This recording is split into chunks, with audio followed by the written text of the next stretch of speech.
All right, here's the problem. Listen up. Listen up, children. Here's the problem. The problem is that, first of all, I need to stream. And I'm okay with that. That's fine. That's not the problem. I can do that. I'm ready. You're ready. We know what's going on. The DVD logo's there. It's keeping your attention. I know none of you have any attention span whatsoever. It's there to make sure you're there. Here's the issue. I've just seen in the chat that Tracy Wiles has subscribed. I appreciate that, Tracy. Thank you very much. Welcome into the stream. The problem is that Tracy is a professional.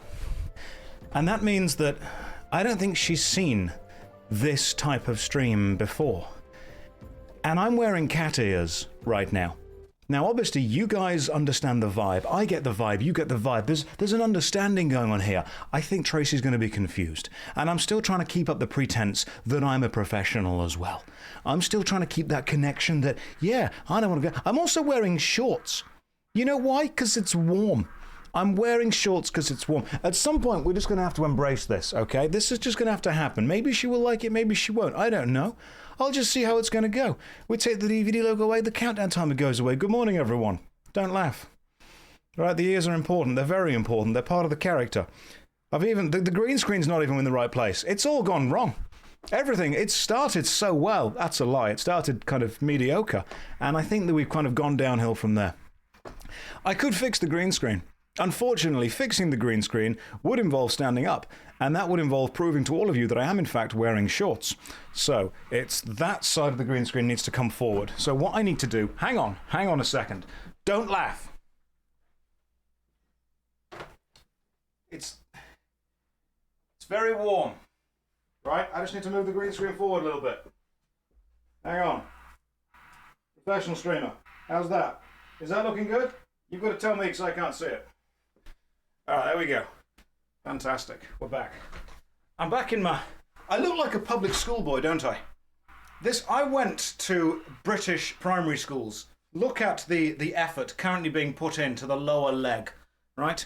That's the leg forearm right there. That's what it's called. That was the content that you got. A sliver is still there. Hang on. I'm not going to change it. I'm not going to improve it. You don't deserve anything more. To be honest, that's what you get. That is the whole thing. That's it. Josh carves on a Monday. I've even got a donut I might eat later on stream. Some of you will be really into that. I know you will. Who's glad they were here for that? Let's start off with a show of hands. Who was glad that they were here for all of this? Fing just says no. Inju is going to expire. Sorry, but I'm wearing shorts. It's very warm. I've got an air conditioner in the corner of the room, but I can't turn it on because it's way too loud.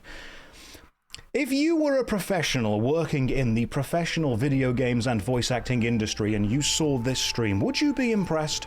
I think you'd be concerned. I don't think impressed is the word that we would use for it. Concerned, definitely. Okay, right, let's go. Let's play.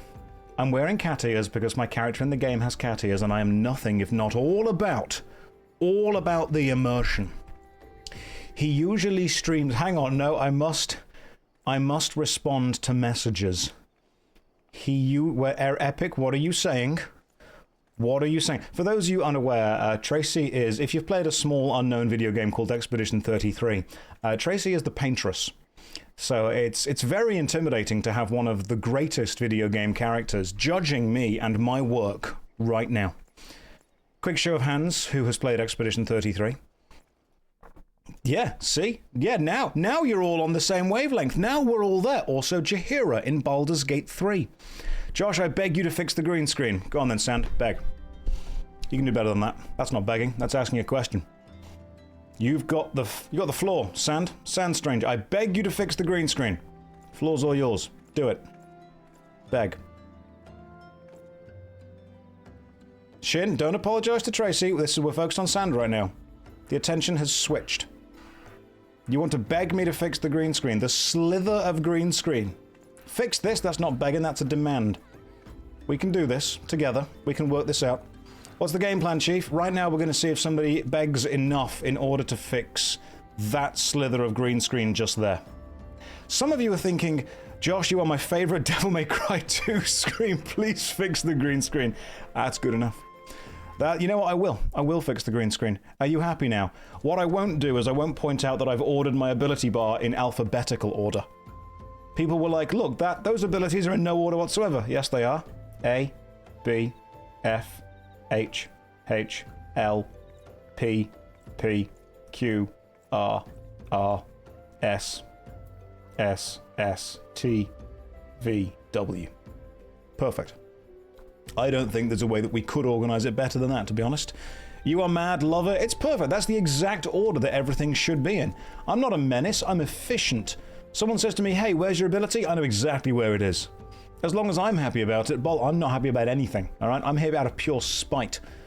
I'm running entirely off a level, a combination of caffeine and vengeance against you personally. That's what I'm running from. That's best in slot, right there. You can't argue with that. Okay, let's go and do some let's do some gameplay. A here in the making. Let's go to New Gridania. I could journey through the land and explore, but I'm not going to do that. The Expectations has gifted 10 subs. Why would you do this? Why would you encourage this behavior? Why have you watched what I have just done for the last 10 minutes and thought that's what I want to see more of on Twitch? Ray, stop it.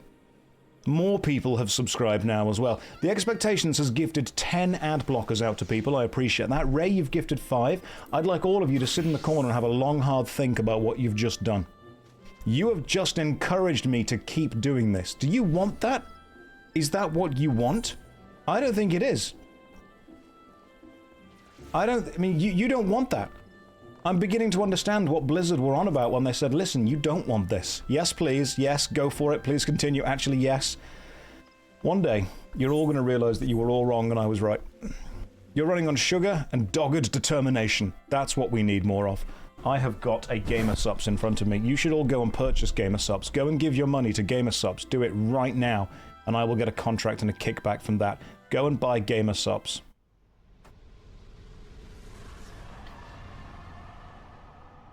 Perfect. Contractual obligation has been absolutely fulfilled. You're still waiting on your free samples? That's fair. Wait on them. I did the thing. Right, join in. We're playing Final Fantasy FFXIV. That's what we're playing. Final Fantasy XIV, where I'm playing my cat boy, JoshStrifeHayes. Thank God Josh isn't in the Findom business, or people would be ruined. Tad, you have no idea that I am not in that. Right? You don't know what I do in my free time. What I do in my free time is entirely up to me. I may be involved in the financial domination business. I like this. There's a difference between financial domination and financial dominatrix. Like, financial dominatrix sounds sexy. Financial domination just sounds like a really well-organized company. If someone says, you know, what's your business? And you say, oh, I'm in, you know, financial dominatrix. They're like, oh, yeah, cool. You do sexy stuff and demand money from people. Okay, cool. I get behind it. You say you're in financial domination, and you're like, oh, I see. You're using a load of different kind of accounting techniques and Cayman Island banks and stuff like that. Very boring paperworky side of stuff, but you're doing well for yourself. One of them is sexy, one of them is not. You didn't know there's a Crucible event in FF14? Pretty sure there isn't right now. There shouldn't be. I should have changed that. I've even changed it that I am... Look, the title of this stream is I am not a cat boy, I am a cat man. And I will expect the respect that that position brings. Right? You will respect me. Otherwise, I will ooh and possibly woo. And then it's going to be trouble. You know, you mess with the kitty, you might get bitty. That sounded more scary in my head when I said it. Yeah, I'm not a cat boy, I'm a man cat. That's what can Catman do? You wait till you see what these paws do, my friend. You will get scratched. I will find a table and gently, but, you know, forcefully push things off the edge of it. That's what I will do. Batman did have an experimental stage, and this is where he ended up before that. The word Findom makes me think of Sahagin-based sexy roleplay. From Dungeons and Dragons. Oh no, the Sahawagin are there, and they've got advantage. Right, let's go. Let's do stuff. Let's watch. Right, prepare yourself, because plot is about to happen. Okay, plot happened. I hope you all paid attention. Good God, what am I being subjected to? Pick Welcome to Peak on Twitch. There are several thousand Twitch channels live right now, and unfortunately, you've chosen this one. Now, you might be thinking, Josh, surely I can just go and watch another one. No. No. You've made your choice. Stick to it. Okay, focus. Focus on exactly what's going on right now. Don't give in. Stay here for a little bit. That was too much plot for a Monday. I'm not showing you the cutscenes for two reasons. One, I don't care. And two, if you do want to play this game, I don't want to spoil it for you. That's the important thing. Look, if you found this Twitch stream by accident, then well done. Welcome to probably the most whelming stream on Twitch. The most mediocre stream. There are better streams. I'm not going to deny that. But that would be effort for you to go and find, and let's be rare, you're not going to do that, are you? I've also seen the cutscenes before, so I'm really not too bothered about going to watch them all over again. Do I remember Habbo Hotel when that was the most popular MMORPG?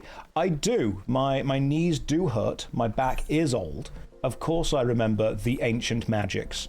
I remember logging into Newgrounds. I remember using the library computers to play 2 Flash games. Don't quote the old magics to me. I was there when they were written. I appreciate the fact you said it's not mediocre. It's you-dioker. It's us-dioker. Stickman Flash games, they were the real. They were the one. Right, where's the lift attendant? Why is the lift attendant not here? Oh god, it's in the other way. Hang on, I've gone the wrong way. Ignore me. We're taking the scenic route. You forgot about Newgrounds. So a friend of mine works at a company called Miniclip. I don't know if you guys remember. Josh, give me advice on becoming a YouTuber. Just don't at this point. Just really don't. If you want to become a YouTuber, genuinely, one of the best things to do is to become the authority on something. Being a king of a small island will get you noticed more than being a small lord of a massive landmass. If you really want to become a YouTuber, do it because you think you have something to say and you have value to put out into the world. That's the important thing to do. If you believe you have knowledge and information and opinions that can opine thusly, if you believe you can do all of that, then and only then will you be able to effectively say, right, here's what I'm going to create. Also, if you're going to create anything artistic, please understand the first thing you create will suck, and that's good. The first thing you make will be bad. The 50th, the 100th, the 200th, that might be quite good, but you've got to get there. Success is simply the summit of Mount Failure. So please, make as many things as you possibly can. Suck at stuff for a long time. And then eventually, finally, a thing you make will be kinda good. Which is very, very important. You've got to go through the failures. You've got to go through the training. It's also okay for the first thing you make to not succeed. I've been in this game a long time. I still make stuff that sucks. I mean, we're here right now. This Twitch stream, honestly, 7 out of 10 at best. 6 out of 10 seems cruel. 8 out of 10 seems that's ambitious. That's too much. Now, that's self-aggrandizing to a degree. But I think 7 out of 10 is a good one. So, feel free to make something and suck at it.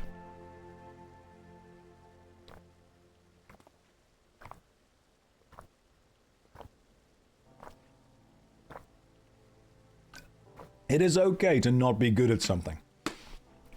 7.8 out of 10. Too many cat ears. Too many cat ears! You're going to hate later. But in all seriousness, YouTube is a great way to broadcast yourself. It's a great way to put your opinions out there, to opine thusly upon things you have opinions on. And if you have knowledge, and if you have experience, do it. Oh yes, my abilities are ordered in alphabetical order. That's the entire point. Is WoW/Albion dead? No, I'm just not there right now. And it turns out that MMORPG players don't have object permanence. I've worked out that's what it is. MMO players simply do not have object permanence. Which means the ability to know that something still exists even if you aren't there with it right now. Like, if MMO players are playing a game and they can see it, they will believe it exists. As soon as they are not playing it and cannot see it, they do not understand it exists anymore. That's exactly what happens. Did I buy the cat ears specifically for this game, or did I have them beforehand? I had them beforehand, Nedis. I am prepared. I'm always prepared. Alright, I was a Boy Scout. BP, Baden Powell, be prepared. A, B, C, always be prepared. That's the kind of preparation that you get when you work with me. EDM Blake, don't subscribe to this channel, you'll just encourage me. Thank you very much for the gifted subs, that's remarkably kind of you. 5 of you have ad blockers now. Remember, the ABCs change based on what game you're playing. If you're playing World of Warcraft as a warrior, ABC is always be Sundering. If you're playing Final Fantasy XIV, ABC is always be Sundere. That's the difference in the vibes. It's not like I like you, silly backer. It's not like I think you're funny. Shut up. See? I'm in my Sundere era. Stick around, guys. It's going to get weirder. Randran, stop subscribing. Don't. You're encouraging me. Right? This is the equivalent of the idiotic kid at the back of the class clowning around and the rest of the class cheering them on. Whoever the teacher is in this aspect, I think it's probably Inju, is upset right now. Inju, how are you doing? I'm going to check in with you. Randran, thank you, man. That's very kind of you. 10 more people have ad blockers. That means you don't need to see adverts. That's going to make 10 people sad, because I'm pretty sure the ad breaks were the only time some people got away from this. Please don't upset Inju. I was preparing a GIF for chat. You were preparing the exact GIF. Do it. Stick a GIF in the chat. Civ, you are correct. That was truly an enjortifying moment, without a doubt. Right, pay attention to the scene. We've skipped it. I hope you paid attention. Inju is basically either the headmistress or the hall monitor at this point. The hall passes to do whatever we need to do. You've been waiting all year for Josh to release his Tsundere Eras album. My Tsundere Eras album is going to be great. It's going to include all the hits, such as It's Not Like I Like You Anyway, Stupid Backer, and I Made This For You, but it's not very good, don't judge me. Possibly a throwback to the mid-2000s, I Baked You a Cookie But I Eated It.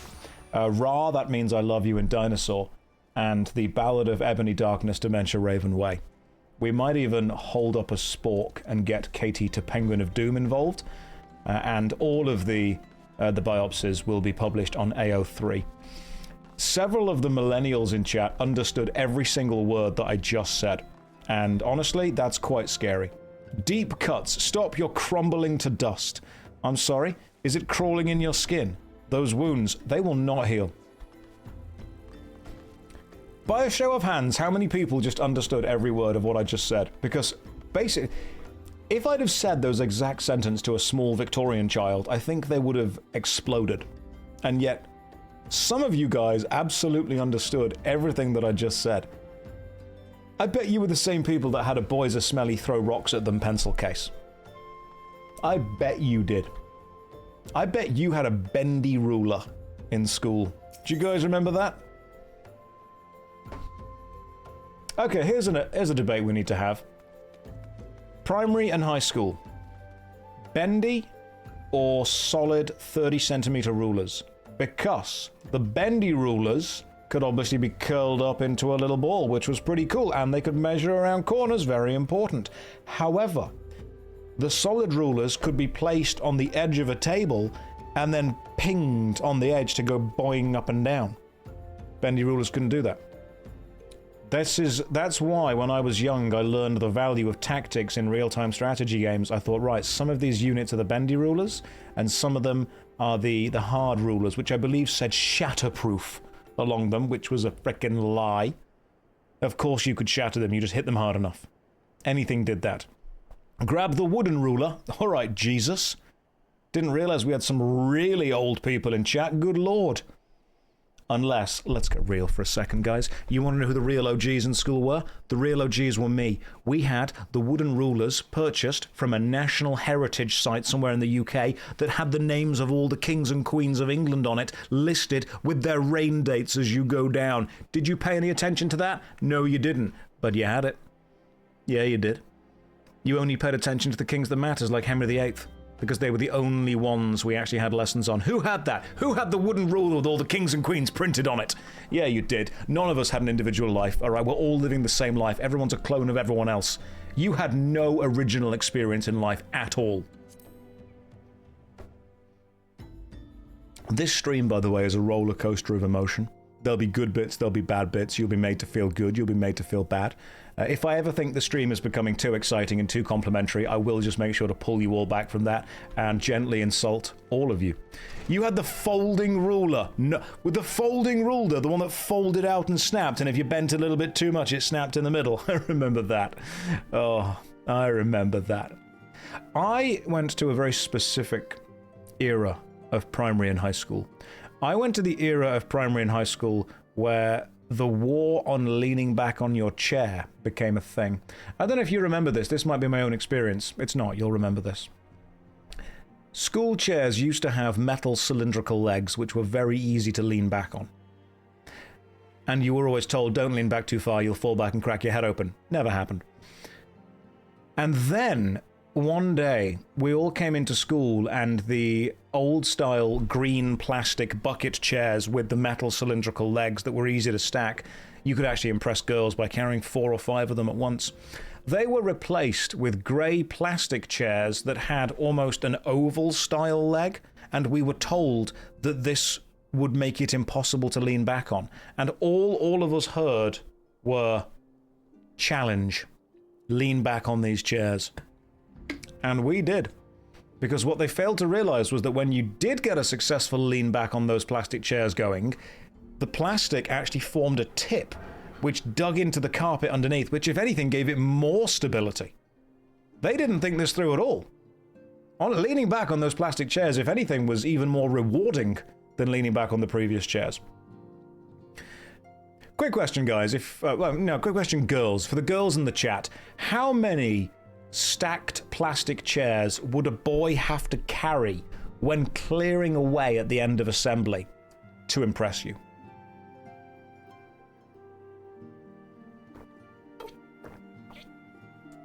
At least 5. Oh, okay, cool. Epic really pricing themselves out the market there. 6. All right, you were only going for the rugby players. 3. That's much better. That's kind of my vibe, my era. Definitely 5. Right, so, lads, how many chairs could you carry at the end of class when you had to put stuff away? Because I think I was like a 3 to 4 chair guy. Like, I wasn't big in primary school. I could definitely stack 3 to 4 chairs. 5 was too much. I couldn't get a grip on the handles at the bottom. Carl, you couldn't carry all of them, don't lie. Stop lying. Also, if these characters aren't voiced, I'm going to voice them over.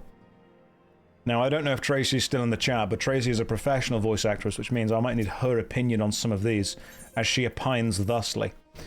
If she's not, you guys are in for a treat. Get ready for some voiceover. Let's just see if they actually... Oh, good, the French are here. The gods only know what grand company. Oh, you're already voiced. I don't care about that. It's not about that at all. I need to be doing the voices. I need to bring you the entertainment. Let's see. What was his voice again? That was Ben Starr, wasn't it? We gave that guy Ben Starr's voice. Right, let's just get back into it. Hang on then. Again. It's pretty much just rough and English. That's all he needs to do.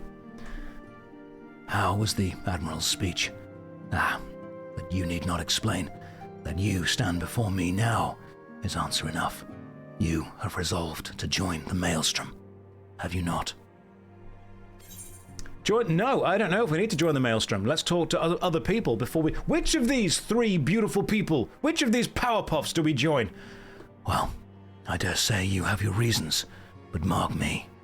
In stormy seas, the strong of arm and stout of heart must pull together, or the vessel will founder. Flounder, I believe that should have been. See, I'm reading it. Right, Maelstrom. Is Maelstrom the same as Cyberpunk? What about these guys, the Flame Officers? No, I'm not talking to you anymore, Mr. Maelstrom man. Is that you, Clive? It is. Every voice now is simply Ben Starr. He just speaks in a gruff, occasionally stanzard way. It's beautiful to listen to. He's the modern-day Nolan North. Flame Officer, what about you? What voice should this guy have? This guy's just like a regular dude. Welcome back, adventurer. I take a General Barnes' words, kindled a fire within you. Maybe he's posh. No, we don't talk to him anymore. And you're an elf, so no. I'm going to talk to this guy because, and this I think is the real reason, he looks like he could give me the best uppies. A falsetto voice, that's how Tartaru sounds. And Papa Lamolimo has the Batman voice. Right, Storm Officer, you. I'm going to talk to you, we're going to join the Maelstrom. Didn't Josh already play Final Fantasy XIV? Captain, who told you that? Who's giving out my secrets? Because as we all know, you can only play a video game once in your entire life. After that, no more. You're banned. It's a temporary thing. It's like renting a CD from Netflix when they used to send them out via the post. Netflix, Twin Adders, the other guys. Sorry, Maelstrom, Twin Adders, the other guys. That's the specific thing. That's how old I am, by the way, guys. I am Netflix sending you DVDs in the post old. People are like, Josh likes muscle mummies. We're not talking about that. We're talking about this dude here, alright? He's He's basically Shrek. He's handsome Shrek. I'm gonna join Maelstrom. That's the spirit, lad. With allies like you, how much stronger is our crew? Let us brave the seas together, friend. Now, the choice is made. It's time to add your name to our rolls. Make your way to Limsa. Seek out our Grand Company's headquarters. I just realized the problem with this. The problem is that I'm going to have to go to Limsa. Speak with the personnel officer of the Maelstrom Command. Right, where are you taking me to? You are all the way over there. Let's go! Right, unfortunately, I've got to go to Limsa. This makes me sad. In many ways. Let me just hang on, I'm just checking up my my Instagram adverts for stuff.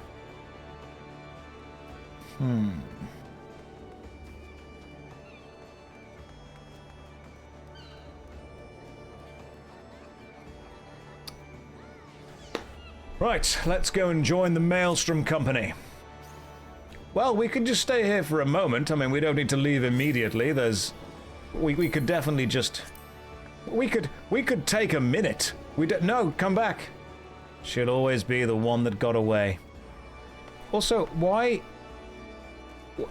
That skirt is... Oh, thank God there's a shorts underneath it. Good Lord.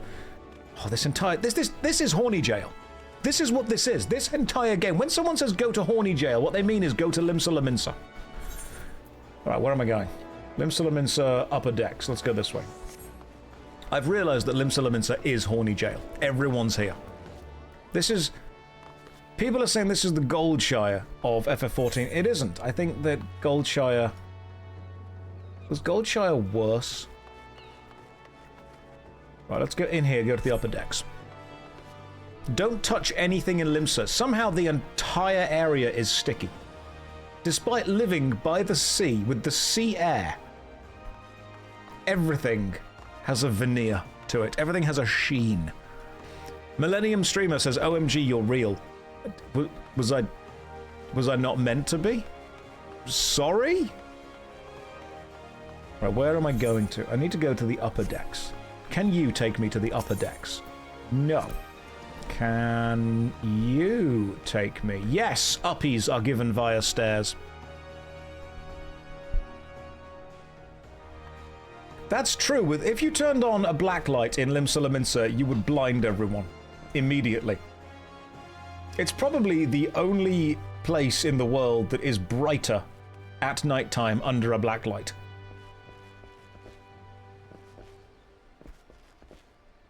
It is a wretched hive of scum and villainy.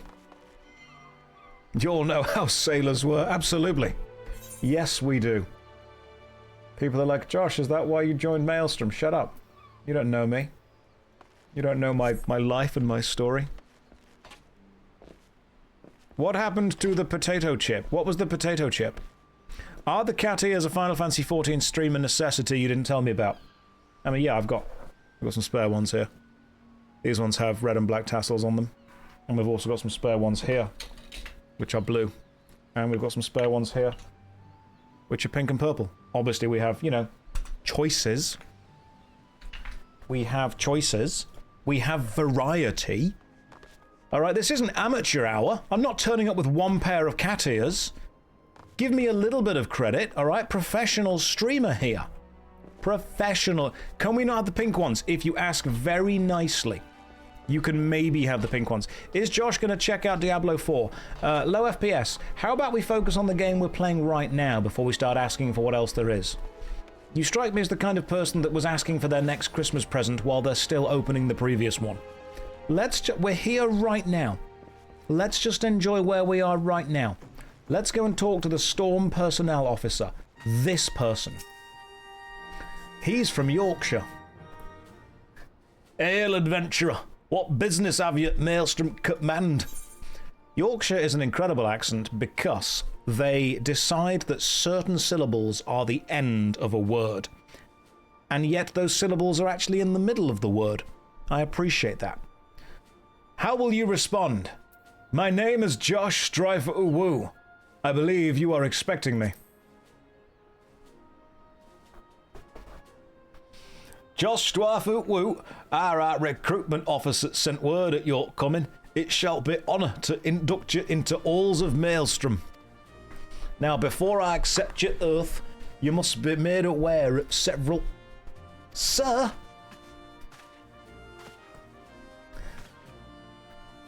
What is it, Private? And it had better be important. Sir, we've received a report from a lookout in Lower Lanosea, sir. Imperial forces have fired upon a Highwind Skyways airship. The vessel's in a bad way, sir, and appears to be banking for an emergency landing in Cedarwood. Cedarwood, damn it. We've got no troops in that area. The bulk of infantry's bogged down on coast, skirmishing with fishbacks. StrifeHayes, this is highly irregular, but I fear your first duty in service to the Maelstrom must needs be unofficial-like. If our man in Lower Lanosea's correct, airship will come down in territory, crawling with Imperial scouts. If there are any survivors, we must reach them before Garleans do. His accent has changed as this has gone on. Make haste at Cedarwood, locate airship, and if any of its occupants are alive, make sure you come to no further harm. We'll see about swearing you in upon your return. I would like to thank the Academy. And I would like to, on behalf of all voice actors, accept all the awards that are about to be given to me. I would like to take a moment and hear more about your religion, please and thank you. Right, let's go. Let's go rescue some Yorkshire people. He's touring the world in dialects. He's had a difficult childhood. There are too many empty slots on the hotbar. Listen, my hotbar is absolutely 100% perfectly set up because all of the abilities are in alphabetical order, which, I pray tell, is the best order. It is. You can't prove it isn't. Can you do Australian? If not, please subject us to it. No. My attempt at the Australian accent is the same as the attempt at the start of the film Dumb and Dumber. With the whole, g'day mate, let's throw another shrimp on the barbie. There we go. You're welcome. You sort your hotbar abilities by colour. That's probably the best way to sort them, to be fair. Right, head to Cedarwood and do something. Right, where is the nearest... Oh, hang on, we're in Lower Lanosea. We're in Limsa. This way, just go this way and take the, whatever that is. Boat? No. It'd be easier to go this way and then go right. We need to go down and then take the boat. As an Australian, you did no worse than anyone else who tries. I did try, and that was the important thing. What about backwards alphabetical order? Well, then it wouldn't be alphabetical, would it? Think these things through. Goodness me. You can't do backward alphabet. You can, however, if you're skilled like me, do lowercase alphabet. I taught myself when I was very young to speak the lowercase alphabet in case that ever came in, you know, important. Never did, but it's a skill that I've got just in case. It's very important that occasionally you have a skill that nobody ever needs. Do you guys have any skills that nobody ever needs? Can you do the lower register alphabet? No. What's the lower register alphabet? Explain that to me. I can do lower case, which is the abaca, de effaga. Abaca, de effaga, la ejaka. Now hang on. Abaca, de effaga, ha ejaka, luminopa. Quit utras to yv. Can we agree as well, before we carry on with this, that the best part of the alphabet song, and there is a best part, is the absolute breakdown beat drop of the Luminopa bit? Because I've got a bit of a problem. Apparently, the newer alphabet song doesn't do it that way. Hey, we leveled up. Apparently the newer alphabet song... Oh, we've got a new skill. Wide volley. Hang on. Which is... Oh, no. No, we don't. It's fine. We're all okay. From what I've been told, the new alphabet song does not do that bit. It just goes l, m, n, op, qua, which is stupid. Where's the break? Where's the breakdown? Where's the beat? You've got to say LMNO in one word and then finish it off with P, the letter. You've got to go with the alphabet, yeah. Because it's about alpha males. Nobody cares about the beta bet. That's true. Do I remember the alphabet characters? No. No, we don't. Sorry. Not really. Sounds like it was before my time. Josh, if I could backseat for a second, you really need your job quest because your next skill needs the job stone. That's fine, you can backseat. What I'm going to do is ignore you.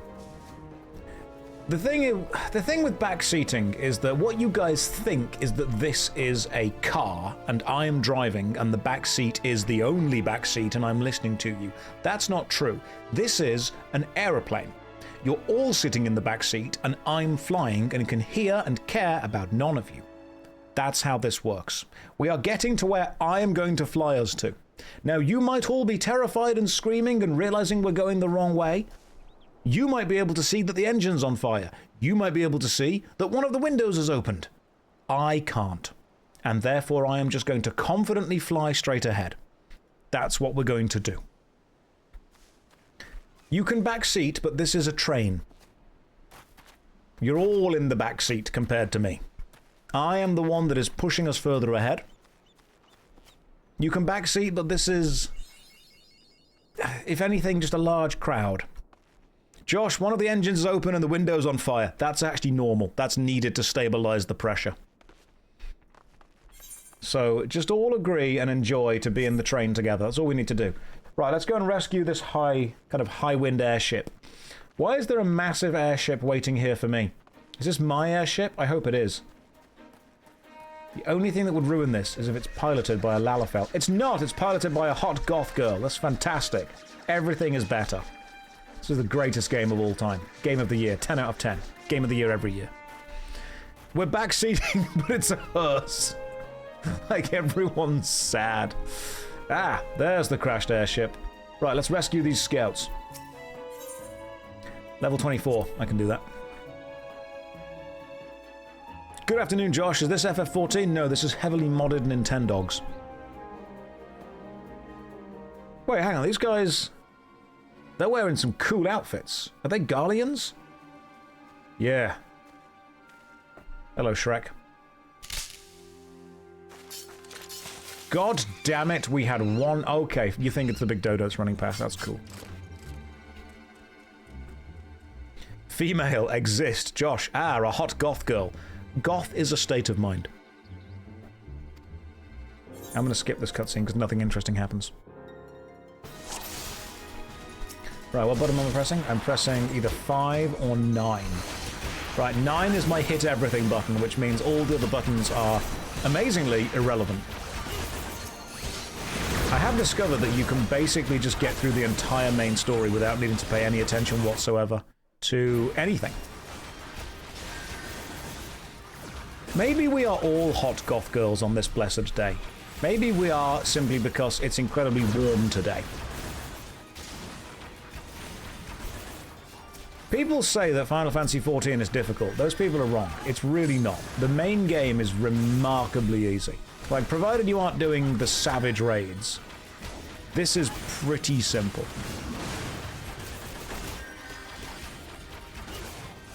You don't remember a thing from the story? Neither do I. Absolutely neither do I. FF14, awesome. You've been thinking about playing this again? You should play it again, then. Alright, let's take on this Magitech Vanguard enemy. The story's really chill to play. There is so much sparkle, I have no idea what's happening. Jaden, that's how I felt with my first girlfriend. And that was just me. So the main story of Final Fantasy XIV, at least the main big bit, is industry bad. That's pretty much what it is.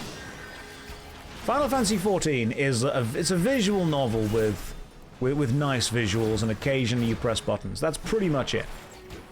It does not ask a lot of you. It really doesn't.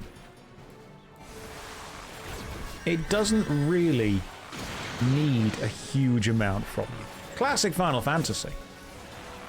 People can make it difficult, but it's not itself difficult. Is it easier than classic WoW? Yes. Remarkably so. I mean, depending on what class you play, yes, but playing as the Archer, pretty bloody easy, to be fair.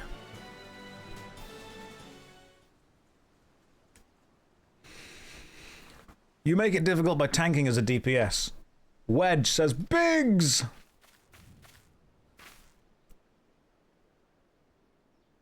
Do we give them canonical voices that match them? Wedge, you shouldn't have stayed with the ship. That was a close one. Too damn close. So how's she look anyway? The auxiliary propeller is a dead loss, but I think we can wring enough thrust from the main propeller to get us airborne. That Lalafell is 90% vocal cord. A few minor modifications and we should be able to fly the tiny Bronco back home. We'll watch until the ship's ready to take off. The Imperials will come looking for their scouts eventually, but I doubt they'll get here for a good while yet. Strife, you're free to return to Maelstrom Command and complete your induction. Ordinarily I'd ask you to stay, but I think we'd all feel better knowing an adventure of your ability was safely sworn in. Yes. I just wanted to say sorry, you know, for calling you an Imperial spy and all that. Got that wrong, didn't I? Seriously, though, if I hadn't been for you and the Maelstrom lads here, we'd be chained up in a dungeon by now. I mean, don't frame that as a negative all the time.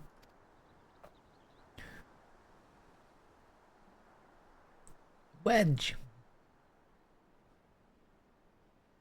Thank you.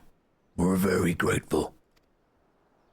Night's not over yet, lads. We could still end up chained in that dungeon. Safe words, apples. Let's go. All right, cool. Speak with the personnel officer back at Maelstrom Command. We'll just teleport back. Wedge smoking 20 a day. Wedge is cigarettes at this point. Is this his normal voice? And his real voice, even? Yeah, that's how I normally sound. This is me putting on an accent. This is the lie. So we've got to get down to this bit just here, which I believe we need to go down again. Do people get excited seeing things named after things in earlier games? Oh yeah, I do. Absolutely. I mean, if people didn't get excited seeing things named after things in previous games, the name Final Fantasy wouldn't have really done much. But people love it. People absolutely adore the fact that you can just name stuff. Right, where are we going down to? I want to say, like, the Drowning Wench. And then from here, we want to go this way and then left. I love naming stuff and seeing stuff that's named things that I know. I love seeing stuff that I know and thinking, hey, I know that. It's very important to recognize things. It's just member berries. Member berries the entire time. Right, you, Storm Personnel Officer. Welcome back, Strafu. I just heard report. You needn't be concerned about engineers completing the return trip without Imperial interference. Must admit, I had my doubts, but at first it seemed stories about you are true. What have you heard? What have people told you? It's not true. I don't like pineapple that much. Look forward to seeing what else you're capable of after you're properly inducted into Maelstrom. Now, speaking of induction... Thanks. Completed my quest. Now, who loves the voices? Who would like more voices, if anything? I skipped that cutscene because it doesn't matter. Me, the Hildebrand quests are nice. Me, I do. You want all the voices. Okay. You may now accept the quest My Little Chocobo by speaking with Rashant Riki. The quest must be completed in order to proceed to the end of the main scenario for a Realm Reborn. Let's do it then. I am now part of the Maelstrom gang, which were made famous in Cyberpunk. I'm part of the Maelstrom Grand Company, and I can do several other missions that I'm not going to do. Right, you, My Little Chocobo. That one. Maelstrom. You've got to do it for the main story. It's important. Well, if it isn't Private Strife Woo, I must say the tales of your deeds have been an inspiration to the troops. Our duties take us far and wide, and I'll wager you've slogged across quite a few malms of countryside on naught but your own 2 feet. Such a sterling soldier of the Maelstrom deserves his own steed. Let us see about having one issued for you. All you need do is obtain a Storm Chocobo issuance by exchanging company seals with the Quartermaster. Once you have this deed, present it to the Fragheim, and she will see you saddled up with a trusty bird. I would love to get saddled up with a trusty bird, but right now let's focus on getting me a Chocobo. Ho-ho! Comedy! Oh, comedy genius right here, guys. Do you understand the joke? Do you understand the depths of comedy that I've just plumbed to? Do you need me to explain it to you? That was a bazonga joke right there, alright? That was what we call a zinger in the industry. Sorta. Bird in the UK is slang for girl. So when they said, let's get you saddled up with a bird, they could have meant, let's get you married. But I didn't do that. I went with the Chocobo. Oh, some of you aren't ready for the level of comedy that I operate at. I understand it's difficult for you. Right, present a Storm Chocobo issuance. To obtain a Chocobo, you must present a Chocobo issuance. This document can be obtained by exchanging company seals with the Storm Quartermaster. Here's hoping you've been setting aside your seals. Right. So I need to earn company seals. How do I do that? I'm guessing I need to do missions for the Grand Company that I've just joined. Wait, this game doesn't look dead. I heard it was dead. Zorf, who told you it was dead? Zorf, if someone says to you, yes, one of the most successful MMORPGs of the last 10 years that is still going and still being actively updated is dead, maybe the... MMO Redditors. Yeah, so what you're doing is you're collectively talking to a bunch of idiots. That's the problem. When people say dead game, what they mean is my friends don't play it. Translate it in your head to that. When someone says that's a dead game, they mean me and my mates don't play this. Now, there are games that are actually dead, and there are games that are not as popular, and there are games that are more niche, and there are games that are mainstream. But ultimately, the people that are on the subreddit r/MMORPG are not the people who are happy playing MMORPGs, because those people are just playing their games and not posting on the sea of salt that is that subreddit, where people are complaining about what they want MMORPGs to be and pining for the good old days. You tend to find people who are pretty content with whatever game they're playing are not finding an online community to complain about the fact that all games forever are dead. That's what it is. It's almost like someone saying all music is dead, but they don't listen to any new music. They just complain about the stuff that isn't, that's old now. It's someone like saying, oh no, there are no good TV shows, there are no good films, there are no good comics. Okay, cool, what have you tried? Nothing. I just want to complain. That's what happens. Right. Who does missions for seals? A pup no longer. Training in earnest. Let's go. Josh, I heard your stream is dead. Yeah, that's pretty true. That's absolutely pretty true. MMORPG subreddits are not where people who are happy with MMO games go. People who are happy just go to the game that they're playing. Speak with this person in the Wolves' Den, which is quite far away. Right. There's the docks. Where am I currently? Oh god, I've got to go really far away. Okay. Oh my god, that sunset is gorgeous. That is so nice. This game is stunningly good looking. It's only ruined by children.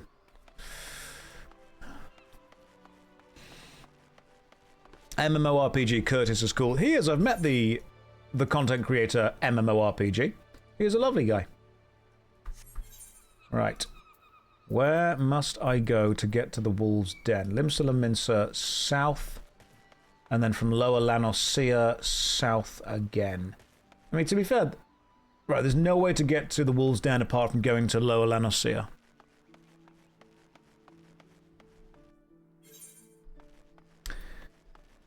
People want to say that MMORPGs are dead simply because they're not the most prominent form of online entertainment anymore. I think that the black and white binary of something either being alive or dead and allowing no subtlety in between these points has harmed online discourse more than most people realize. I think that there is, unfortunately, a huge group of online amateur critics who wish to simply say this entire genre, subgenre, game community is dead simply because it's not holding up to the largest thing in the world. And that to me is sad.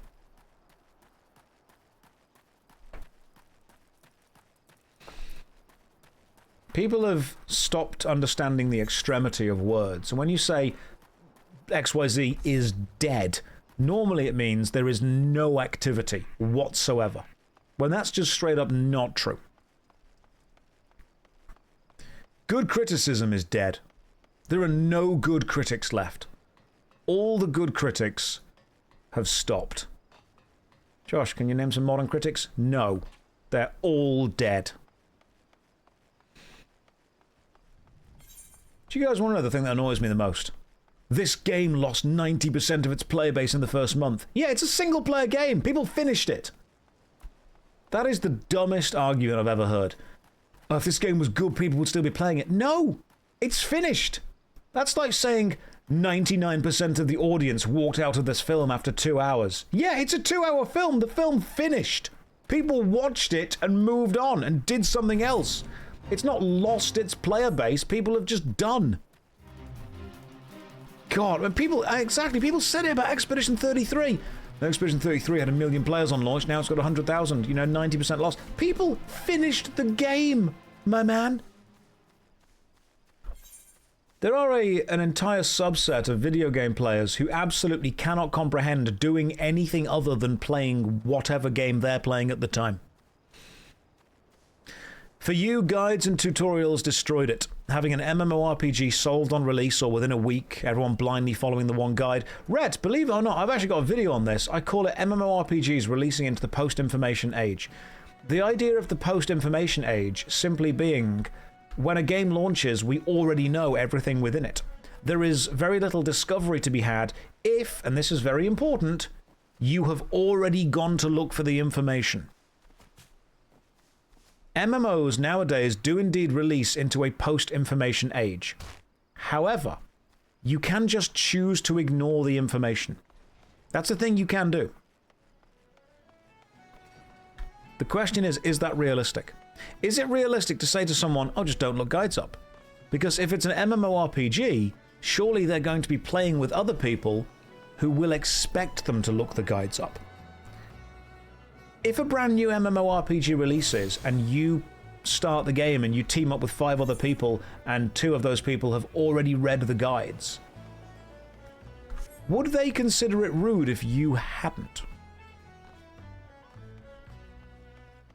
Is there an expectation within the MMORPG sphere to take on content and already have all the information the content would give you gathered in a way that is not itself the content? Because normally, if you wanted to do something, you'd be like, okay, cool, this is how we're doing it. We're going to play the game, we're going to fail, we're going to learn. Now, is there an expectation to already have that information, even if you haven't played it and failed? Because I like to play and learn.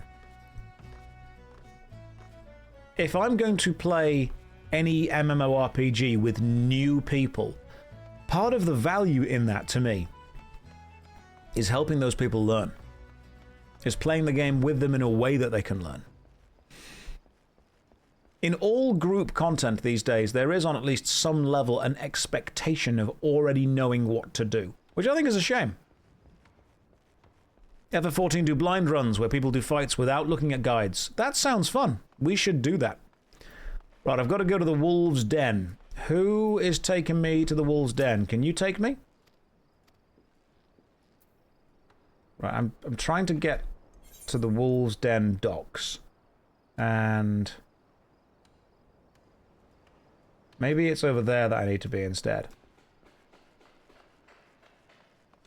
There'll be an NPC with a boat icon. Right, I think I can see where I'm going to now. Is Josh doing PvP? No, I need to go to the Wolves' Den for a Chocobo quest. It's called a Pup No Longer. Unless I have to do PvP, in which case maybe. So we'll pop over. We'll see what's going on. Josh, can you look at the moon when you get the chance? I can try. Is it because you want me to see the tail on the character? Is that what it wants? Like, if you want me to just look up, you can say that. You haven't got to lie to me. Because I'm pretty sure what you want is to see the tail of this character. But instead, what I can do is press home to go into first-person view. And then do that. And see that there is, in fact, no moon in the sky right now. It's over there. There it is. See? Got it. Is that what you wanted? And now, we press home and go back, and you don't get a close-up of the tail. The gamer look-up moment. You, Ferry Skipper. Can you please take me to the Wolves' Den? Appreciate it. Test your skill at PvP. Well, I won't be doing that, but I will be doing whatever the... Oh, okay. Everything's PvP now, is it?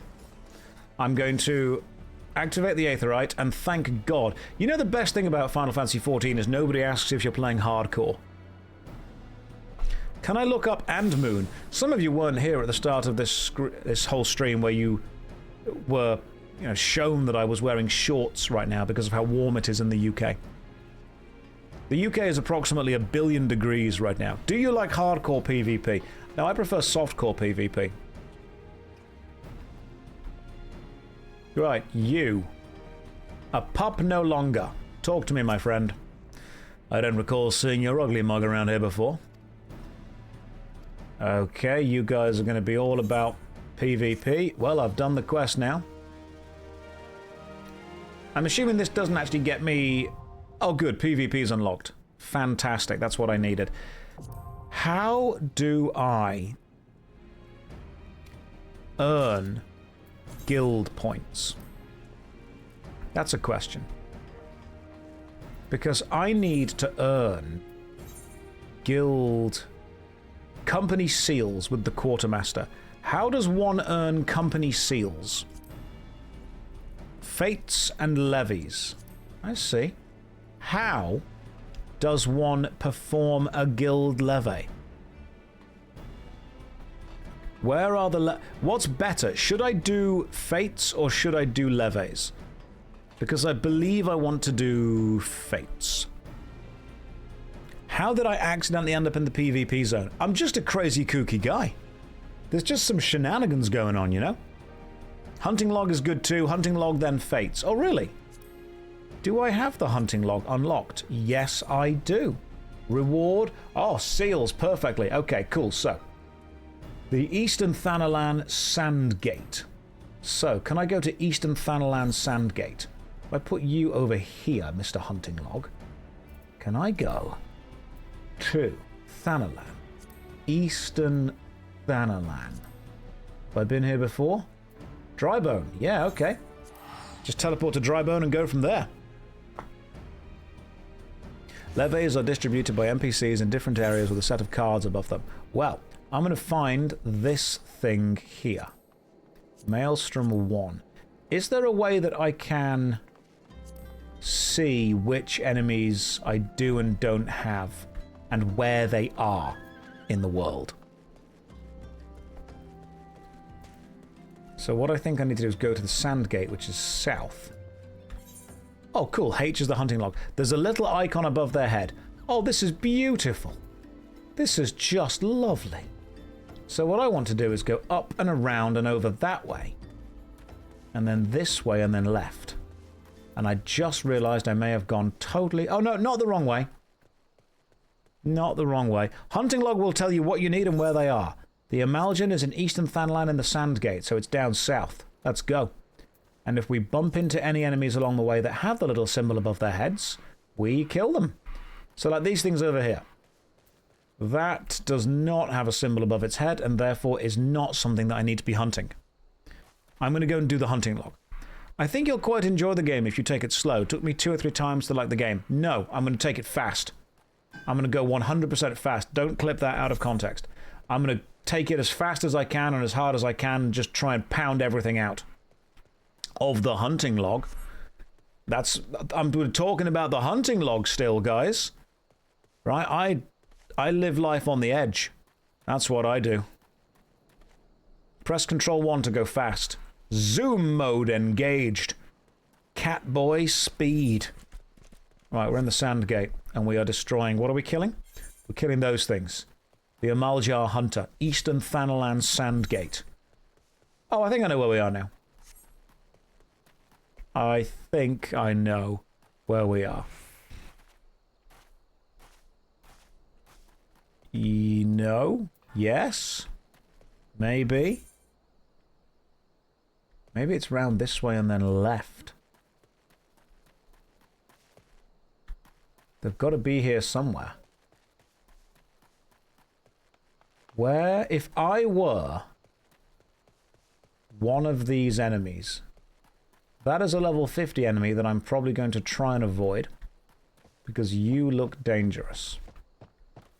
Hello, hang on, this looks good. This reminds me of where I've been before.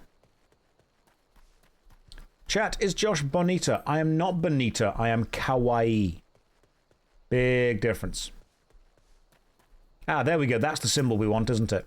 So, level 18, I can kill you by just honestly using the basic attack. It's not too difficult. I don't believe that I am bonita. I am kawaii. If you guys can't handle me, if you can't handle me in my kawaii, you don't deserve me at my senpai. When was the last time I posted something in an actual game form, not Reddit or Steam? That's where the hot discussions are. Oh god, I probably had extreme opinions on the RuneScape forums years ago. He came back for more FF14 today. I couldn't stay away. I tried. I wanted to stay away. I just couldn't do it. Hi Josh, is this your main character? Are you starting again? Probably yes and probably yes. I've got multiple characters, but I can't remember what the main story is, so I'm going to have to do the main story again, just to be able to, you know, re-ingratiate myself into whatever the hell's happening. Maybe I'm going to make multiple characters. The thing with Final Fantasy XIV is there's so many classes, so you've got to have so many alts. When am I planning on quitting this game? Probably in about 5 minutes' time. But what we'll do is, and this is going to be crazy, I'm going to keep playing the game for as long as I find it fun, and when I stop finding it fun, I'm going to play another game. But you're skipping cutscenes. Yeah, nothing happens in the cutscenes. Do you think something happens in the cutscenes? Because I'll tell you right now, it doesn't. Right, so where do I get the seals from? Do you get the seals when you hand in something? Okay, Heckler. Eastern Thanalan of Halatili. Where's Halatili?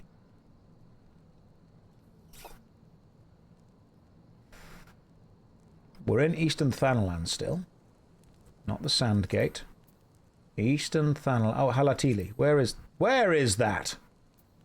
How the heck do you get there? Thanalan.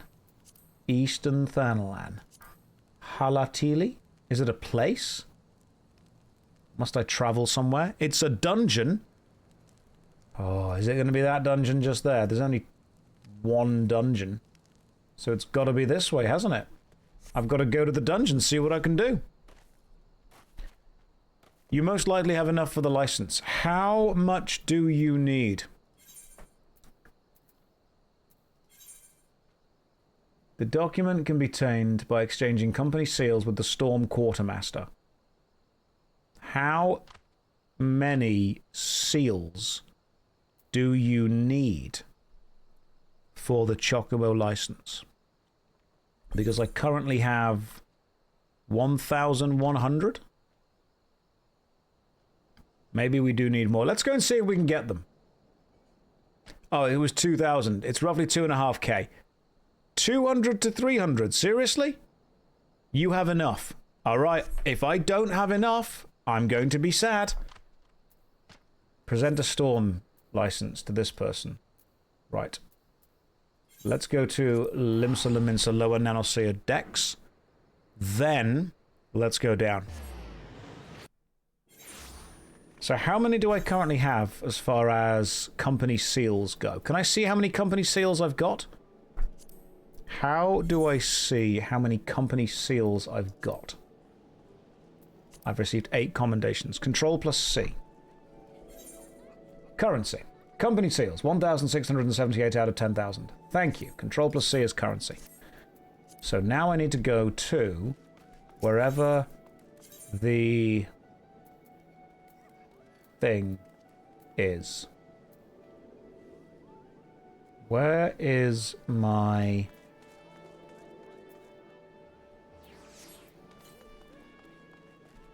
Is it the aft castle? It's got to be the aft castle, because that's the only place that I've got. Yes, cool, the aft castle. Let's go. And then after doing the aft castle, we go this way, then we talk to the quartermaster, and then we buy a Chocobo license. Is this my first character? No, this is a new re-rolled one. A new... You can right-click your money. Oh, that's clever. That's so clever. Right, quartermaster. You... Storm quartermaster. Please sell me a thingy. Weapons, armor. Oh, cool, you can get armor, that's nice. Materials. And that's material.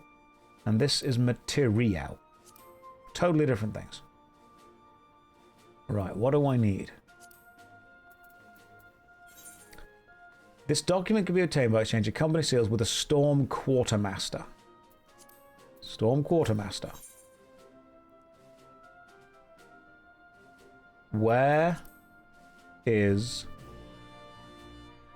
Hang on. Storm Chocobo issuance. Yes. Purchased. You. I've now got one. Did it... Yes. Present this deed to the Maelstrom Company stables. God, there's a complicated thing, isn't there? Right, where's the stables? If I were a stables, where would I be? Maelstrom Company stables. You are being tracked. Map. Forward and then right. This is the pen license all over again. It is, isn't it? It truly is. This whole thing is just too complicated.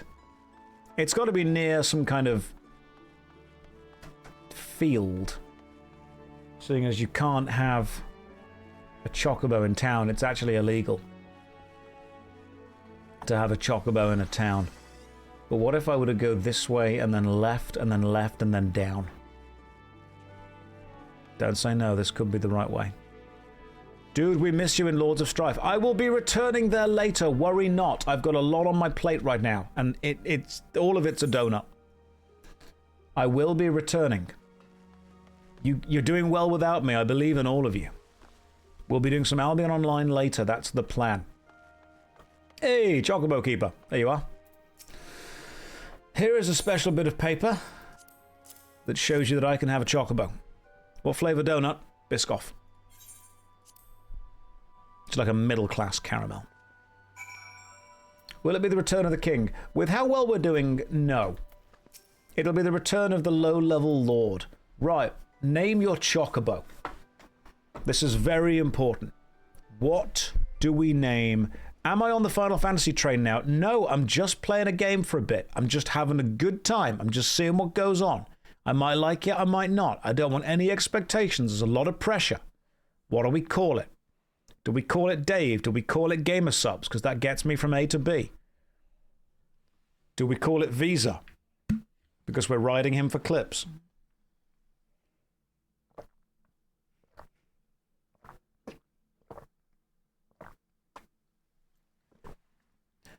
I am a cat boy.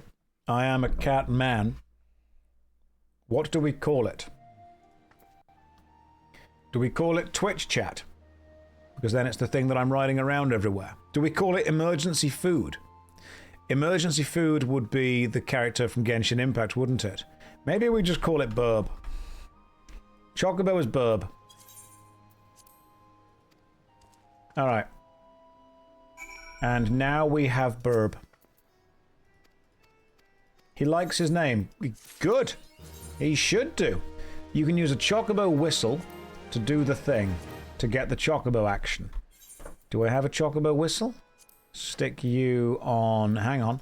Let's put you there. And then whistle. You can now summon the company Chocobo mount. Fantastic. Why can I... Can I get rid of this? There we go. Now I can summon the company Chocobo mount. That should be an action, shouldn't it? Maybe it's a special general command?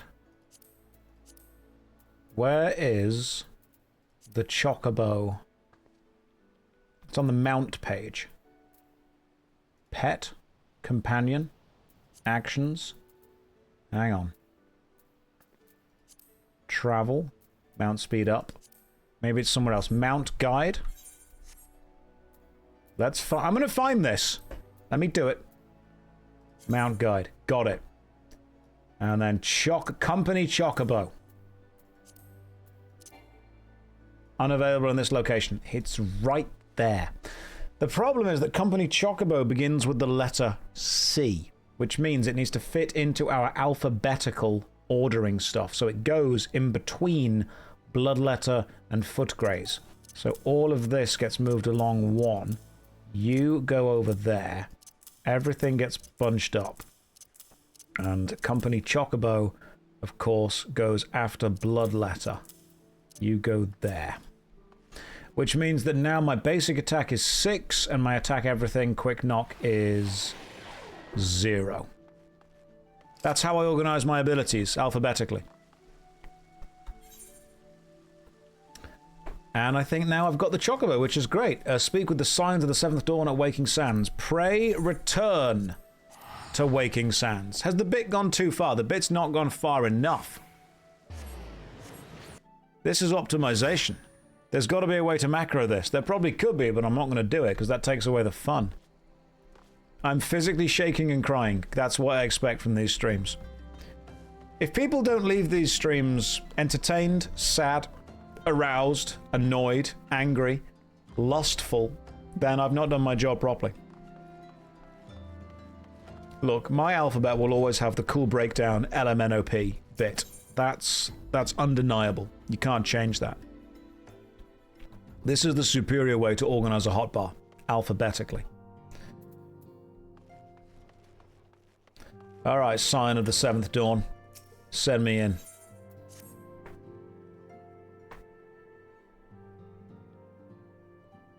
Welcome back. It seems you wasted no time in putting your skills to work. How do I know? Why, the recruitment officer called to regale me with the tale of your heroics. The pride in his voice was palpable. We Scions are truly fortunate to have you with us, Josh. Now, when we last spoke, I said I wanted you to meet some friends. Did I not? Well, I neglected to mention that you've already met. Tartaru, please show them in. This way, sirs.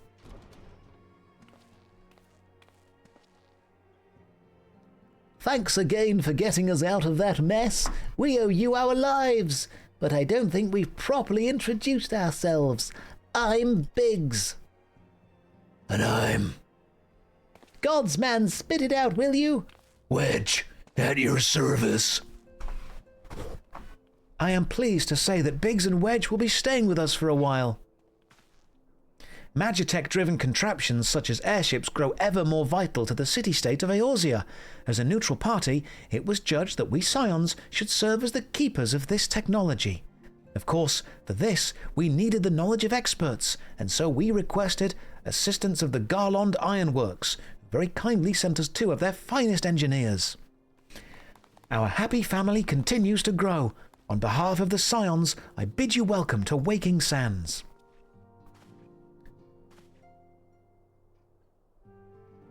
Like every soul here, I love Eorzea, and I count myself blessed to have been given this chance to stand with you and fight for the future of the realm. Never have I known such fulfillment, such happiness.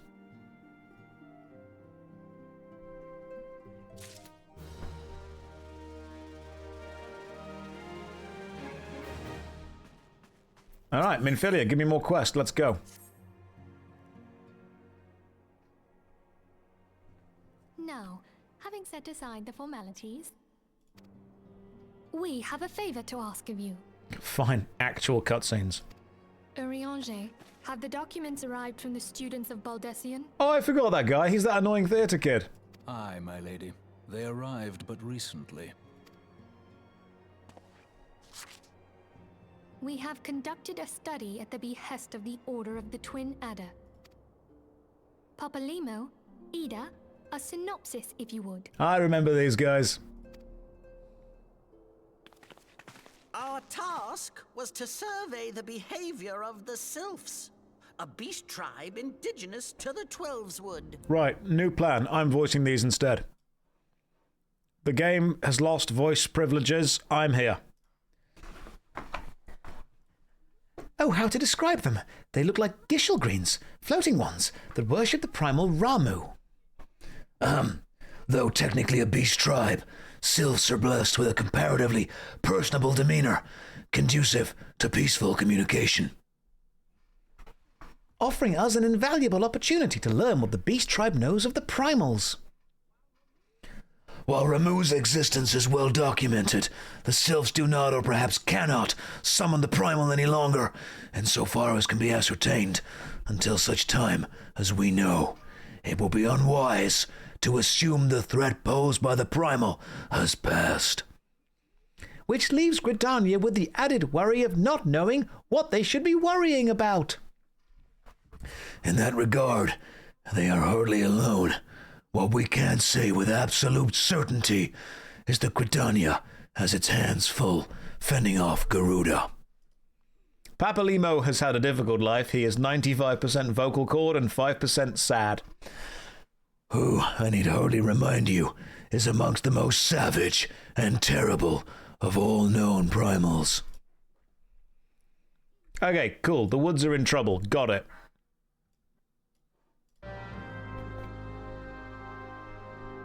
Papalimo is 42. He's thrice divorced and is a pack-a-day smoker, which, for his size, is a lot of pack. Papalimo is Edgy Clive from FF16. We can do a Ben Starr voice next time we get there, don't worry. We'll call him up. We'll see what's going on with old Benjamin Starothy. Did he cover why he's back to Final Fantasy Not really his cup of tea, I thought. Surprised it's not more Crucible or WoW if he needed a break. Basement Andrew, let me explain. As a guy who's built his career playing various MMORPG games, I thought maybe what I should do is play various MMORPG games. What I have, however, discovered is that MMORPG player bases do not have object permanence, and if you are not playing their specific game at any specific moment, they 1. Cannot understand why, and 2. Ask when you will be returning. That's what it is. MMO players are like, you're playing my game, that's amazing, that's lovely. Then you play another game. Did you quit my game? When are you coming back to my game? Why are you playing this game? Do you not love me anymore? Are you not friends with me? Do you hate me now? MMO players are the only players where if you play anything that isn't their game, they physically cannot comprehend what you're doing.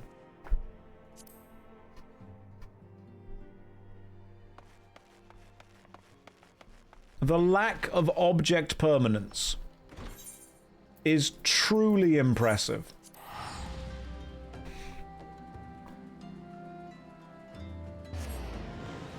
What do you mean that FF14 wouldn't be my style? different games provide different experiences to people, and variety is the spice of life. And as a very white Englishman, it's important that I get some spice into my life, like mayonnaise, or occasionally a korma, sometimes water with bits in it. That's how spicy we go in this world, in this life. Or sometimes mashed potato with a little bit of cheeky salt. I find it so strange that half of the questions in this chat are, why aren't you doing something else? Are people just incapable of enjoying variety?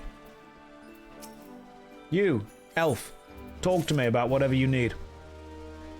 I understand this is probably really complex and interesting, but I just need to go and kill the primals. Like, my entire thing is killing the primals.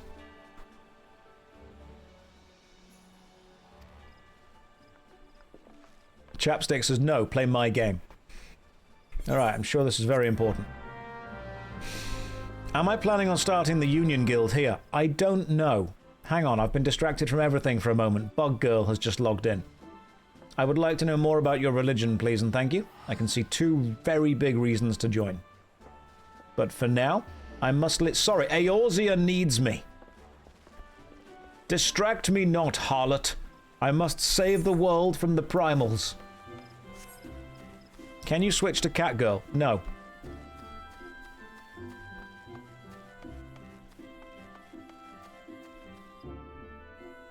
No, wait, go back. No, listen.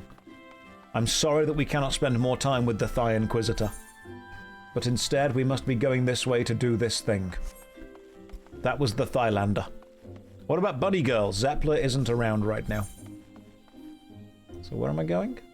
I'm going all the way over there. Cool. Can I just teleport to the Lancers? Why can I not teleport to the Lancers Guild? Have I not touched the Lancers enough? You really should switch to Catgirl. No. Let me see if I can use this Aethernet shard to go to the Lancers Guild. I might not have unlocked it.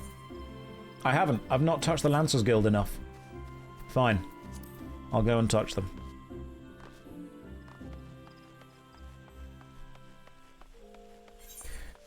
I do find it a little bit concerning that MMO players, the only question on their mind is, when are you returning to play my game? It's got the energy of a primary school playground of, why are you not playing with me right now? Why are you playing with those guys over there? When will you come back and do this instead? Are you incapable of enjoying your game if I'm not enjoying it as well? When am I returning to play the hit MMO RPG League of Legends? Look at that elf. I will wave to you as well. There, we have waved. We are now best friends forever. My favourite people is when you reply to people asking why you aren't playing their game and they get upset at your reply. It's almost like if someone eats nothing but burgers their entire life and you spend a while eating burgers with them and then you eat a pizza and they message you with, have you quit burgers? I just think it's genuinely unhealthy that people are unable to see they're unable to see someone doing something different once, and the very first thought on their head is, have you quit doing the thing that you were doing forever? I believe it is honestly quite indicative of an unhealthy relationship from... You guys okay there? You're just having a moment, that's fine. It's an unhealthy relationship with one game.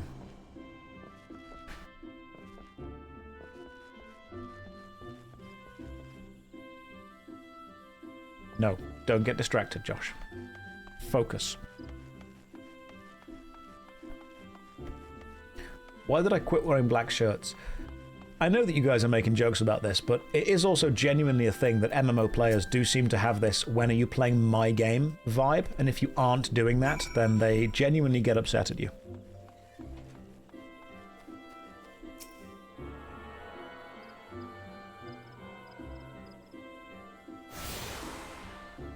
Wait, the Catgirl had a plot important information. The Catgirl probably did have plot important information. But we need to stay focused to our goal. Right, we must travel to the East Shroud, which apparently you can access this way.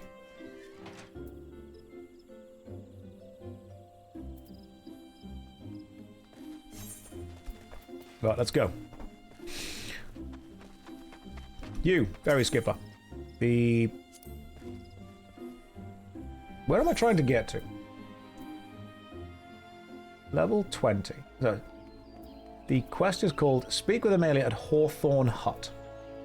Hawthorne Hut is East Shroud, which can be accessed from where I am, going to whatever that is. That's not the Lavender Beds. Okay, so using my deduction, I can go to Sweet Bloom Pier. Ah, East Shroud. Perfect, let's go. I think people just want to be validated. That's what it is. People want to feel that the game that they are playing is worth the time they're investing, and they almost want to see me as a level of parallel play. Where is the elf with the super cute butt from yesterday asking for a friend? Is the friend you? Tarkus, you are validated right now. Validation is coming your way. You are pretty, you are smart, you are capable, you're going to achieve great things. What's it like being someone's senpai? There's a level of uwu to it. There's a level of baka. There's a level of kawaii. It's definitely... Hang on, let me just press the right buttons. There's an expectation to it as well. Unable to attack Fate's target, your level is too high. I'm too good. The game had to specifically lower my level. I'm too powerful. If I am so pretty, smart, and all those things, how come you're not playing my game? Because, Crow, you intimidate me. You're too pretty. How far in A Realm Reborn have you gotten before? No issue reading the script since you can turn off invoice bots. Are you aware of the cast change in Heavensward? I am aware that people apparently changed the cast. It's not really a big thing that I'm that invested in or bothered about. How is the gameplay? I want to start this, but I heard it gets good after certain hours. It starts slow, it continues slow, it stays slow for quite a while. It's a lovely, beautiful, big open world, and also it's free if you just play the free trial. So just play the free trial. People ask what put me in the mood to play this. Nothing, I just wanted to play a different thing for a while. Right. I will complete that. You also have some stuff. Where's Ramu the Primal that I'm trying to kill? Is it okay that I just really don't care about the A Realm Reborn plot? I care about the Heavensward plot. I'm going to care about the Endbringer plot, Shadowbringers, Endwalker, whatever it's called.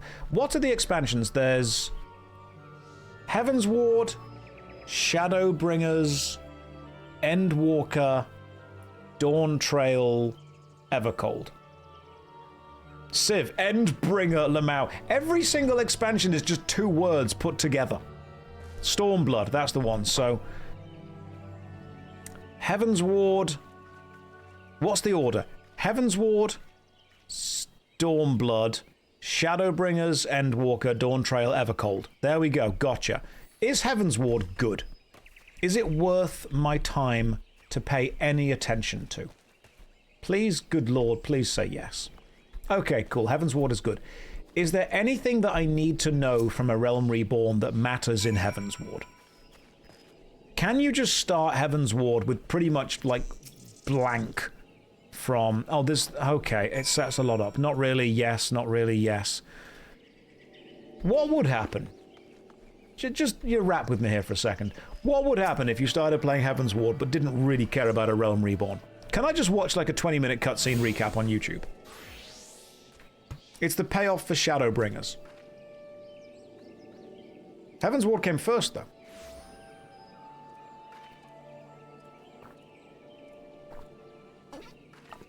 Okay, I'm just going to watch a recap of what happened, so I'm ready for Heavensward. I don't care about A Realm Reborn. I'm sorry, I just don't. And I'm tired of pretending that I do. A Realm Reborn payoff is inside Shadowbringers. If I get there, I get there. I will complete all of A Realm Reborn, and I will do the Crystal Tower quest, and I will get ready for Heaven's Ward. That's what I will do. I'm pretty much just going to get to the end game of this. I'm going to zoom all the way through it. I'm going to do the Crystal Tower. I'm going to relearn everything, and then we'll start Heaven's Ward, and then I'll pay attention. The Crystal Tower, I've been told, is important. I will pay attention to the Crystal Tower. Heaven's Ward, and then Stormblood. That's what I'll pay attention to. I didn't care about A Realm Reborn when I first played, regretted ignoring it when I got to Shadowbringers, but yeah, just watch the lore recaps. The last part of A Realm Reborn has a potato cut in half. Great. A Realm Reborn was incredibly boring, I have no idea what's going on. The last 2 patches are semi-important. It's difficult when you hear that the plot kind of needs you to pay attention to the earlier stuff when the earlier stuff just isn't that engaging. I will pay attention to Heaven's Ward. That's fair. That's all you can ask of me. I will pay attention to Heaven's Ward onwards. If it's good, I will then pay attention to Stormblood. If Stormblood is good, I will pay attention to Shadowbringers, and if Shadowbringers is good, I will pay attention to Endwalker. There we go. That, I think, is a fair way of putting it. I'm already level 34, and we are blitzing through the main quest by paying, and I must be honest with this, no attention. Stormblood is your favorite expansion. Shadowbringers was peak. He's going to walk to the end, chat. I'm pretty sure of it. I'm going to walk all the way to the Crystal Tower. And when people are like, you've got to pay attention to... Okay, look, I'm going to do nothing in this fight but press 6.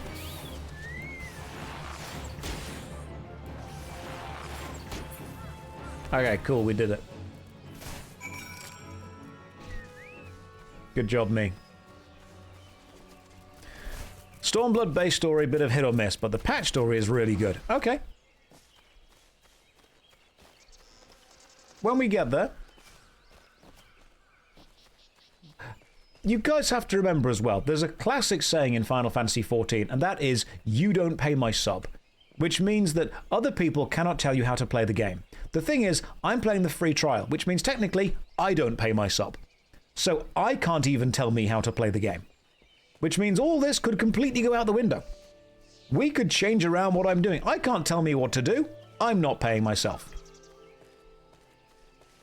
You've only heard streamers say that. Well, now I'm going to say that I don't pay it. I suppose if you subscribe in a way, you do pay my sub.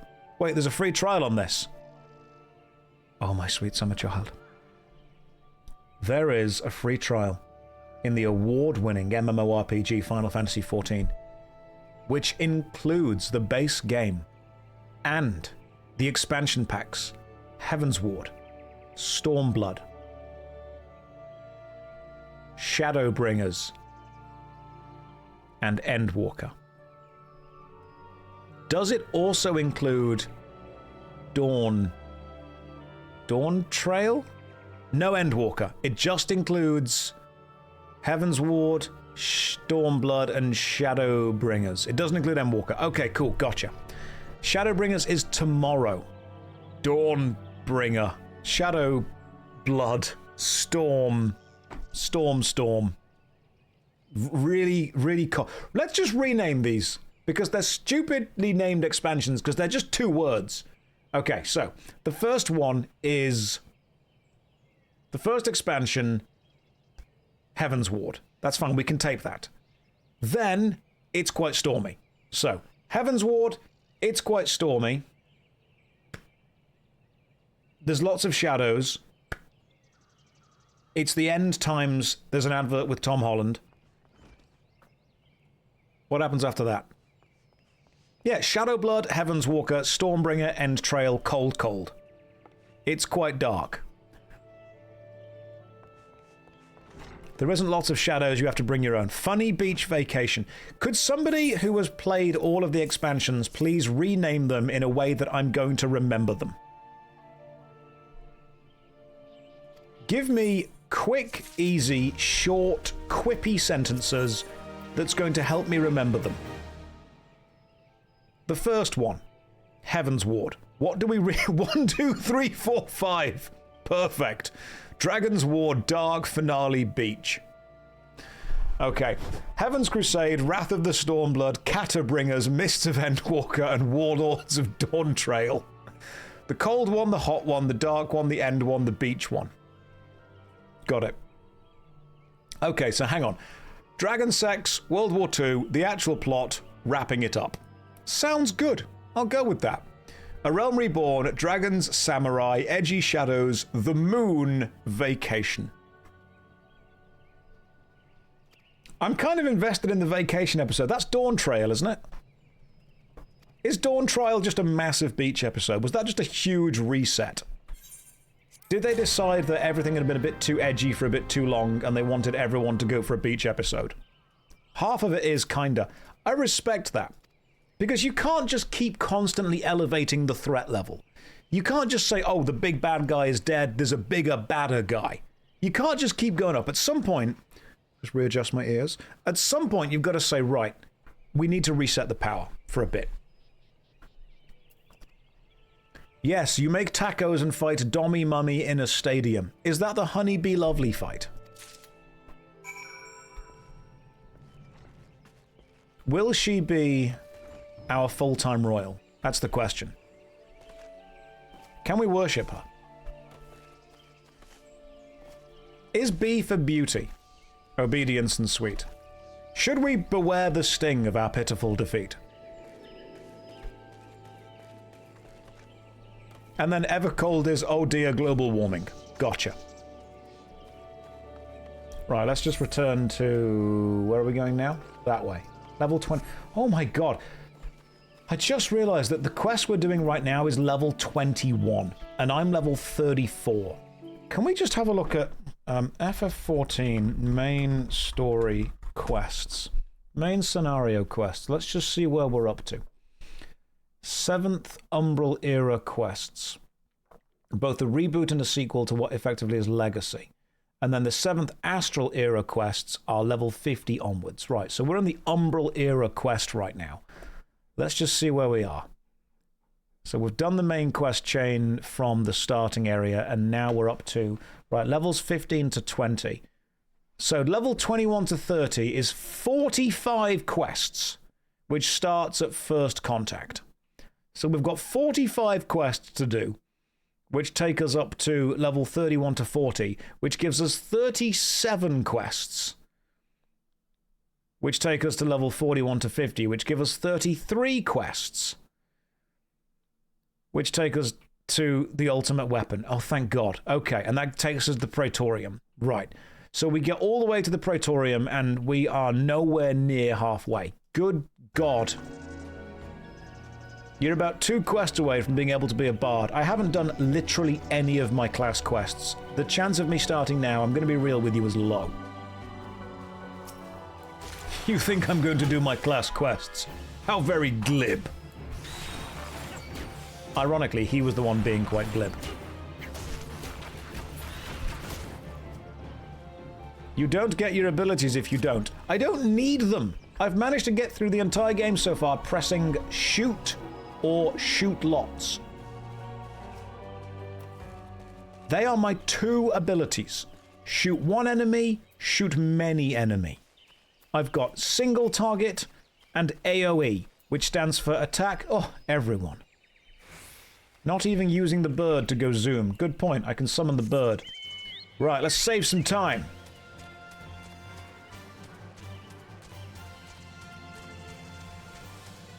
Okay, we saved some time.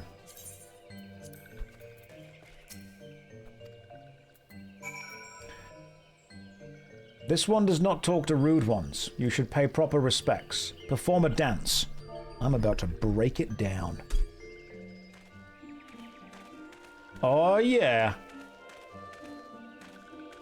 I am a slave to the rhythm.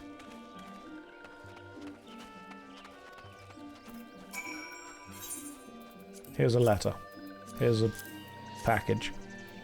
It wasn't a funny dance, alright, that was a Catboy dance. I am just a maniac on the floor. It's true. Slave to the rhythm indeed, my friend. I'm throwing shapes in the discotheque. The disc jockey spins those tunes and I just lose all control.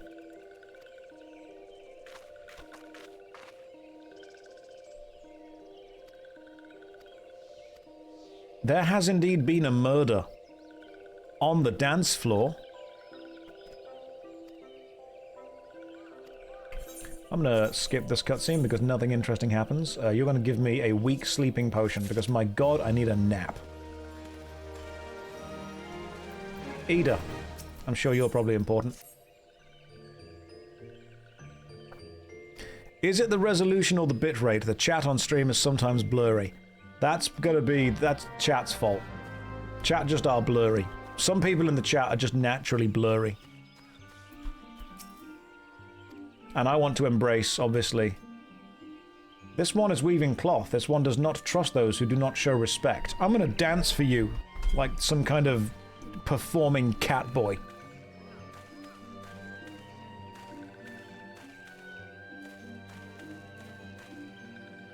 Alright, cool. Well done. Now, dance for the sylphs of Little Solace. God, you guys are truly just... This is degrading. Just because you're magical sylphs doesn't mean you can demand a dance from people. Fairy levels of domination here. Right, Britta, I do know the jolly dance. Thank you for giving me all the information I need. WoW Arena stream when? Oven, could you just maybe focus on what's happening right now instead of walking into a stream and saying, hey, when are you doing something different? I don't know. Let's focus on this. This is like... You strike me as the kind of person that would walk into McDonald's, walk up and go, hey, when are you guys going to start serving tacos?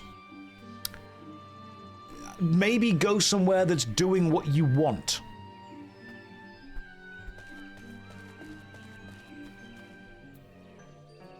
You'd walk into a library and be like, you know, you guys should really sell cars. Big profit margin on those, you should do that.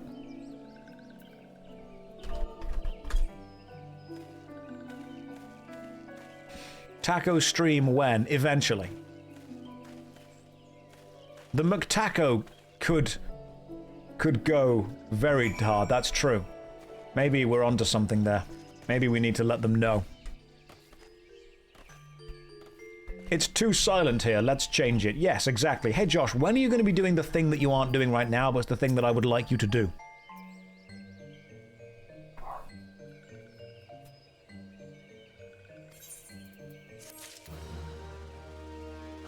It just seems weird to go into a Twitch stream that's not doing the thing that you want it to be doing right now and being like, hey, when will you do the thing that I want you to do? I don't know, maybe never. Purely out of spite.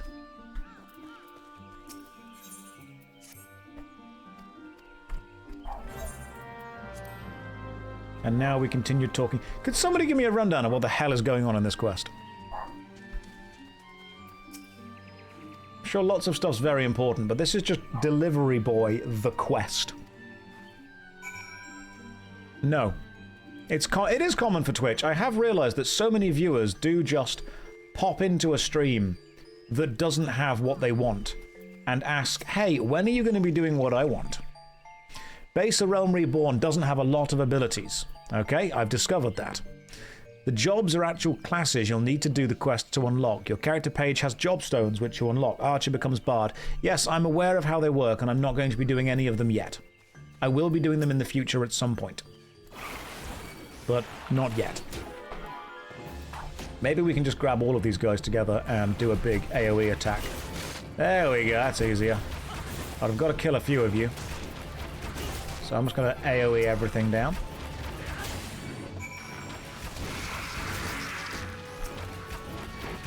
Right, all the beast tribes are essentially connected to a primal, and the primal is the big fire guy, isn't they? Yeah, that's the one. The primal's the big fire dude. Flying cabbage politics. That I can get behind. Slay a gall gnat and obtain some brownie brushes. Right. What is a brownie brush? Brownie brush. Ah, you're some kind of plant.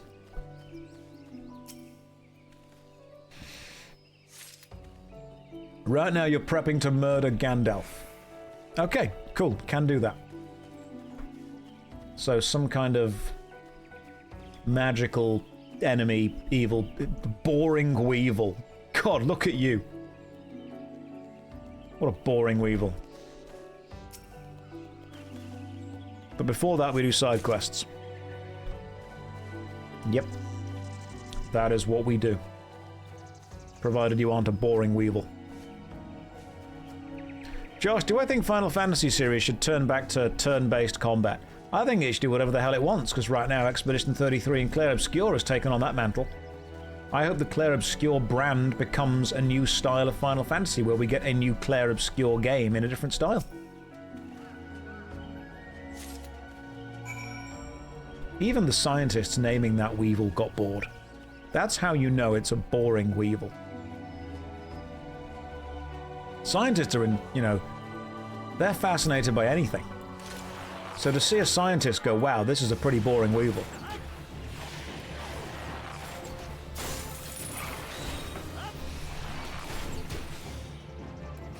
Josh, for the last 5 weeks, I've been recovering from an arm surgery. Was able to do nothing, just watched your streams all the time and had a good laugh. Appreciate everything. You are welcome. Congratulations, and I'm really glad that the surgery went well, then you are recovered.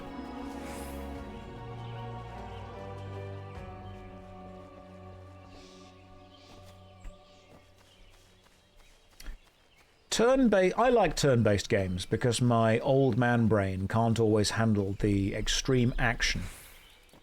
However, I do like games where you can parry by pressing a button at the right time, and I like games where it's active time battle like Final Fantasy VII or Chrono Trigger. So there are definitely game choices to be made. I think lots of choices can, work based on what you do and don't want from a specific game. Right, here's some mushrooms. Have fun. Look, I'm going to be real. I totally get why people buy level boosts. I'm not saying I agree, I'm saying I understand. Investigate the suspicious presence. I'm investigating things. Who over here is suspicious? You seem remarkably suspicious. Why is received misspelled at the top text? Engagement farming. That, and I spelt it wrong when I wrote it quickly. And now I'm just saying engagement farming as a way to save face and not just admit I spelled the word wrong and can't be bothered to change it. I'll change it. Hang on. Let me change it.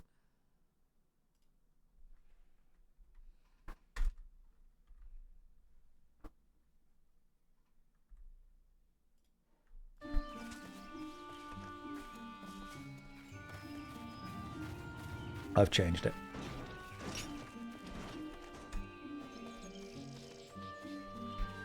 Don't ever ask me to do anything. Regular viewers would know that by now. Asking me to do literally anything is a terrible idea. It will not go the way you think it's going to go. You really were a teacher. I was. Sagittarius next. No, that's spelled correctly. Sagittarius. You missed an I and an E. I didn't, though. Josh, can you do my taxes? Sure, but you're going to go to jail.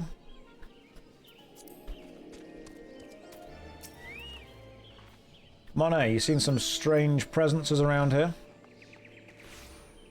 When did you quit the other spelling of receive? Will you go back?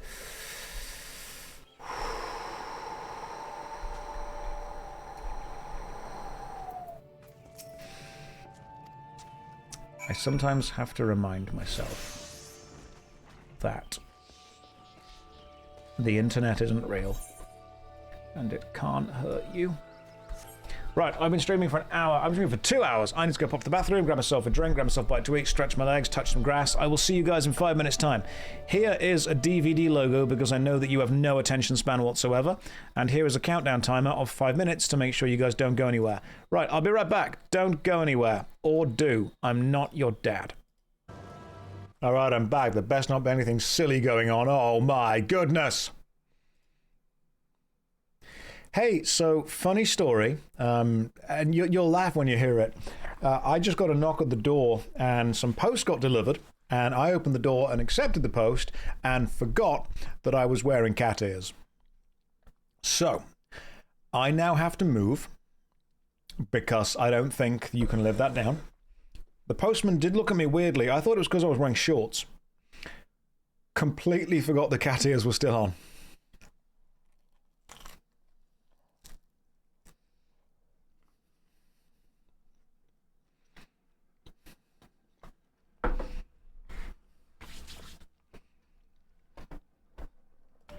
Right, let's have a look. Now, have a violence. Thank you. This... You know what I don't appreciate? First of all, I don't appreciate the Lalafell in a tank, but what I really don't appreciate is the fondlers. See the little fondlers right there? They're at ball height. Don't appreciate that.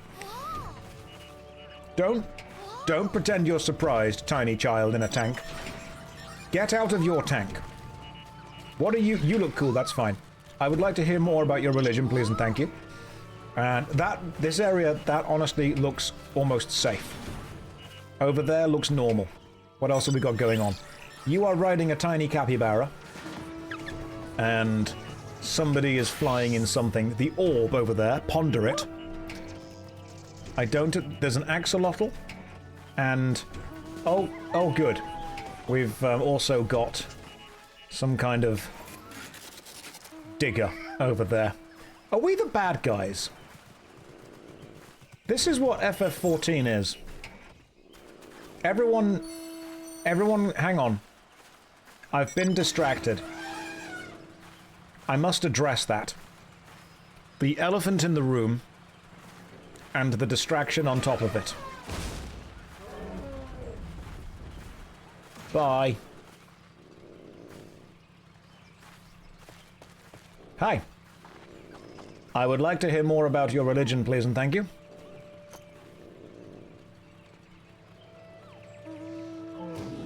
Oh, good. You then flew... Oh, God.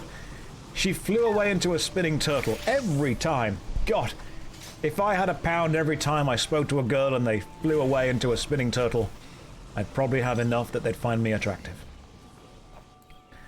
But for now, I'm going to get onto my own chocobo and go and return and do the main quest, which is this way. Someone in chat said, I hope people don't swamp him. Way too late. Between gnomes and Lalafell, do you hate both equally? Mainly questioning to understand whether it's for laughs or because they're so tiny compared to the rest. It's just for laughs. I have no strong feelings about gnomes or Lalafell either way. I just do it because it's funny. Hello Josh, did you unlock the Bard class already? I've not done the first class quest.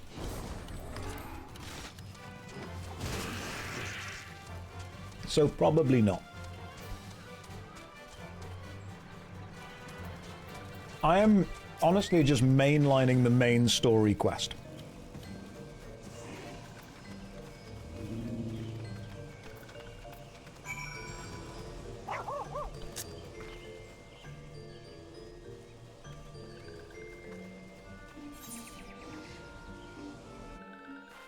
You're saying arm's length on one is diabolical. Why? Why is that diabolical? Do you need me to explain my action bar organization? I can explain my action bar organization to you if you want, but you might be a bit too impressed. So, let's see if you guys don't know how this is ordered, let's see if you can work out how it's ordered. Let me show you. Arm's length. Blood letter. Company chocobo. Foot graze. Head graze. Heavy shot. Leg graze. Peloton. Play guide. Yeah, it's alphabetically ordered. Which is objectively the best way to order an action bar. It just is. I'm sorry, but it is. And when I get a new ability, you know what I'll do? I'll put it on the action bar in its correct place. Suspicious box. Oh, hang on. Let me just deal with these guys. If anyone says that I absolutely need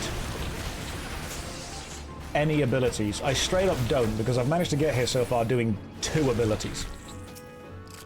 Didn't know Play Guide was an ability. Well, that's what you get when you come to this stream. High-level secret play guides.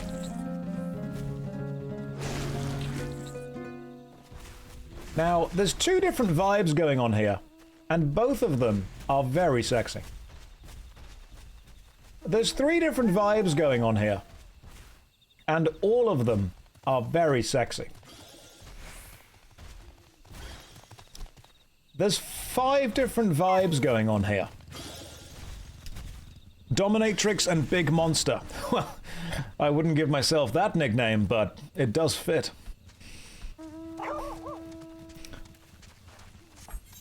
Right, let's return over here. They're both confusing. Josh has a harem. I don't even try to make them. It doesn't fit.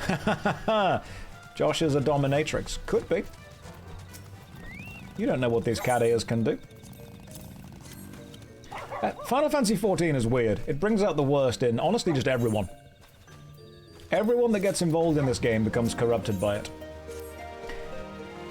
Here's a question, though. Will completing the main story affect the fact that my leveling of class... How do you level classes specifically? Because if we go to classes and jobs, right now my physical range DPS is 34. Dungeons, roulette dungeons. Okay, so when I get my new machinist class or my dancer class or whatever I end up getting, the best way to level those classes is just to grind dungeons. Okay, cool. Raise to 16, then do dungeons. Oh, you can just do like Sastasha, the Dead Mines, again and again and again. That works. I can do that quite easily. Right, we're now going this way. Remember, later on today, we will be playing some Albion Online because we need to. The Crucible needs us, if you haven't played Albion Online before. It's a fun little PvP game. And I am leading the guild to the 1st place of the 12th place people. Nomad's already on it. Nomad is already doing it. Albion Online have sponsored a couple of streams, and they are enjoyable. I wouldn't say that I'm the best player, but I'm probably in the top 1. And if you guys want to see how a game should actually be played, you can go and watch Nomad Poncho play it right now. Do your daily roulettes, then run the highest level you can. I've not even done the daily roulette now. Where is my daily roulette? Is it duties? Daily... Raid Finder, Duty Finder, Duty Roulette, Leveling. I've not done any of those. Adventure in Need, Tank. I don't have a tank right now. I could do any of those 3. Here's a question. If I queue up for a leveling roulette, when I finish that roulette, does it put me back where I was before in the world? Okay, yeah, in that case, yeah, let's just join. Sweet. Register for the daily roulette. You are... Okay, that's for the fate, not the roulette. It's an instance you get thrown into and then get taken back out of. Lovely. We can do that. What I can keep doing is just keep pushing through these quests. I'm not really paying any attention to these quests because I don't think they really need that much attention. Do that. Be honest. Be honest.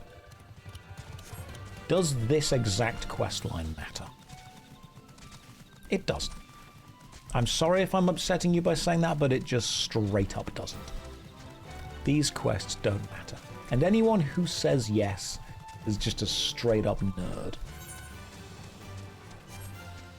But we can go this way. I think we can. But the trees, honestly, at this point, can just kind of fend for themselves.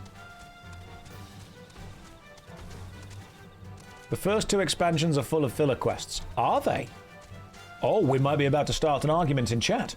The first 2 expansions. Heavenbringer and Shadowcold. Is that true? Are the first 2 expansions Storm... whatever it is. Storm Warden Shadow. Shadow. Alright, let's just go to whatever this thing is. Unable to commence while using the Duty Finder. Well then, I will go to the Duty Finder and I will withdraw. And then I will go and do this quest. Filler can be fun, that's true. Heaven's Ward is fantastic, Stormblood is shite, says the Twitch user Men's Butts. I don't know how much weight I'm going to put in your opinion on MMORPG expansions, but when it comes to judging men's butts, then I know that you're the authority. Alright, we all have our specialties.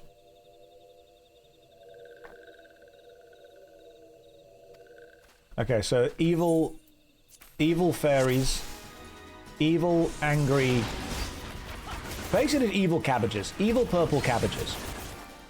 What if we just did this a lot?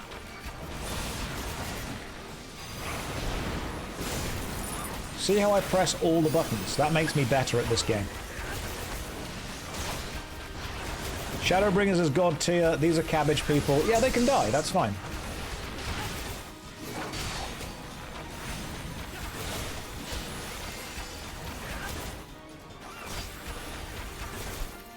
I will find out for myself whether the expansions are good or bad, but what I can guarantee is that I know for a fact that because I've already finished A Realm Reborn before, A Realm Reborn is good every time Gaius is involved. I really think that Gaius should have been heavily involved from the start.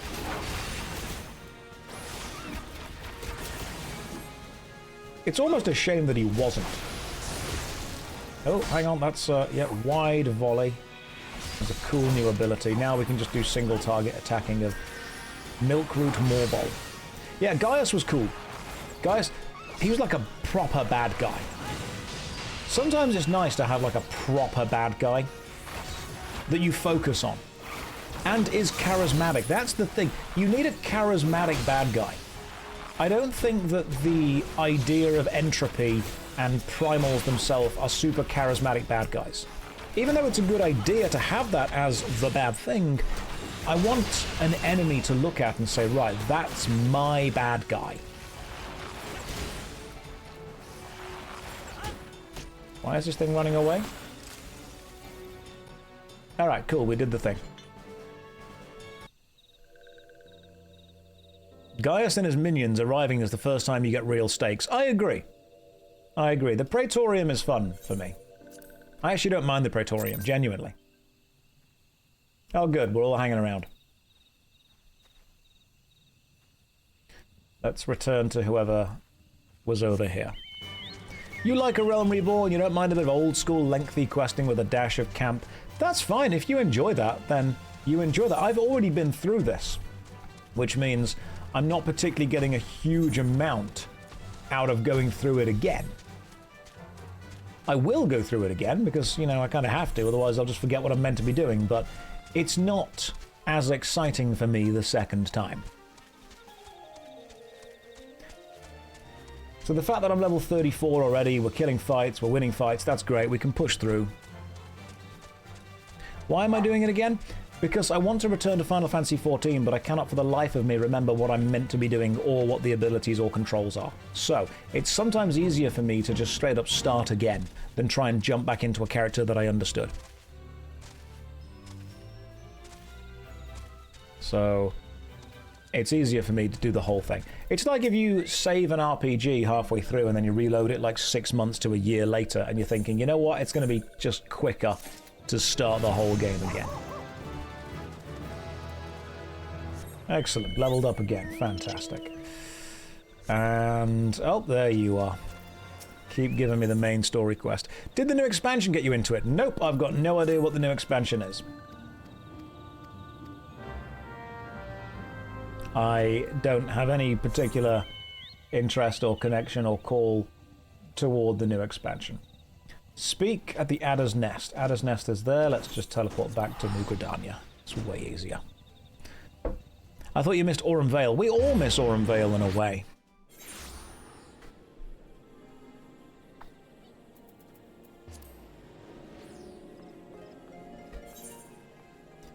I think what it is playing one MMORPG is fine. Playing 5 or 6 means that you end up forgetting specific bits about them and missing them, and they are games that reward deep amounts of attention and focus. But the true value of an MMORPG really is the friends we made along the way.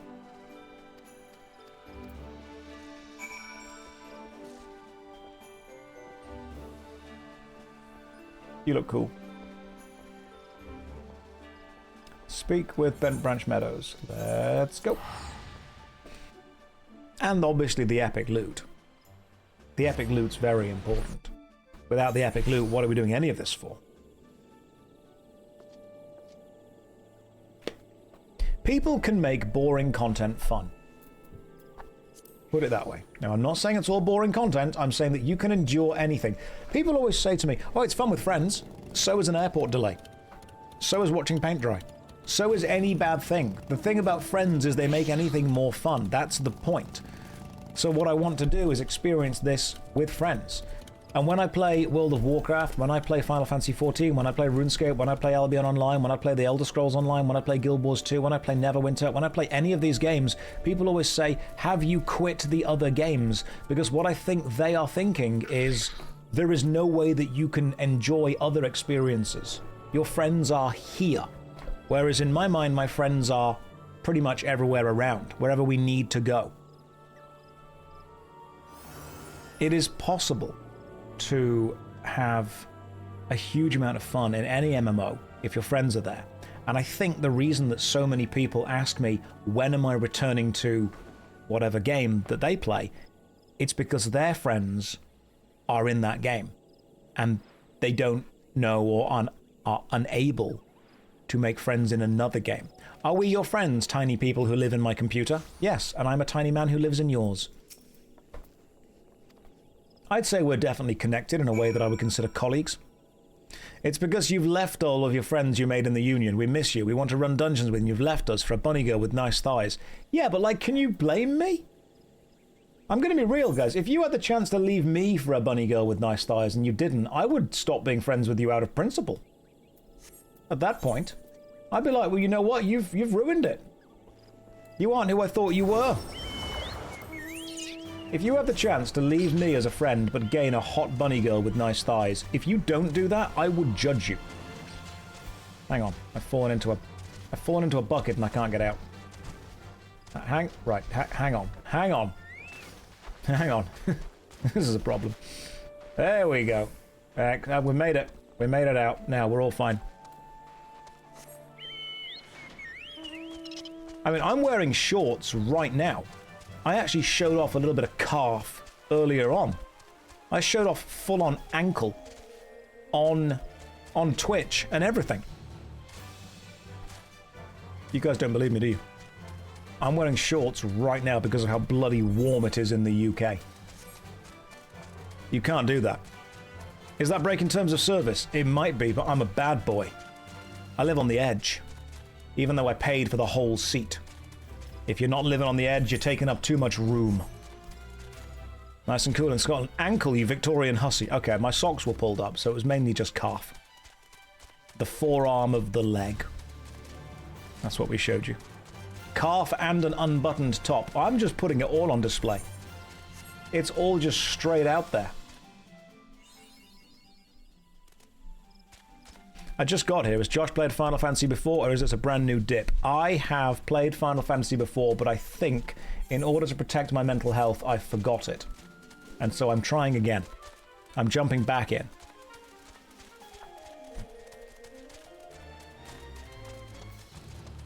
Josh, this is my OF era, yes. Only Final Fantasy.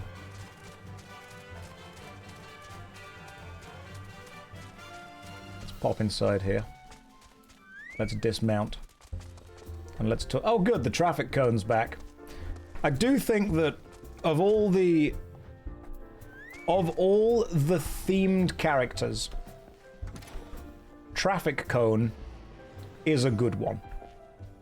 Traffic Cone is a Lalafell that works for OSHA and the health and safety people. And whenever we need a health and safety traffic cone, we make sure that traffic cone is employed. They will sweep the floor and make sure that everyone is aware and alert. Right, you.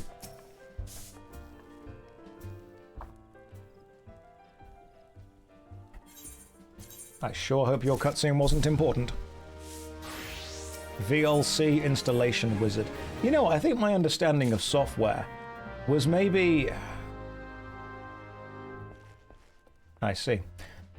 I think I thought software was cooler than it was when it said, would you like the wizard to install this? And I'm like, oh god, yes, software is magical. Okay, hello, I would like to know more about your religion, please and thank you. When did wizards stop creating spells and working for kings and instead focus on installing software?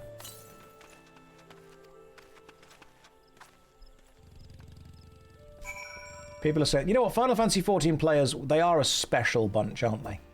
They are truly a special bunch. I think Final Fantasy XIV, in a way, is actually it's a containment SCP. We've found all the same players and just put them together. It prevents them going to other games. MMORPGs serve an important social purpose of finding every type of a person and keeping them together, which is very important.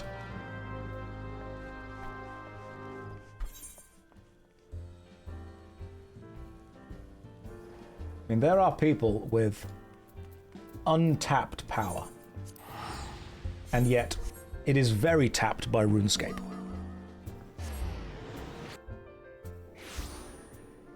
Right, let's go this way.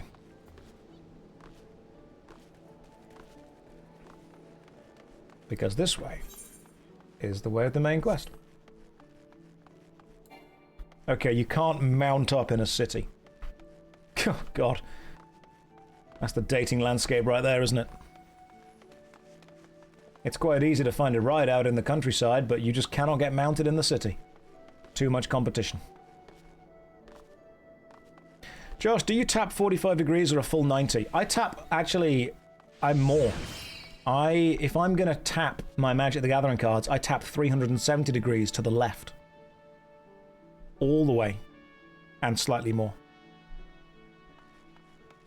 No, in a serious answer, you must, if you are tapping your Magic the Gathering cards, tap 90 degrees. Turn your cards sideways because you are representing a board state. And if you are not representing the board state correctly, the board state will be misrepresented and I can't read it. If you have a stun counter, or if you are tapped and will not untap during your next untap step, sure, go 45 degrees. But if you want to represent the board state correctly in Magic the Gathering, when you tap a card, it is 90 degrees.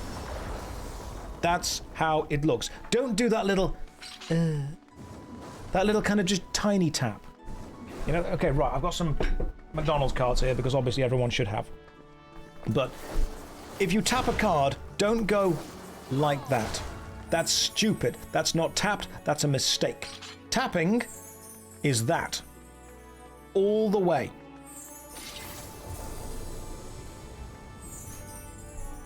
All the way. You should re-queue for a dungeon because when you join Cabbage Fight, you get off the queue. That's true. I'll be okay right now. I'm just going to push through the main quests for a bit. I'm a big fan of Magic the Gathering, and if some of you play your cards right, I will tap you so hard that you will not untap during your controller's next untap step.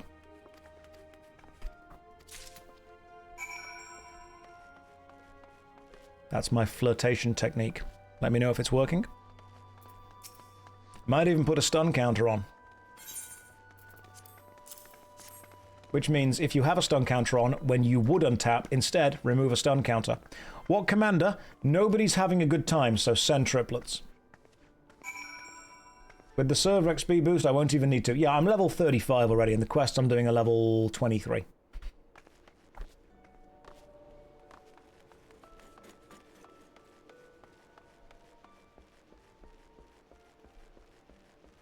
You see, this game is transforming my speech. How so? Am I making better speech? Am I doing good mouth? You never understood Commander. Commander is what happens when 4 people who kind of like Magic the Gathering want to get together and play 4 different games where nobody has fun. That's, I think, the best way that I can describe it. Like, imagine Magic the Gathering, but everyone's sad.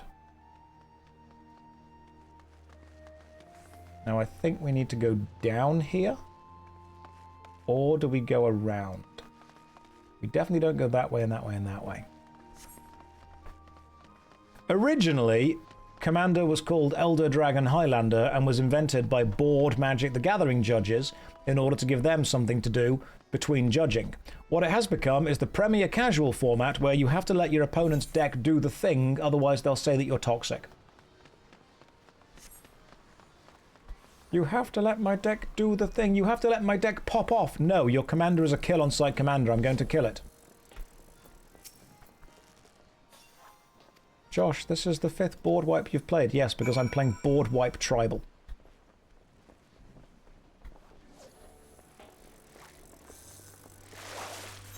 So, where are we going now? Aleport. Did we not attune to Aleport? Oh, okay, hang on. I'll attune to Aleport. You. Aleport, please. We could go to Costa del Sol later. Costa del Sol would be nice. When was the last time you got to do the thing while playing Sen Triplets? Seeing as I play Phyrexian Unlife and Solemnity Lock, along with all the cards that allow me to search for enchantments, and enchantment removal is one of the least played archetypes, quite often. My thing with Sen Triplets is whatever your thing is with your deck. Phyrexian Unlife Solemnity combo Lock. Nobody has fun. Done. Right, we need to go to Upper Lanosea. Where are we currently? We are here. So, up and out. Let's go.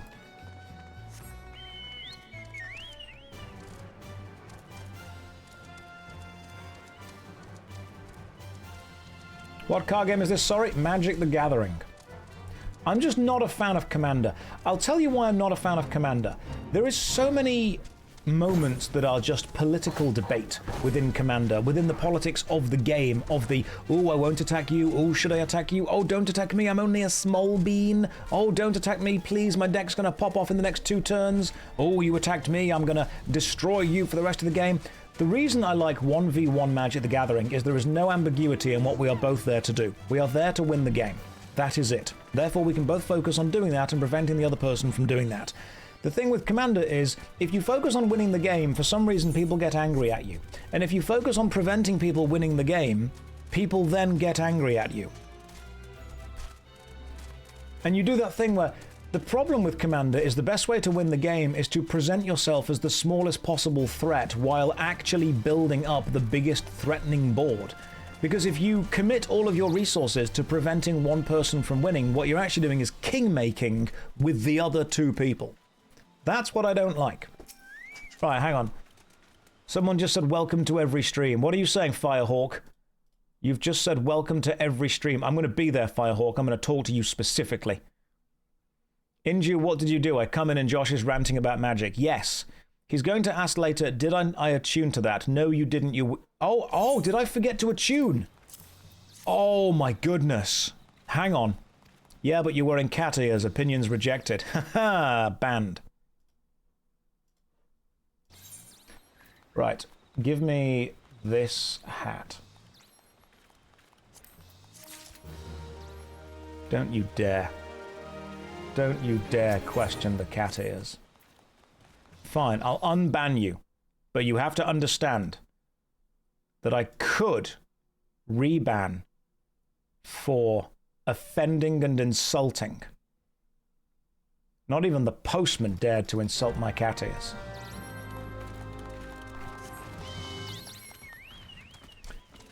I think Commander can be fun if everyone wants to play the same game. The problem is not everyone always wants to play the same game. Some people are like, I'm just going to play an unupgraded precon. Some people are going to play their super meta tier 5 deck. Some people are going to play their, you know, funny, silly, never going to win but always enjoyable deck.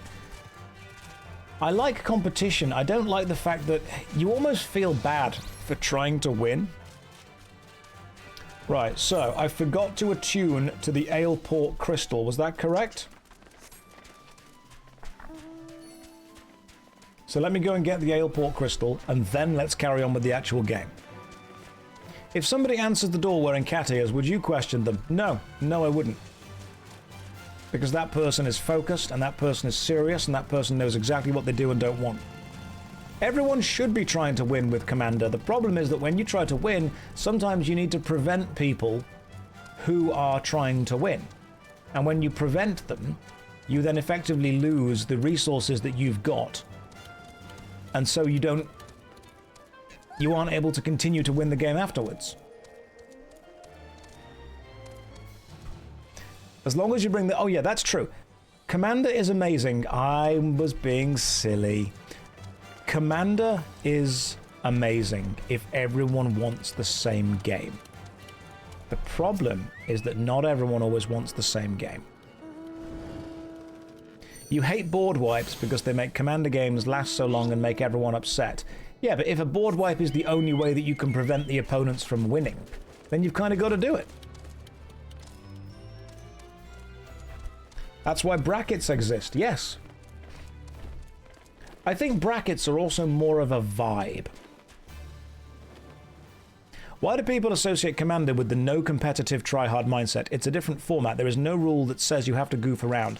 That's true, but when you have 4 different people bringing 4 different levels of decks, that's the problem.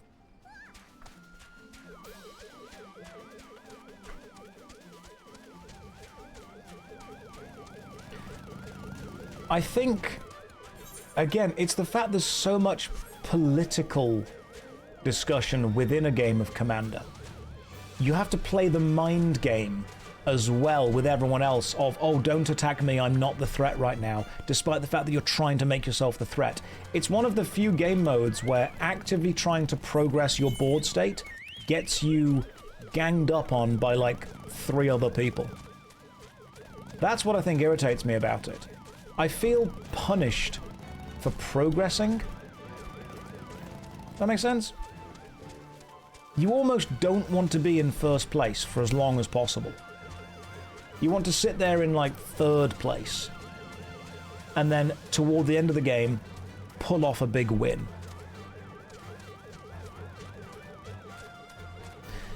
Josh, I started the game 3 times and quit because I don't like how the classes play. Can you sell me the gameplay? Nope, not a salesman. Play what you want with your own time. Your time is limited. Find a game you enjoy, play that. If it's not this, don't try and make yourself play it. There's lots of other MMORPGs and lots of other video games. Your time is limited. If you aren't enjoying whatever you're doing, go and find a way to enjoy what you are doing. If it hasn't sold itself to you within time, then don't force it.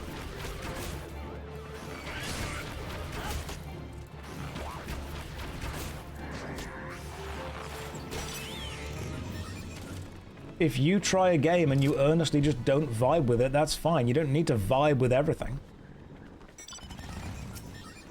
It's okay if you don't. Can you be more on my side, please? No. No, I'm on the side of whatever you think is right for it. The little swirl means it's on your hunt log. Yep, that's why I'm killing it.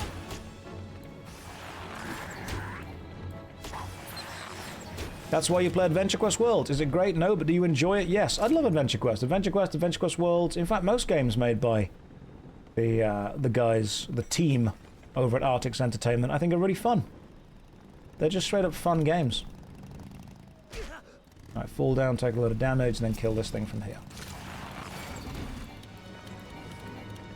And some people can't get into Guild Wars 2. Yeah, that's fine as well. You don't need to be into everything. Is Adventure Quest the game that sent me the frame poster? Yes, it is. Yes, I get on well with the Artix team.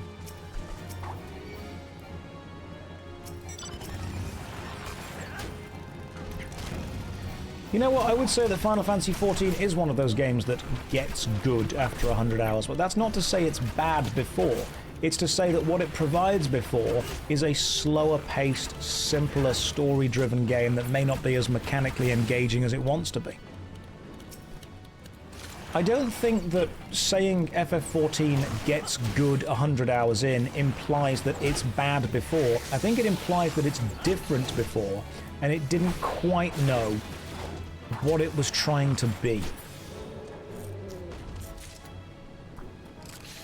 Kid says, yeah, if you don't rush it. Do you believe that I'm rushing it now? Because I definitely do believe that I'm rushing it right now. It is a slower-paced, narrative-driven game that wants to connect you to its world. And if you don't want to be connected to its world, then you are going to struggle to engage with any kind of meaningful things within the world.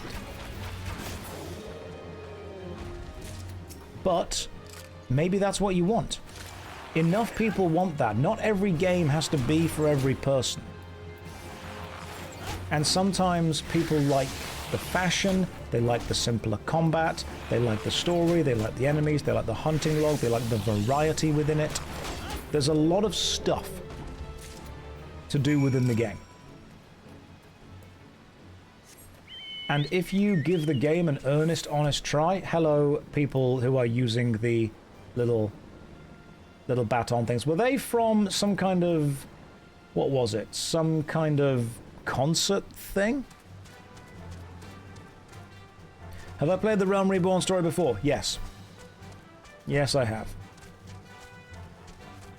Why is that lady so tiny? God, you can't just ask someone why they're tiny. That's a Lalafell. Oh, they're from the online shop. Gotcha. You spent real money on the lights, and now they are yours forever.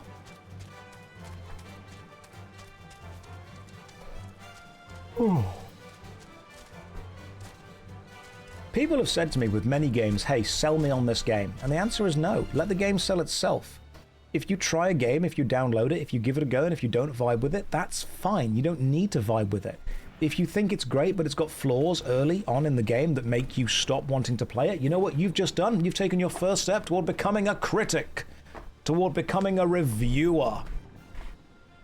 If you play a video game and you think I can see the value this has, but I just don't enjoy the gameplay of it, great. That is the start of your YouTube career. That is the start of the moment when you can say, right, this is what we're doing from now on. You do not have to like every single game you play, and you don't have to like every game that other people like. Have I reached endgame of Final Fantasy XIV before? I've played the Praetorium, yes.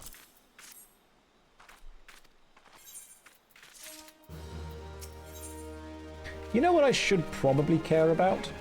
Is the fact that I probably have... I've not actually changed my equipment in ages.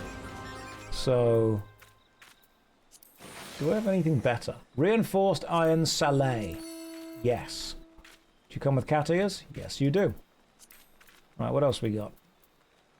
Okay, none for you. Nothing there. Trousers? No, we're good. Boots? Nope. Special earrings? Hell yeah, there we go. Can we put them... how many earring slots have you got? Only one? One earring slot, okay. Now, whatever this is. Wrist guards? Strength, vitality, and mind. And what am I currently wearing? On my wrists. 2 strength, vitality, and 2 mind. Okay, cool. Like just a better version of that. And I'm not that bothered about changing around my equipment right now. Josh, if you go to your character menu, there's a recommended button for easier equipping. That seems too simple. Way too simple. We're not going to do that.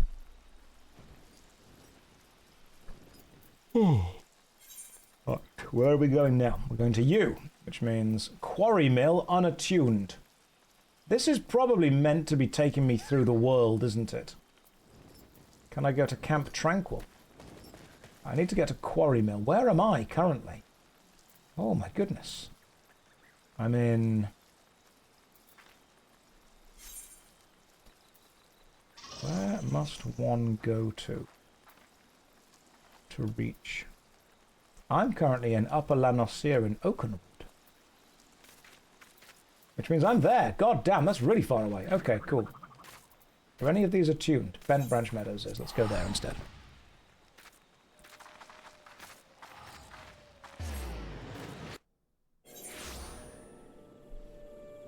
And now we just go south, which is down. Everyone knows south is down. That's how directions work.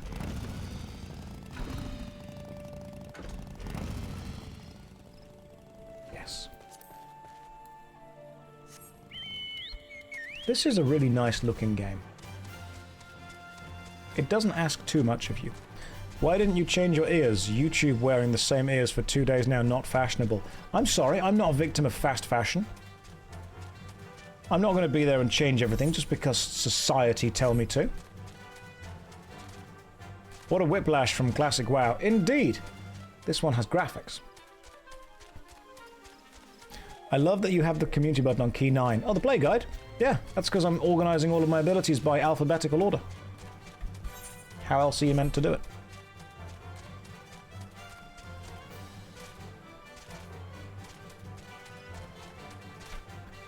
You got to keep fashion to date, Unk. No, you haven't. You're not going to talk about fast fashion. Sometimes sustainability is the name of the game. Sometimes buying one pair of ears is enough. Then you just make them work for you. I thought you said you had to give all the ears equal time. Yeah, but equal time doesn't just mean while you guys are here. I might Twitch stream for 8 hours with one pair of ears and then use another pair of ears for 8 hours off stream. You don't get to be the arbiter of when the time happens. Just because you're not here for something doesn't mean it doesn't happen. Object permanence, remember? Do I shower in the cat ears? How else am I meant to clean them? Of course I don't shower in the cat ears. That would damage them. That's not how you clean them. I lick my hand and then pour over the back of them. As you should clean them. As a cat would.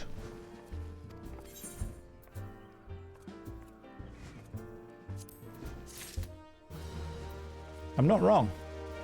They come with instructions. It's exactly how it works. I bet you shower naked too. No, I don't. I wear swimming shorts. Alright, I'm English. I'm wearing shorts right now, actually. Level 21 weapon coffer. A heavy chest containing a weapon of item level 21 through 23. Let's use it then. Elm Velocity Bow. That is better than what I've currently got.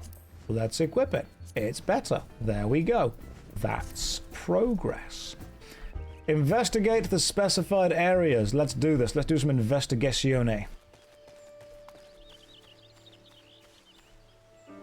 The visuals from this conversation are making you have a hard time concentrating. Are they? Okay, focus. Focus. You can do it. I believe in you.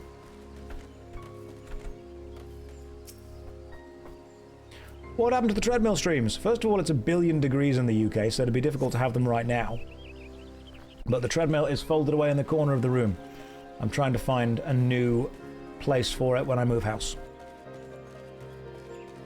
I am becoming a real Final Fantasy XIV player. Everyone, if you play the game, you're a real Final Fantasy XIV player.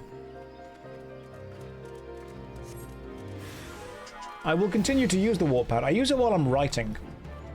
I tend to not use it while I'm playing as much, but while I'm writing, it's very helpful. Why do I need to move house? They've found me.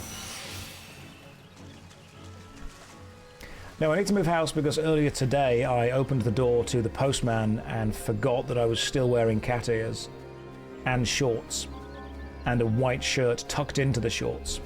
And after going through that experience, I thought the only way to continue having any kind of self-respect is honestly just to move. You know, there's some stuff that you just don't come back from. That's it.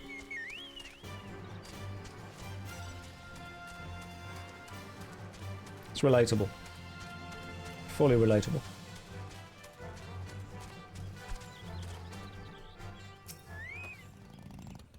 Did I greet the postman with a meow too? No, I just clambered on top of their shoulder, curled around a few times, and then tried to settle down. As, you know, is tradition.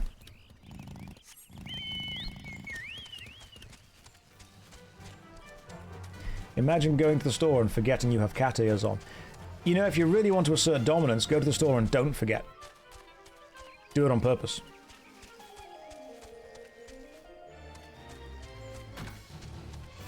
Trying to find the destination. There it is. Should I have glomped the postman? Wow, we are truly going back to the old convention era, aren't we? Should I have glomped the postman? Did I say to him, ooh to the woo? I said roar, which means I love you in dinosaur.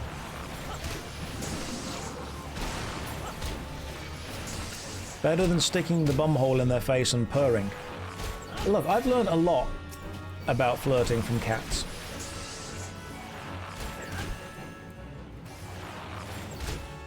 There are actually two ways that I flirt, entirely influenced by cats. One of them is, obviously, you just walk up to someone, wander around their legs a couple of times, and then stick your butt in their face. That can work. The other one is that I force them to sit down and endure 2.5 hours of me singing. both of these are inspired by cats.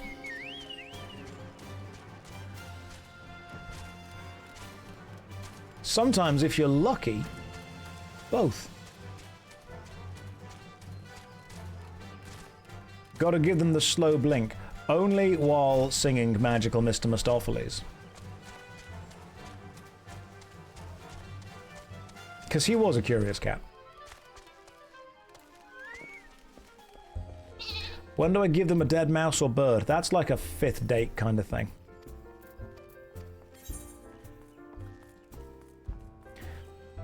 I do appreciate the fact that I'm actually getting equipment now, which is quite nice, because I wasn't getting equipment for a long time. But I'm now looking a little bit different. Oh yeah, hang on, Rum Tum Tugger is the curious cat. Magical Mr. Mistopheles was There Was Never a Cat So Clever. That was the one. Almost got my musicals wrong there. They almost took away my theatre kid card. For punishment, I sentenced you to 3 Gethsemanes. Do I sing Everybody Wants to Be a Cat from the Aristocrats? Yeah, that's a great song as well. I didn't know he played Final Fantasy XIV. I play every game. The point of playing every MMORPG is to be ingratiated and ingrained into all of them. So I play as many as I can possibly fit into my day. I play lots of different MMOs for lots of different reasons and enjoy all of them differently. Speak with Lutrinitas, however and wherever that guy is. Where are you? There you are.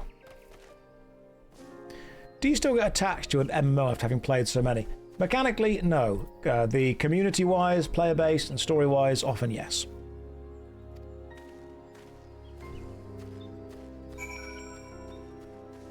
To me, sitting and just playing an MMO is no longer novel, but playing them with friends is always fun. That's the way that I can say it. What's my favourite MMO? Story-wise, probably Final Fantasy XIV. Mechanics and combat-wise, Neverwinter. Classic community-wise, RuneScape. Dungeons and Raids, World of Warcraft. Jumping puzzles, Guild Wars 2. So I would have to say that there are lots of different aspects of MMORPG design, all of which I find beautiful in different ways. What's the story of FF14? All of the weebs got together and tried to see how long they could convince everyone that a really dull, boring 100-hour story was actually really good. And then when they realized they could do that, they then added a couple of expansion packs that made it slightly better.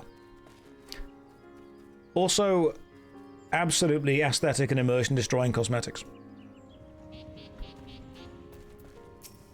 We are good.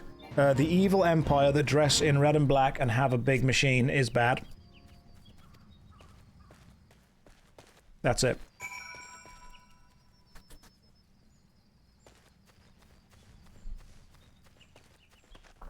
The big machine. The Ultima weapon. That's it. That's the entire thing.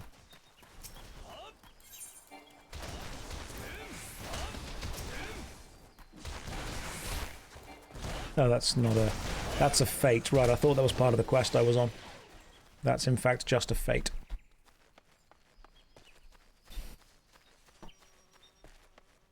If I were this dude I was looking for, where would I be? There he is, behind a tree. You, stop hiding. Are you going to still be playing when new expansions drop next year? I don't know. I don't know. I don't know what I'm doing next week. Maybe? Maybe not. I can't tell you exactly what I will or won't be doing at any given time.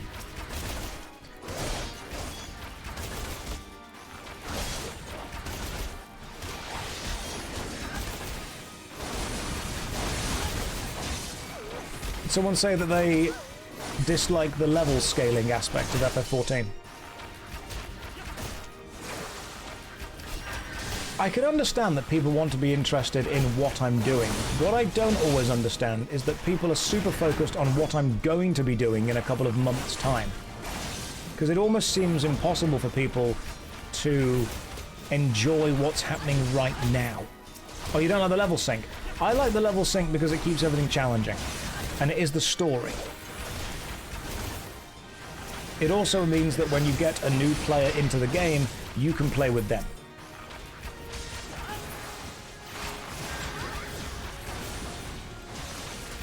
Because one of the most difficult sells is saying to someone, hey, come and play this MMORPG with me. You can play with me when you've played it for a couple of 100 hours. It is difficult to sell that to a normal game player.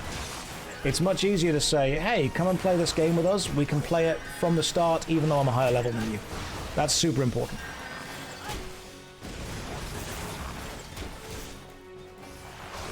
The game as a narrative game is not difficult either. It's really not difficult. People just wonder if you survived the tutorial part of A Realm Reborn. People want me to prove myself to them, but they also want me to commit to one game that they know they'll be playing in the future. Just, how about this? I'll play a video game until I stop having fun, and then I'll play a different video game. Hello, I was brought to the stream when I searched for Catboy. I don't like that. I mean, I'm glad it worked. Welcome. I don't want to be that guy. But that has the same energy as someone saying to me yesterday that their friend said to them, oh, Josh, I know him, the WoW streamer. Oh, we become what we all hate, don't we? We truly do. We truly become what we dislike. Also, I'm not a cat boy, I'm a cat man. And I demand to be taken seriously.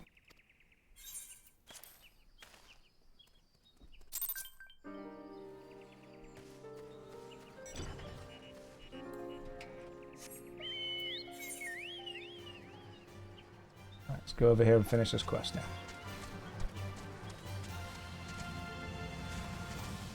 Catman sounds worse. Well, it shouldn't.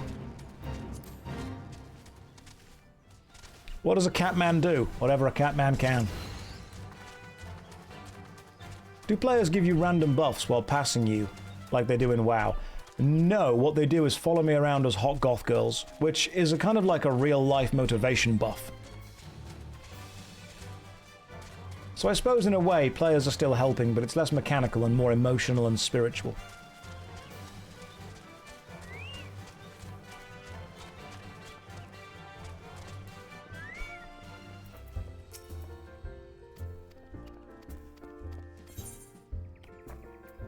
I don't think there are that many overworld buffs to give out in general anyway.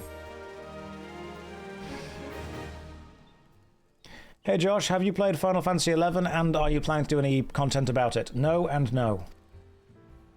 And that's unfair. Not yet and I don't know.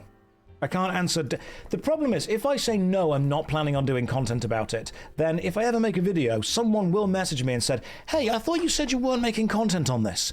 And if I say no, I'm not going to make content on it, people message me and say, why don't you make content on this? Why wouldn't you do that instead? Why don't you just let me play the game on Twitch right now and we'll see what videos get made in the future? Every single Twitch question is the interview version of, where do you see yourself in 5 to 10 years' time? I don't know. It is the same question all the time of, hey, are you going to do something that you aren't doing right now? I don't know. Maybe. Maybe not. Who knows? Let's find out.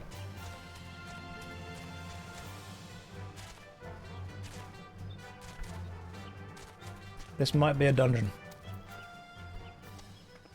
I am distracted. I am listening. I would like to know more about your religion, please. Okay, cool, I'm sold. Right. The 1,000 Moors of Totorak is now accessible. And I believe we must actually go and do it. Enter the 1,000 Moors of Totorak. Oh good, everyone's here. So, the idea of do people follow you around and give you buffs? No, but goth girls do drive tractors at you. So, you know. What made you come back to try Final Fantasy XIV? I woke up and thought, hey, maybe Final Fantasy XIV will be fun. The Oracle foretold it. I forsooth saw it in a dream. A magical manifestation of heavenly energy formed itself into an orb in front of me and said, Josh, go to Eorzea. There are hot goth girls. And I said, I'd say less, fam. And then I turned up. Is it more fun than WoW? It's different. It's neither more nor less fun. Sometimes things just happen. Here's a DVD logo. I'm going to go and eat a donut for 5 minutes. I'm going to be here. I'm just going to eat it, but you can't see that. I'm not lying. I'm still here. Okay, I am lying. I'm going to go and turn the air conditioning on. It is so incredibly warm in this room. I have an air conditioner in the corner. I'm going to turn it on for 5 minutes to cool the room down. But to make sure that you guys don't go anywhere, the DVD logo will stay there. Right. I'll see you in 5. Maybe. Don't go anywhere. Or do. I'm not your dad. Alright, sorry I'm late. It's because I didn't want to come back. Well, let's carry on, shall we? Let's keep going. We're here now. Fate has been, I want to say, unkind. Do you think God stays in heaven because he too is scared of what he's created? I love the fact that of this, the most normal looking character is the guy standing holding a torch. Like, there's just one dude over there just holding a torch. Okay, now it's changed. Now you've just got out a massive, huge, two-handed weapon, and then someone on a capybara walked up behind you. I spoke too soon. I should have just shut up. I shouldn't have said anything, should I? I appreciate you being here, though. Right, I'm surrounded by goth girl, and 3 children. I'm not a Minecraft YouTuber or a Roblox YouTuber. This doesn't work. Right, we're going in with a party of other players. Good luck, everyone else. The 1,000 Moors of Totorak. Can I join that? I think I just click join. Okay, cool. Good luck. Hang on, did I join the wrong duty just then? I went with a leveling random one, didn't I? Hang on, duty finder. Let's just withdraw from that. I need to go back to here, take away leveling, go to that, go to the 1,000 Moors of Totorak, join. Right, 1,000 Moors of Totorak, let's go. If any of you manage to get into the same party as me, just let me know. Oh good, I'm sure somebody did. Here we go.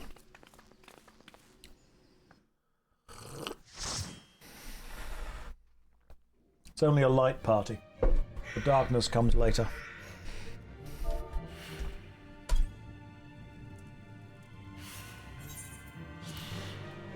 Right, let's see if anyone was able to make it in.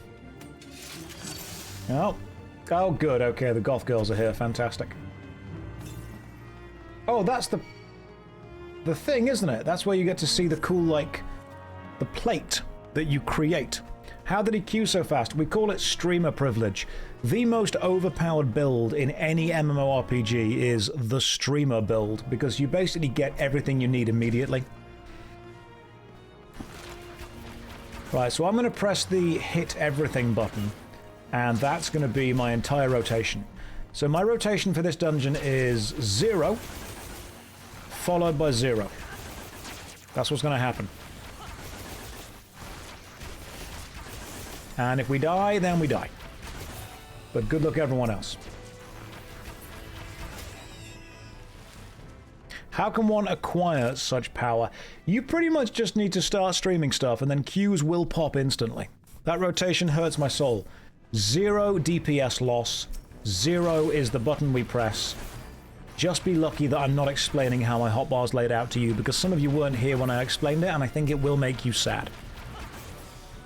Maybe the rotation is A, B, C. Always be pushing the key 0. And where cat is, obviously. My action bar is so far, honestly, the best setup. Twitch approved my emote, but chose the wrong string of letters to use it as imaginable. Is there a way to change it? You have to, if you're trying to get a unique emote set up for it, you might need to go back through it again. If Twitch approved an emote, you will need to, in order to change it, I think, apply for the application again. Apply for the application, that's the same thing, Josh.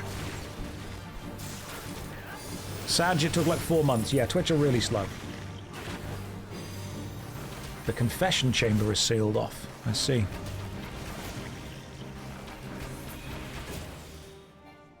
Long ago, nobody had AoE attacks at this level. I'm just so good at this game. I can greed those because I will wear them if I get them. Yeah, you guys knew what I meant. You understood what I was going for. Apply for the application. It's like pressing 0 for your rotation. Oh, they're actually good for me as well. I'll cast my lot into... I can wear them, so we'll greed them. Not even range DPS. I am range DPS. Hang on, let me just click sprint. And I can run into the fight. I'm not going to press need because I don't need them. Like, nothing bad's going to happen if I don't get them. Like, I'm sure I'll be fine. Just greed everything.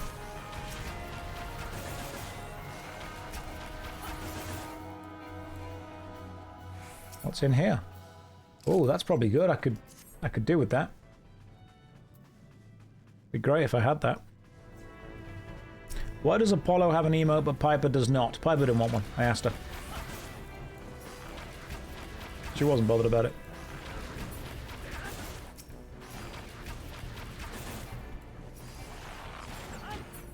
In fact, we'll get Apollo and Piper on the stream in a minute.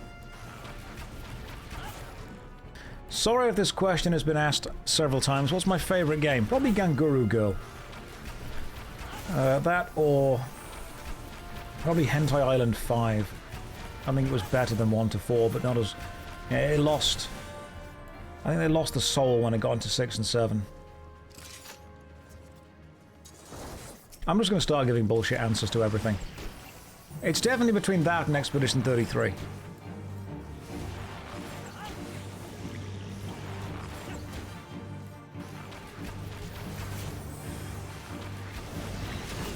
Four is better. Get out of here.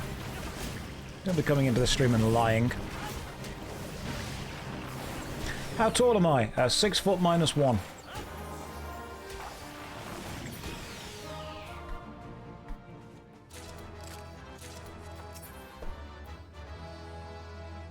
Can greed those. Don't need those. Oh good, I got loads of stuff, thanks.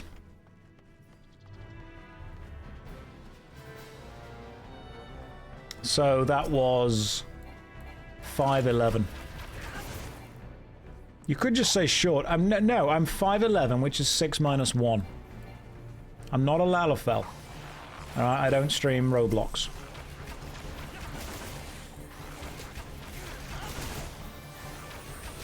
Thank you for giving me all of the items so far. I appreciate that. Which of the British colonies is my favourite? That's like asking which of your children do you love the most.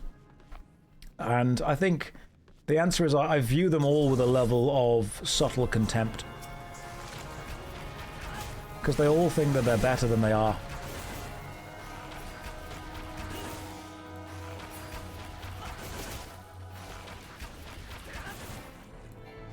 I hate them all the same.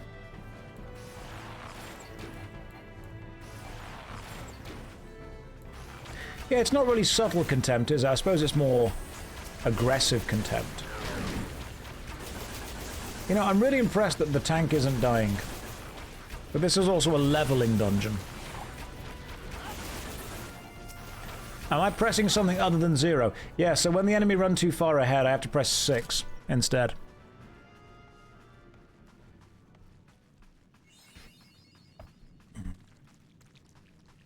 You know what I should do is I should rebind all of these keys to be A, B, C, D, E, F, G. Just do a full-on alphabetical bind. Right, while this is happening, I'm going to have a spoonful of high-protein yogurt. Oh, it's Edgy Boy. Darkness.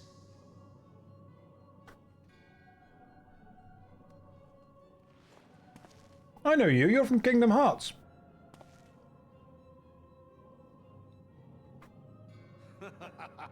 I won't let you take Kiari's soul.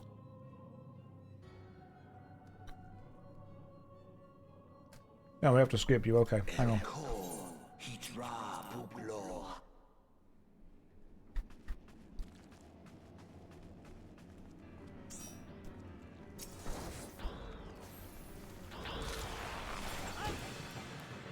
Behold, gameplay. Oh, gonna change it up. Oh, God, yeah. Oh, hang on, mechanics. Mechanics, this is my time to shine. Time for some zeros. You bought a pack of those little yogurts earlier. They're great, aren't they? You gotta love a bit of little.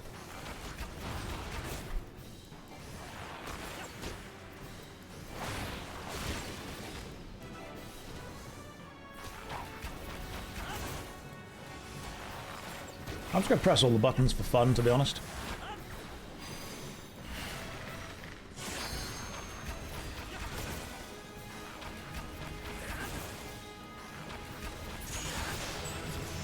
Excellent.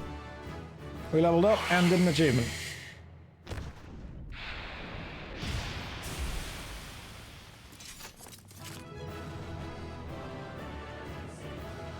We did it. Now that's the rare Victorian goth girl. You don't see that often. But it's always impressive. Right, let's have a look at whatever the... Josh, you should have your limit break in the alphabetical order. I will put it on there then.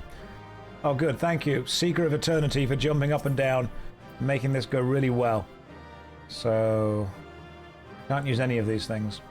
So just like pass everything. Whatever that is, I don't care about it. Excellent. We did a thing. Good job, guys. Well done, team. What's this playthrough all about?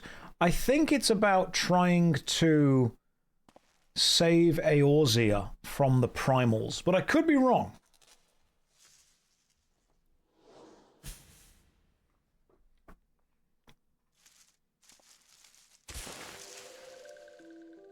Oh good, it's a cabbage. I know you, you're the fairy tale mother from RuneScape.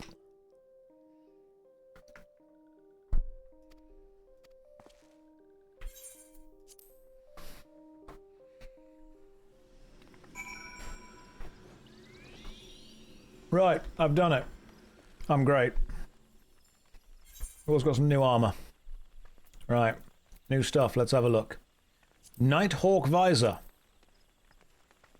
Not beating the anime allegations. The Brigand's Acton. Ah yes, my true form as a pillow.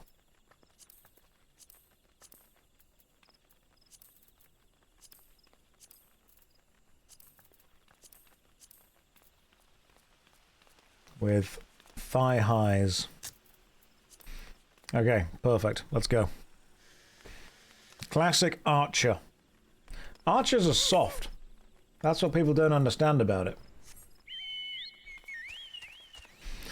Josh, will I be playing the EverQuest remaster Daybreak is working on? I believe it's a graphical and UI overhaul for EverQuest due to Planes of Power expansion. I don't know. I'll probably play EverQuest Legends when they release that because it lets one person use 3 different classes on one character. But also ask yourself, how much time do you need to invest in one MMORPG to be good at it?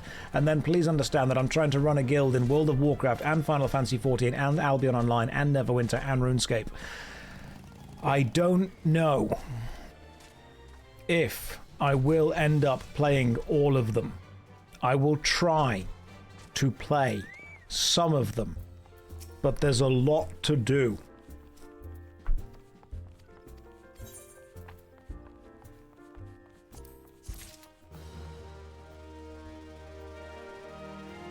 FF14 guild confirmed? I don't know, maybe. I will try to do as much as I can. People ask me all the time, when will I be doing this? When will I be doing that? I don't know. If I knew, I would have a schedule. Don't have one.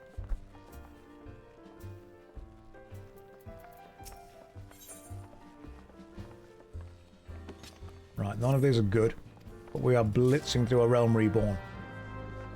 Can you imagine how long this would have taken if we'd have actually read the quests? Be real. How long would this have taken if we'd have actually paid attention? Love this game, hope you enjoy it. I do. I think it's a very well made game. And it's not like any of the quests would have mattered. The last time you were a warrior, now you have cat ears. What have I missed? I'm still a warrior. I'm just a warrior with the heart of a predator. And by that I mean cat, not YouTuber.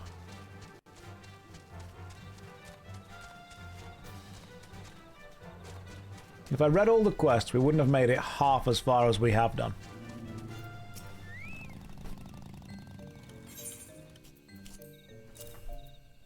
It's okay, guys. I can make that joke. You thought I was a Smash player for a second? No, I've showered before.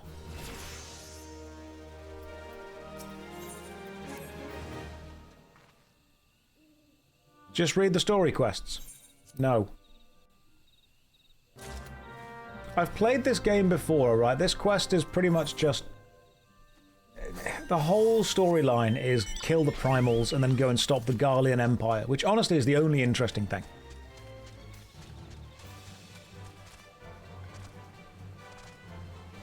For FF14, you need to watch the cutscenes. The in-between quest text isn't important overall. I'll watch the cutscenes when Gaius turns up, because he's cool. Everyone else is just lame. Everyone else wishes they were Gaius.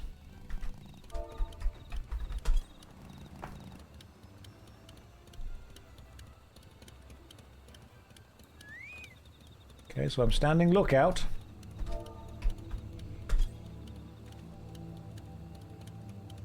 Gaius is husbando material. Everything without him is just quite glib.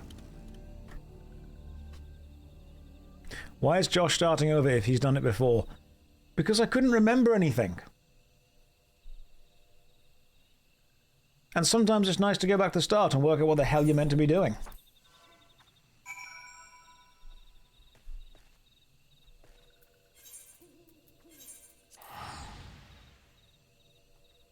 Apart from that, can't remember a thing. I'm sure Eorzea is probably worth saving.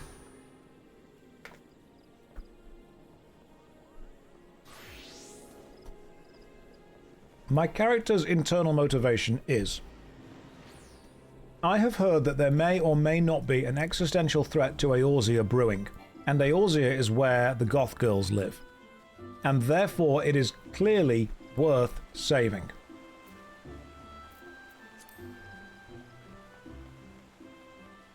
Hang on. Does he not say how very glib anymore? Does Gaius... Has that part of his dialogue been removed? He does. It was taken out. Nope, nope, nope. He doesn't say it. They removed it. What? Why? Why was it removed? We're going to need Final Fantasy Classic.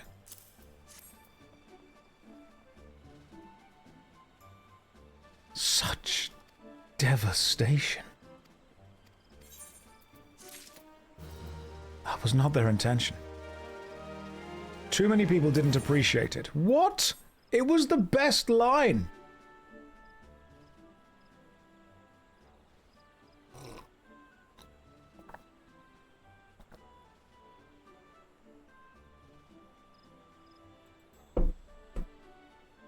That was the iconic line. That was what Gaius made him from just a guy into Gaius. It wasn't Guy him, it was Guy us. And the glibness was what we shared. Why do I look like a forgotten character from... Is it The Amazing Ladybug? The Incredible Ladybug? Whatever that stupid Ladybug French show was? Catboy from... What's the show I'm thinking of? Oh god, I worked at Toys R Us back when that was a big, big TV show and everyone just wanted merchandise from that show. It was a Ladybug show, wasn't it? Miraculous, that was the one, the Miraculous Ladybug. I do look a lot like I am cat-maxing from the Miraculous Ladybug. Not sure how I feel about that. Speak with Tartaru. Tartaru is in... Waking Sands. You look like a furry Landsknecht in the Holy Roman Empire. That is a lot of That's a lot of fandoms converging together. That'd be a difficult AO3 search. Holy Roman Empire plus Landsknecht plus Catboy. I'm not saying it's not been done. Right, let's talk to Tartaru. Well, if it isn't my favorite adventurer, welcome back, Josh. Lady Minfilia awaits you within the Solar. Please, enter at your leisure.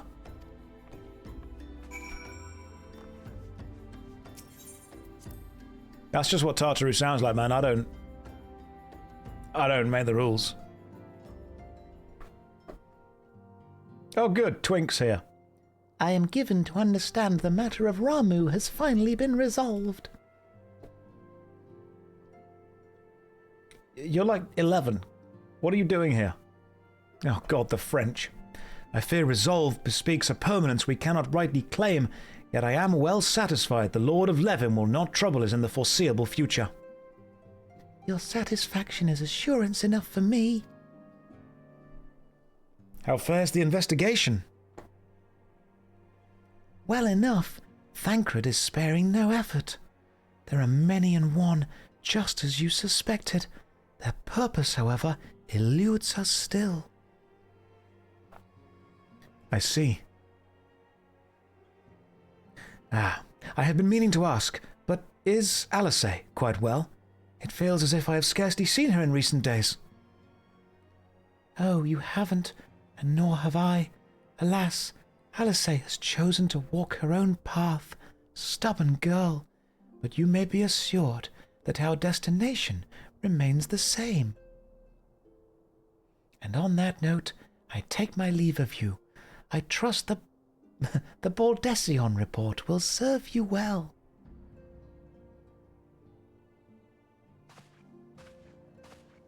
I take it we can proceed as discussed? Why do you ask? You scarce need my permission to act.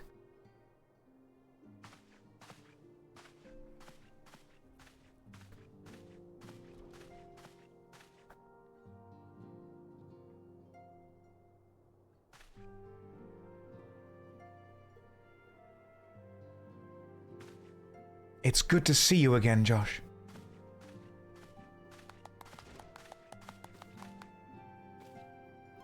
I've been looking forward to congratulating you on your triumph in the Twelveswood. Owing to your efforts, conflict has been averted. Truly, you have done the Scions proud. With that, we can strike Ramu from the list. So who's next? There's Hagin and Leviathan. The Lord of the World has not answered his minion's call of late, nor is he expected to do so in the future. While the Sahagin remains as aggressive as ever, the lack of quality of crystals required to call forth their god. As with the Sylphs, we can leave them to their own devices, for a time at least. For a time bears repeating. We can ill afford to fall complacent. It is as Ashtala says. Unless we know the minds of the beast tribes, we cannot predict with any certainty when next a primal will return to plague the land. This being the case, we must proceed with as much haste as prudence allows. Any word on Titan? The Maelstrom keeps the kobolds under constant observation. We shall hear from them ere long. You may depend upon it. Indeed. So then, of all the known primals that have been active in recent times, we are left with... Gridania! Wait, I mean Garuda, who is the primal of the Ixal who live near Gridania. Yes, that's what I meant. So many malms to cover. Would that there were a more efficient way to conduct our surveys. Were he still with us, we should not long have wanted for a more practicable solution.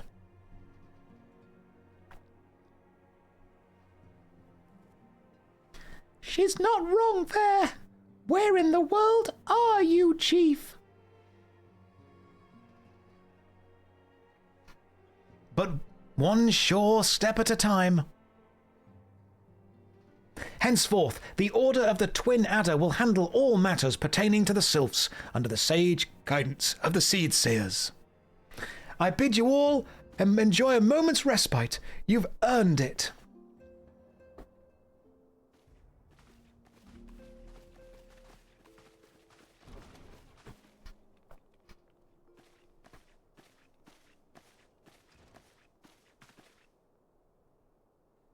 Is there something else? That's just what I was thinking. Beg pardon? A man named La Habrea, sporting a red mask and robed in black. 12 preserve. Prior to the calamity, the Ascians took great pains to remain hidden. Why would they choose to cast off the veil of their secrecy now? Gods, this bodes ill. We must take advantage of the present lull in primal hostilities and investigate this La Habrea. Learn all we can of him and his design. I dread to think. Tartaru. Eek! Tartaru!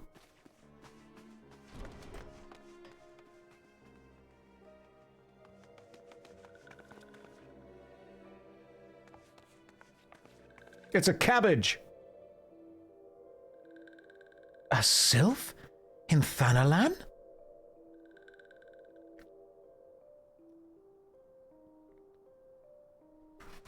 Scotland. How long last? This one finds walking one, Josh.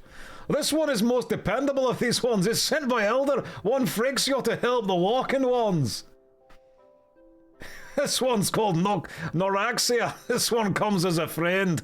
Let these ones be friends. Pleasure to meet you, Noraxia. Why is the cabbage Scottish? I don't make the rules. That's just where they came from.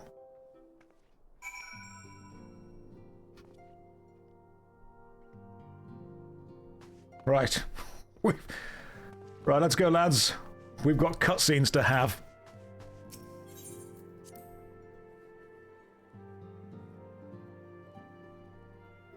No, Papalimo.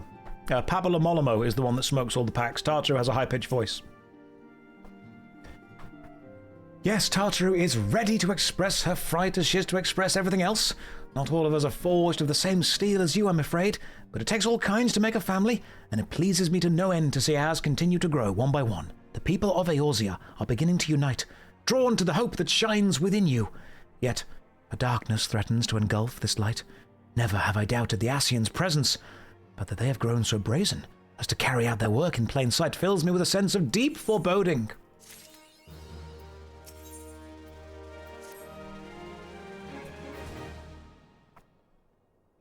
I am afraid there is no rest for the weary, Josh. You literally just said that I could take a break. We must delve further into the motivations of the masked man, the Ascian, known as La Habrea. This is an ideal moment to do so, while our hands are not bound dealing with another primal. At present, we know little and less about the Ascians, only that destruction follows in their wake. It should not be surprised if these beings are behind the chaos that racks the realm. If my fears prove to be reality, we must do all in our power to stop them. Earlier, I sent word to each Grand Company to solicit cooperation. The Immortal Flames responded to the effect that they have information on a potential sighting. This is intelligence we can ill afford to ignore. Go speak with Flame Commander Swift at the Hall of Flames in Uldar to inquire further. How you go about the investigation hereafter, I leave wholly to your discretion. But whatever you do, never forget that we are dealing with the unknown. You cannot take too many precautions. Be safe. We've got this. Let's go. Speak with Swift in the Hall of Flames. Immediately teleports right in front of Minfilia.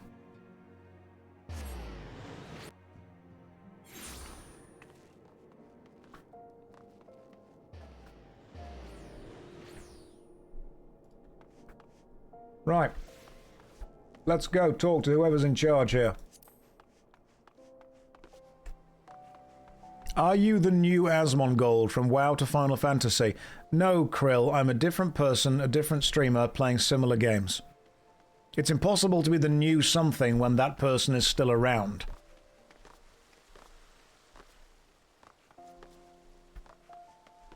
I'm just a guy that plays MMORPG games and occasionally switches between games and sometimes makes you watch all of Devil May Cry 2. Flame Commander. The masked man? Ah, you've come on behalf of Scions, of course. Yes, we've already relayed to Lady Mintfilia there has been a scion of this rogue near about Eastern Thanalan. Brass Blade, stationed at Eyebridge, described him in detail when he altered us to suspicious activity. I would point you to the witness, but I'm afraid he died not 2 days ago, slain by a marauding horde of Quirin. Fear can be a cruel mistress. But do not be too quick to despair. Being situated on a trade route, Eyebridge sees its fair share of travellers. Folks are always coming and going, and some of them may have caught a glimpse at your target. You could do worse than speak with a merchant named Hihibaru. The fellow's always starved for customers, and he'd no doubt welcome your attention, whether or not you have coin or mind to spend it. Alright, cool. Thank you for the advice. I appreciate that. What? Oh, good. Thank you for cheering me on, selection of harem girls. We've got a nun who makes God sad, a goth girl who is short and fits easily in most overhead storage compartments, and a witch. The 3 genders. Let's go speak to Hihibaru. That's how you pronounce it. Don't laugh at me. That's exactly how his name goes. Right, if I was Hihibaru, where would I be? Highbridge. That's all the way over there.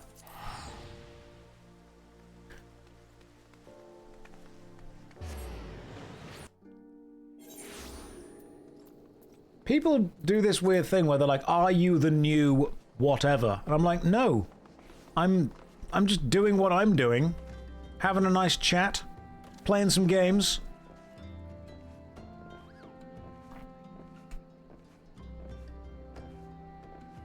I think people just don't like learning new things. And so when something happens, they don't want to bother learning anything, but instead connect it to something they already know. So instead of saying, hey, what are you up to? They're like, hey, are you doing the exact thing that I already know, but differently slightly? People want familiar novelty. That's what they want. They want something that's brand new that they've never seen before in a way that they immediately understand because they've already experienced it.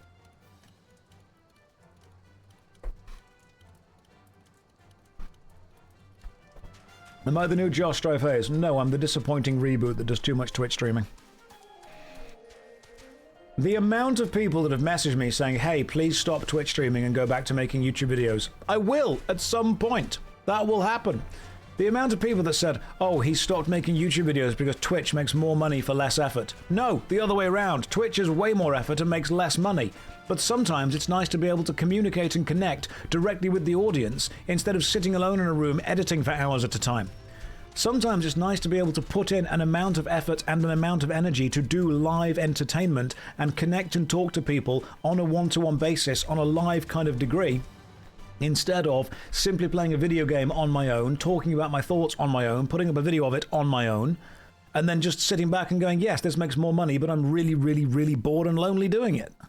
Sometimes it's nice to be able to connect, and I'm sorry that the people that enjoyed the YouTube videos with the consistency they were being created with aren't happy with the consistency now, but this effectively is a working holiday for me, that I need to do something different. Notch, Josh is crashing out. No, Notch, Josh is talking to you about things that actually matter, trying to communicate with you on a kind of adult-to-adult basis, but it's difficult when your response is Josh is crashing out, which makes me think you're 14. It's possible to want to communicate slightly deeper and more important things. And when you are immediately met with bros crashing out, it's a real shame that what it does is it discourages me from wanting to talk to you in any way.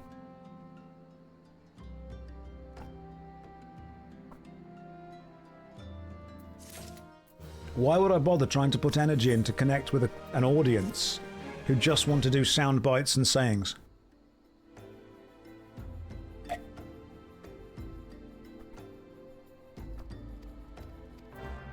I could, of course, just emotionally distance myself from everything that we're doing so we don't have to talk, if that's easier.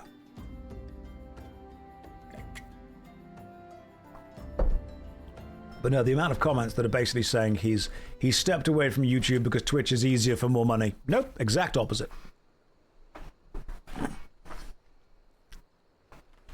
But viral, bro, you've got to go viral. It's difficult to want to connect with people on a one-to-one, human-to-human basis if all those people want to do is actually connect with you as a persona instead of a person. This is why it's always worrying to try and talk to people. People message me all the time saying, hey man, would love to just chat sometime, maybe grab a drink, maybe hang out. The problem is I don't know if that person is actually a socially capable person or is the kind of person that would comment bros crashing out on a Twitch stream, which shows that you're not actually trying to comment and communicate with a human being. You're trying to treat all of this as some kind of performance and persona, which is, if anything, more complicated. YouTube is a different type of effort. Twitch is a different type of effort. It is easier. YouTube is much, much, much easier. Now he is crashing out. Turbo, get banned. There we go. That made me feel better.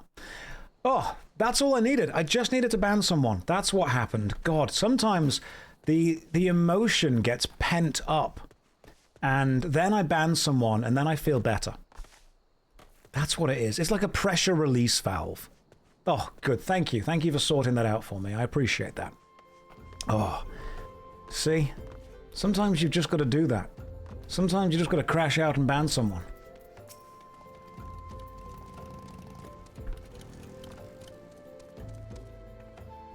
I think this guy comes from Tectone reacting to the 7-month-old clip titled Josh Crashes Out. I don't even remember what that clip is.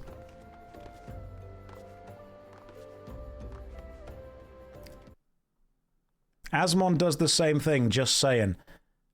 A man who works online talking to audience all day gets irritated talking to audience because audience are idiots. Yeah, I can completely empathize with that.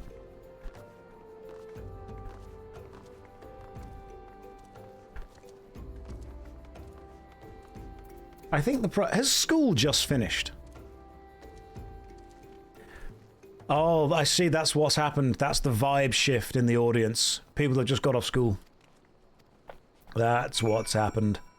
Work has. No, I'd say school's just finished. People at work. It's just gone 5 p.m. There we go. People are coming back from work. People are coming back from school.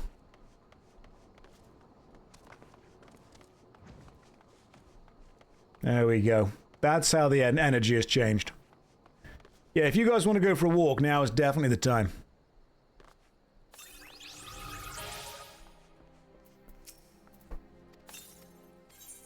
Now is definitely the time. I think the Final Fantasy XIV definitely does a good job of filtering out to make sure it's only the anime weirdos. And I can deal with the anime guys. That dude looks very cool, by the way. I quite like this guy. That looks awesome. Johnny Gat. And he has his gun. Right, let's go this way. The neats were way more chill. Oh, God, yeah. Do the cat ears make my head hot? No, the hair does that.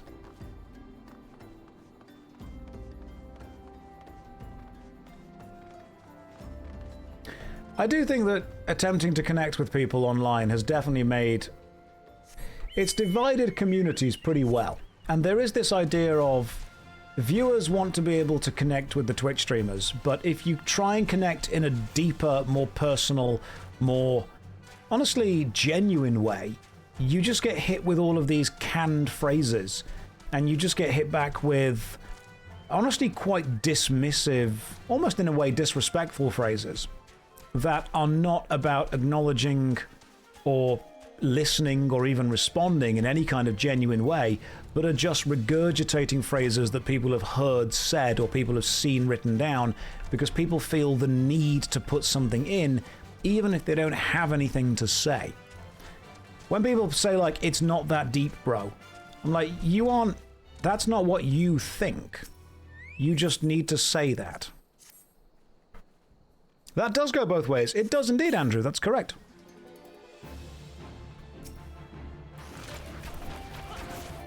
Let me just kill whatever this thing is. Some people do the distance thing, and I like to be able to actually chat to you guys as much as I can. What's the plan for Final Fantasy XIV? I don't know. I'm just going to play the game until it gets boring. I think sometimes people have started to value the quip over the connection. Almost this post-irony level of connection, where it's more important to have a cool boy, emotionless quip than it is a risky, genuine, actual connection. We've noticed this in films and TV as well, where nothing can just be genuinely cool or serious anymore. It has to be kind of emotionlessly ironic.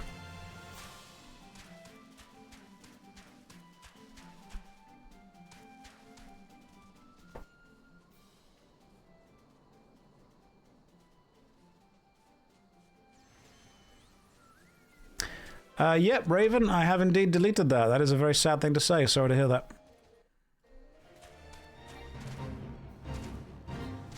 Deeper conversations do matter. I think you have to read the room. That's what it is.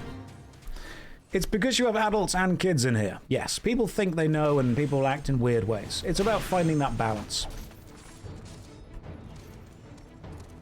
You've got to read the room, which I think a lot of people are bad at doing.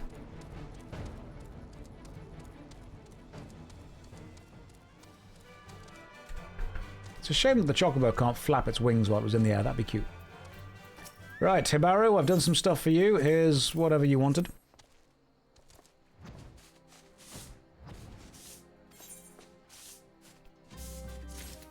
I think, again, there is a difference in an online connection and a friend.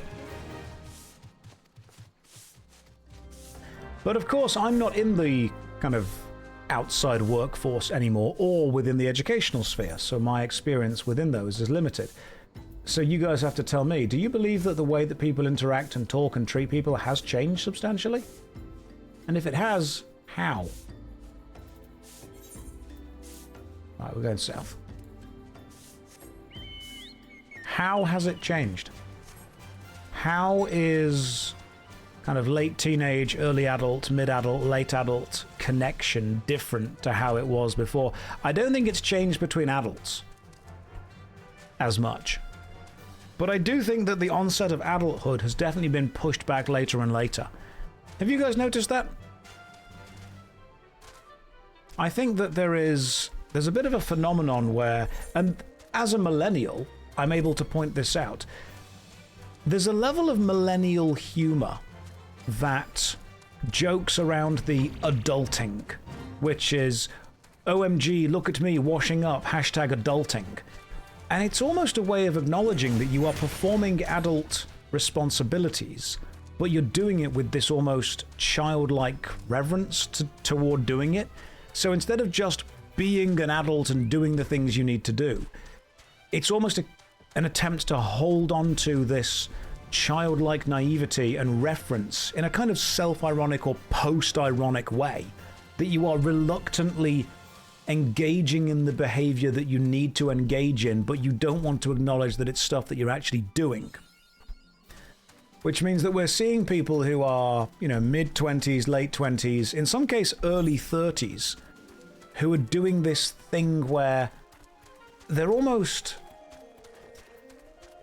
kind of post-ironically pushing back on the idea of having responsibility.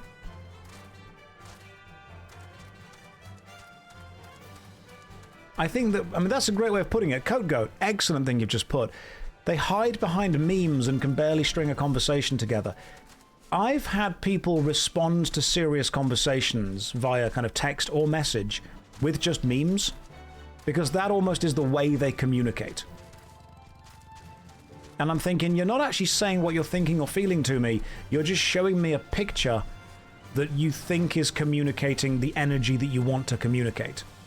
And personally, I find that a bit weird.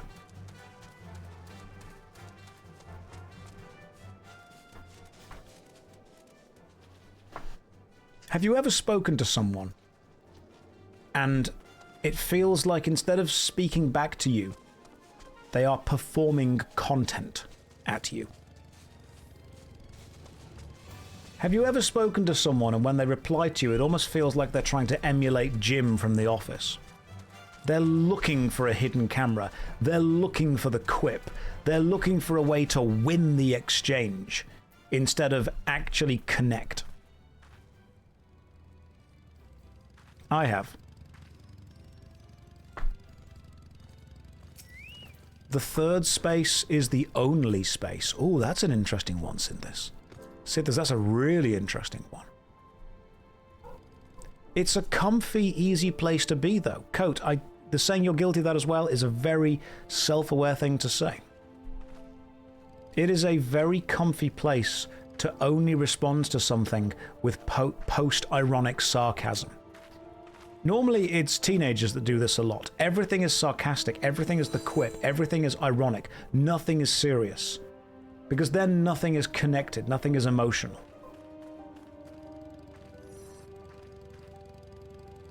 I think it's almost a shame that people feel more comfortable distancing themselves from connection than embracing it.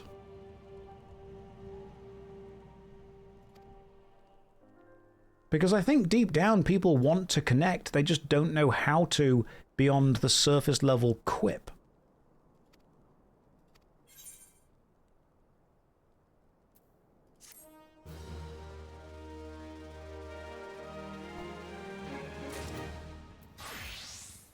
That's an interesting one, Chazor. There's no real tangible benefit to being an adult. You can't own a house, you've got lots of debt, you've been worked a lot, you can't get employment below the poverty line. If there's something to strive for, why view things as an adult? That's a good way of putting it. I think that there is definitely this idea that, and maybe you've hit the nail on the head there, there was this idea that adulthood brought an expectation of responsibility, but it also brought, oh, hang on, T for 3. It also brought benefits. As in, yes, you need to be serious and do your taxes now, but you're going to be able to get the house, you're going to be able to go on holiday, you're going to have a nice car, you're going to be able to live your life the way you want to. If those benefits are removed, if the reason to grow up is no longer there, what is the reason to get the negatives and the downsides? If you're not going to get the benefits of adult life, why accept the downsides? That could be an interesting one.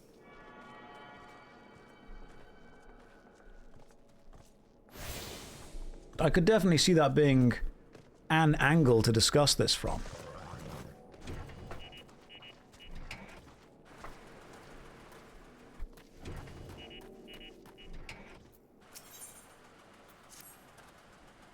It's an interesting thought exercise to go through, whether it is or isn't correct. You should absolutely be able to afford the nice aspects of life if you are working a full-time job. And if you aren't, that does suck. How does that apply to how people communicate? I think it all connects back to how much energy and effort people feel that they need to or should put into life in general. If you don't feel that you have any kind of future, if you don't feel that you have any reason to go and do any of these other things, then an almost kind of post-ironic safety distance would be comfortable. It would be easy.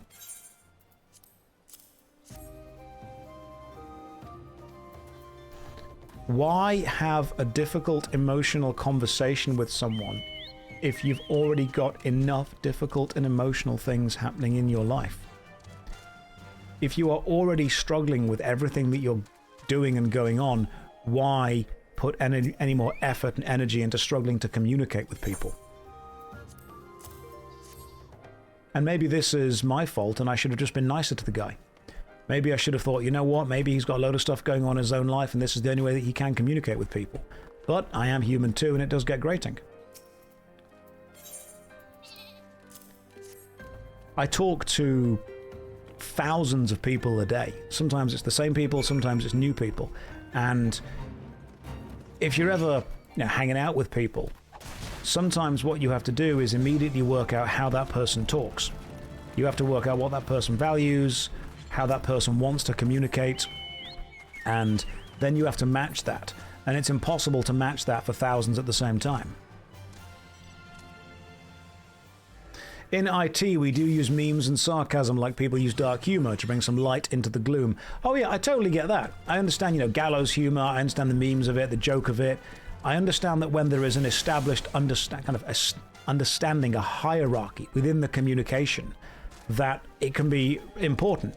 What I think I'm getting at is when that established connection doesn't exist and the post-ironic distance becomes the standard.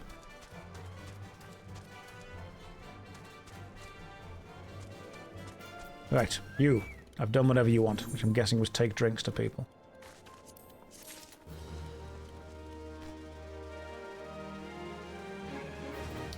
So there's definitely a change in the type of communication that we've seen from people. Do you think maybe that because we are constantly being bombarded with a huge amount of information from a massive amount of stimuli, that people are just getting burnt out? I think maybe people are just burnt out from being exposed to all the negative stuff of all the corners of the world all the time forever, that as soon as they try and communicate with someone, the easiest thing to do is just say bros crashing out as soon as they see someone doing anything emotional.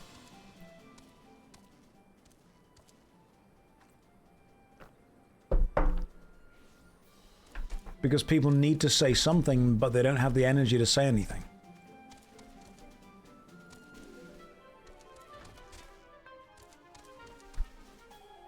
The desire to do something is at odds with the lack of energy to do anything. I am returning to Waking Sands. Minfilian needs me to do some more stuff. Online interactions have devolved into the "this shit isn't that deep" or some other dismissive meme. It's kind of insane. I think so, because people connect more via online connections, often just from a time perspective, than they do via in-person connections. Consider, this is going to be scary, consider how long every day you have to potentially connect with any human being on Earth based on their online connection compared to offline, in-person, meeting to meeting. We are always reachable by more people online than we are offline, which is quite scary. Especially if you imagine like a 15 or 16-year-old kid with a smartphone or a laptop or even a home computer. They are able to connect and communicate with online communities far easier and far more often than any in-person communities, which is quite scary. The cyberspace has become the third space of everywhere, and there are more citizens of the internet than countries.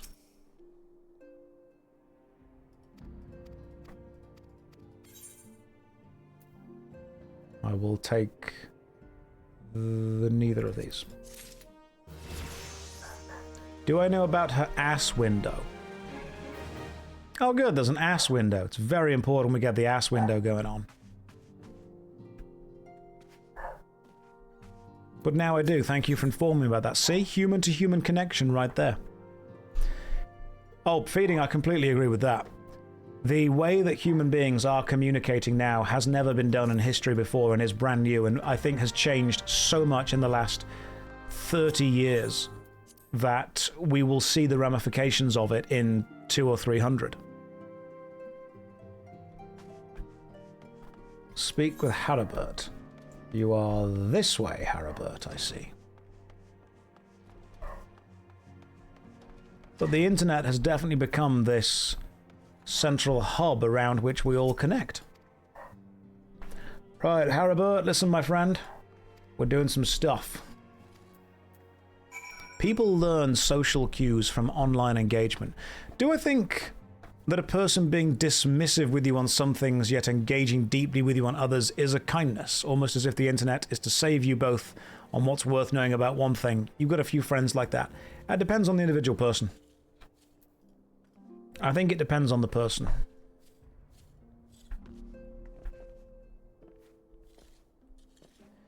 I think that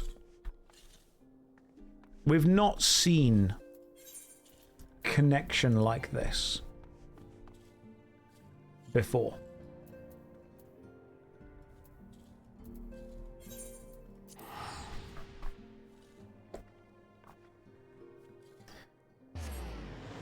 Because sometimes it's easier to simply send a GIF or a meme as a reaction instead of typing out what you think or feel, because what you think and feel is embodied by that meme.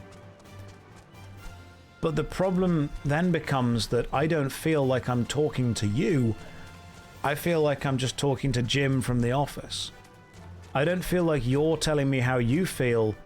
I think you're telling me how another character that exists would feel if they were in that situation, and you can empathize with that.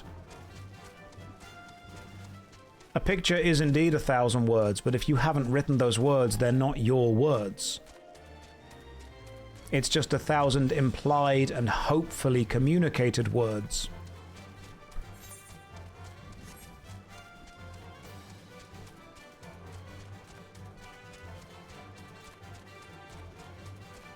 But people also don't want to be vulnerable or open. Because being vulnerable, being open, that's difficult. That's risky. What is the... Oh, there we go. Red connection meant bad connection.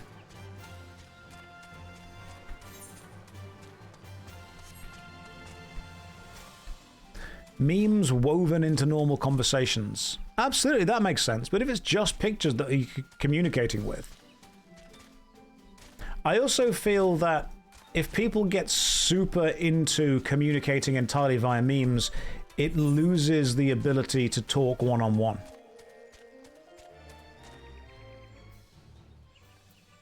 We've not been to Quarry Mill yet, so we'll go there. It's scary and risky to be vulnerable. And we want to be able to type 1,000 words without typing 1,000 words, so we just send a picture or an image or a meme. And then when we get together in real life, it's hard to communicate because everything suddenly becomes self-referential, post-ironic. Have I played Phantasy Star Online? No, not yet.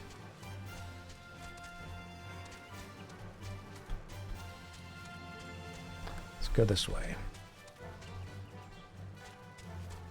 Ah, you're some kind of fortress.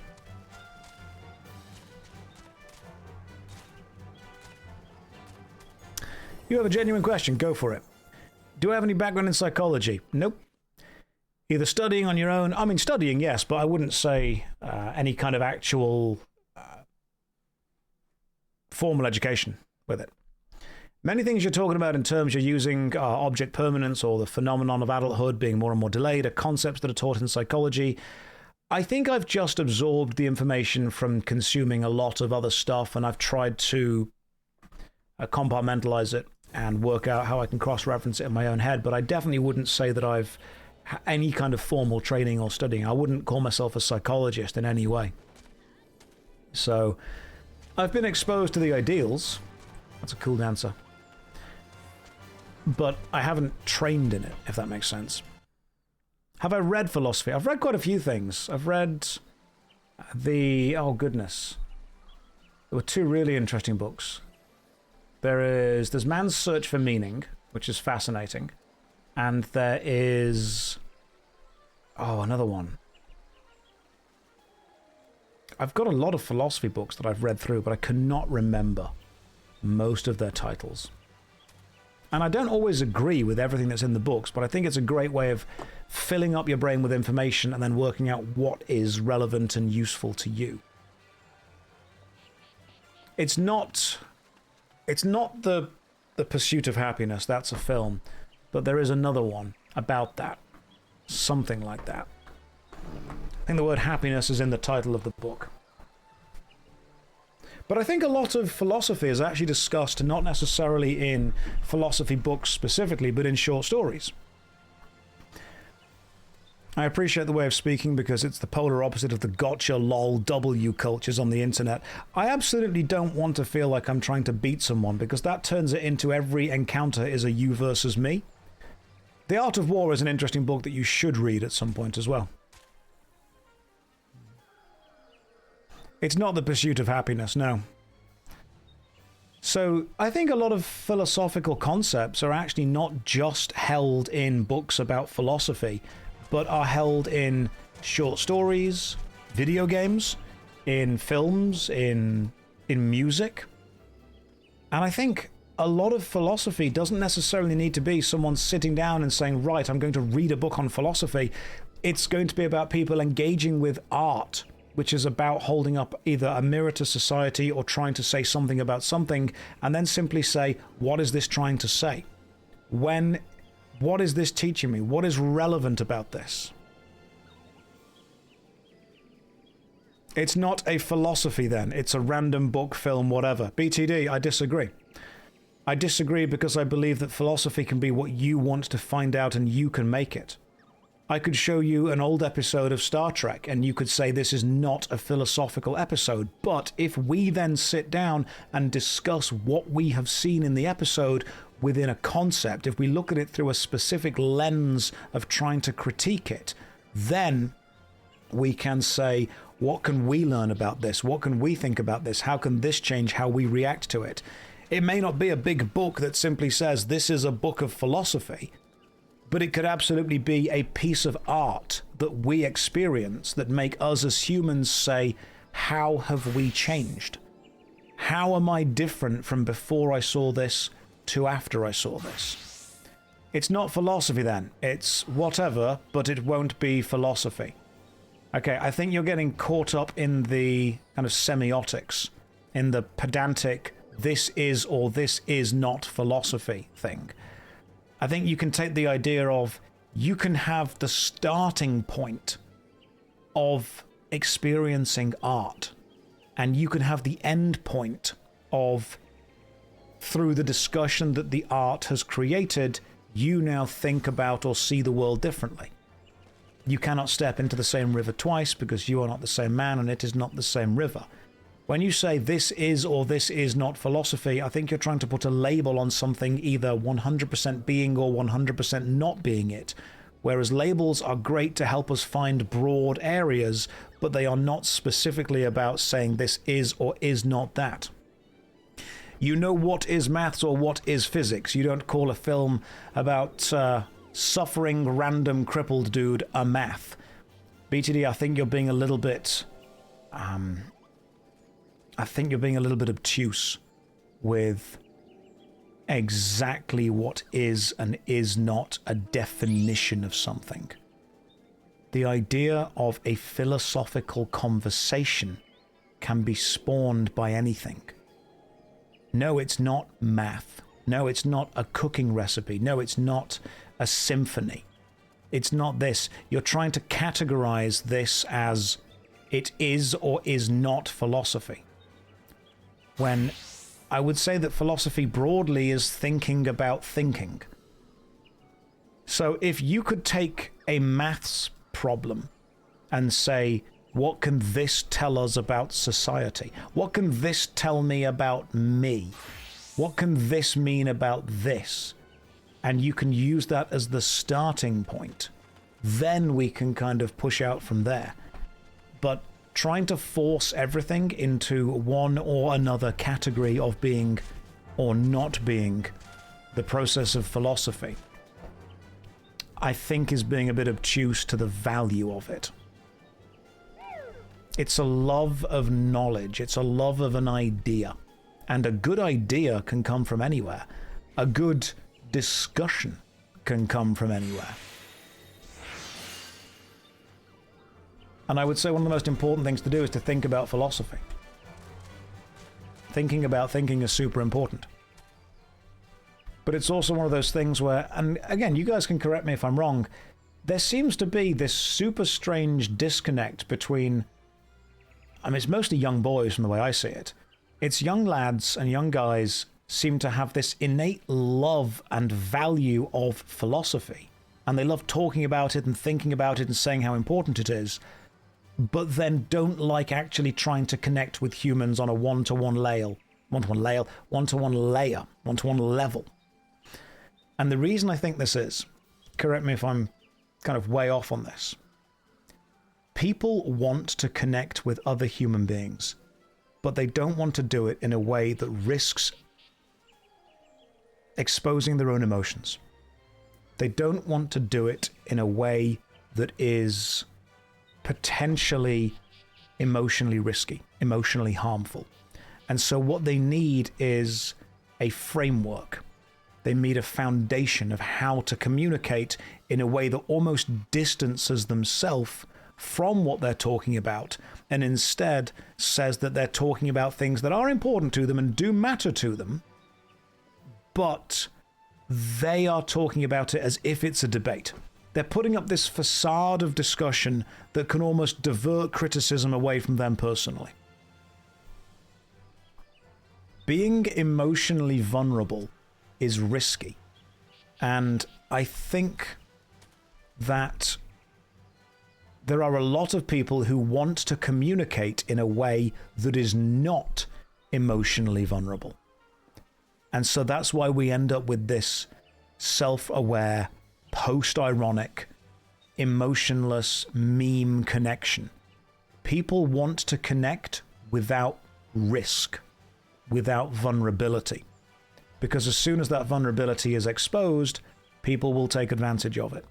And so you end up with communication that feels personal, that is actually quite copy-paste fragmented.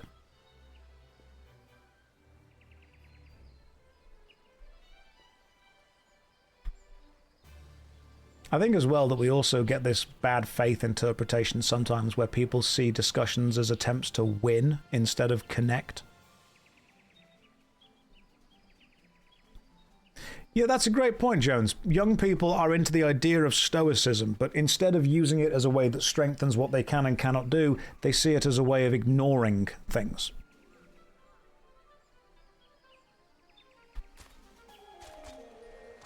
I think that some people value winning more than they value connecting, even if the win is given in a... What's the best word for it? The win and the victory comes from a gotcha. Communication becomes a game, and it becomes less about connecting and more about competing. You ever spoken to someone like that?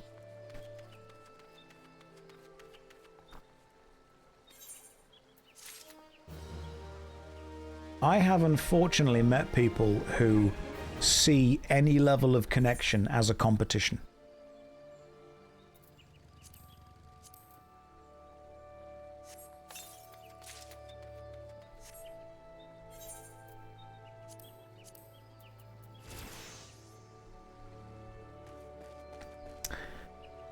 And you know how I would connect this to a lot of weird moments in modern society? You know the current social obsession with mogging? Oh, this guy mogged him, he frame mogged him, he suit mogged him, oh, that guy just knowledge mogged that other guy. Which effectively is this idea of, by simply being next to someone, you have been better at that thing than they are, and therefore you have now won. Okay, so if you aren't aware of what mogging is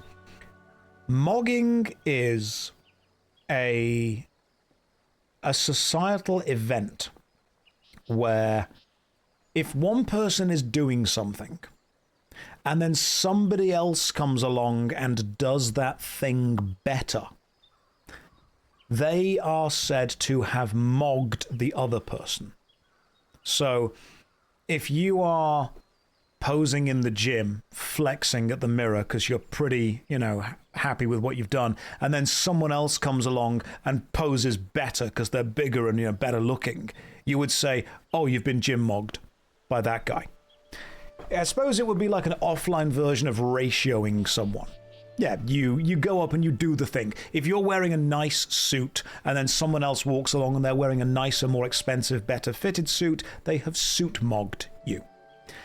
And it's a real thing in the kind of manosphere at this point. If everything is about mogging somebody else. The problem with this, and I see this affecting young men disproportionately, is if everything... You thought mogging was the jaw thing. No, that's mewing. Unfortunately, I have to know these terms. That sounds exhausting. It is. But what it also means is every single human interaction starts to be viewed... Are you going to play the game? Give it time. Every human interaction starts to be viewed through the lens of competition. It is no longer this person is doing this and this person is doing this. It is now there is a competition. These two are competing simply by being next to each other. That's what it is. Mogging is used in an ironic fashion unless you are dumb. Mayo, there's a lot of dumb people. Imagine the average person and then realize that half of them are dumber than that. That wasn't my line. I believe that was George Carlin. So why did I bring this up about the whole philosophy idea? Mogging means that every interaction starts to be seen through the lens of competition. It starts to be seen as, I'm not just going to see what you're doing or what you're doing, I'm going to compare and contrast and see who wins. And that is an exhausting way to live. And this means that even conversations become debates about winning. Dressing comes about who's dressing the best. Being seen at certain clubs is about club mogging the other person and being seen there. There are influencers out there who do things not because they enjoy them, but because they want to be seen to be doing them. And these influencers are actually, as far as young people go, influential. Life becomes a competition. You know what I really hate is when someone says to me, well, they don't influence me. Okay, cool, congratulations, well done for being immune. They influence a hell of a lot of people, and that should worry you. That's the point. The amount of people that have to tell me that they are special and they can't be influenced, I'm like, okay, cool, great, well done. Clearly we're not talking about you. Clearly we're talking about other people who are being influenced. Normally we're talking about children. Normally we're talking about kids who have not yet fully formed their own opinions, and so, in order to not go through the peer pressure of being wrong, simply look at people that they see as successful and then echo their opinions. Kids see rich, popular, good-looking people and think if I behave like that and believe the things they believe, I will also be that. When normally it's a case of rich, good-looking, powerful person is able to act like douchebag because they've been protected from the consequences of their own actions their entire life. You are not immune to propaganda. Absolutely. Nobody is. Neither am I. Would I consider myself an influencer? Yes, because of the amount of people that message me asking for my help.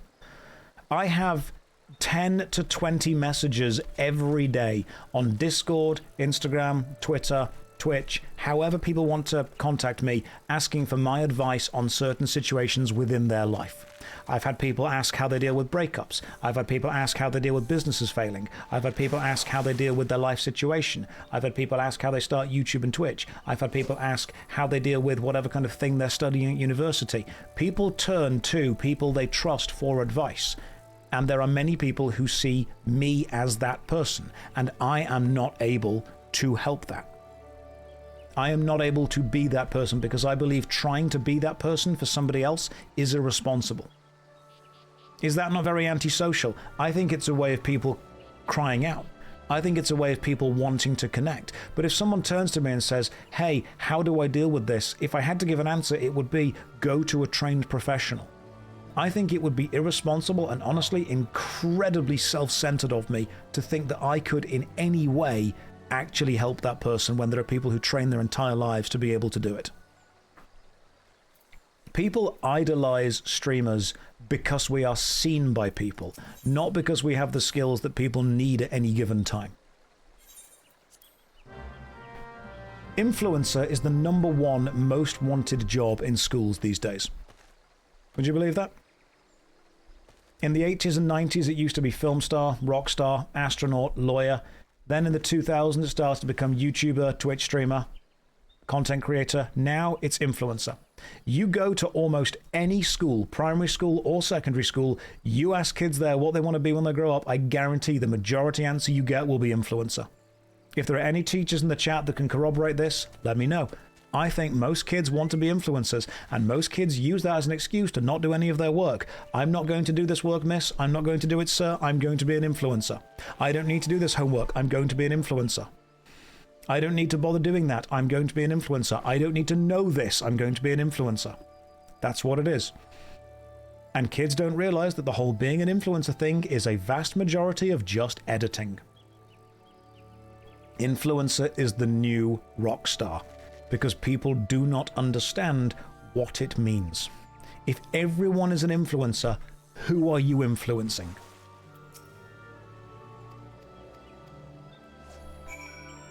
Now, here's the danger that I'm fully aware of. If I want to attempt to bring a slightly different vibe to Twitch streaming or YouTube, I know that I am competing against a lot of content creators, influencers, Twitch streamers, YouTubers who want to lean into the much more simple vibe of just us versus them. It's a debate, W's, L's, bros crashing out, you know, real, true, based, all that jazz. It's easy to do that because you appeal to a viewer base who, let's be fair, don't want to think too much.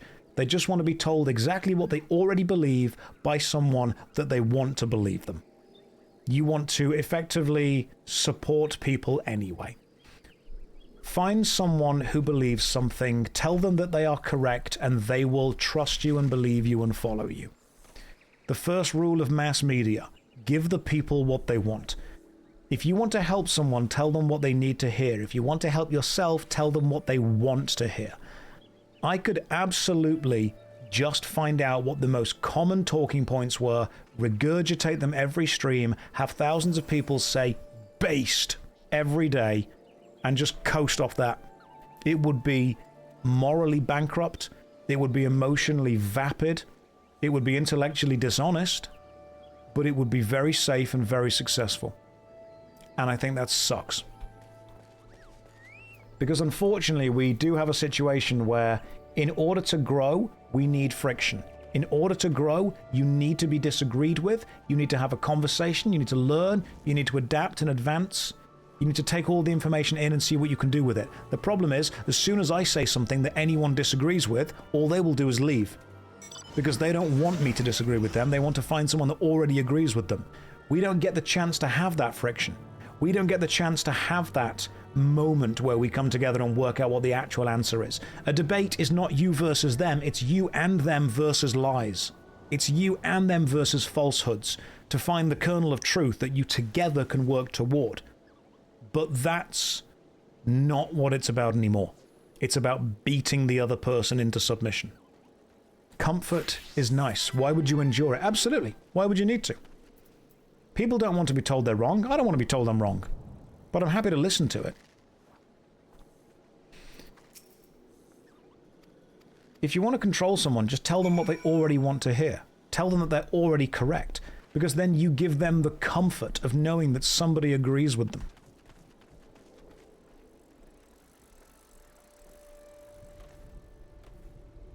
Are people not connecting because they just want yes men? That's true.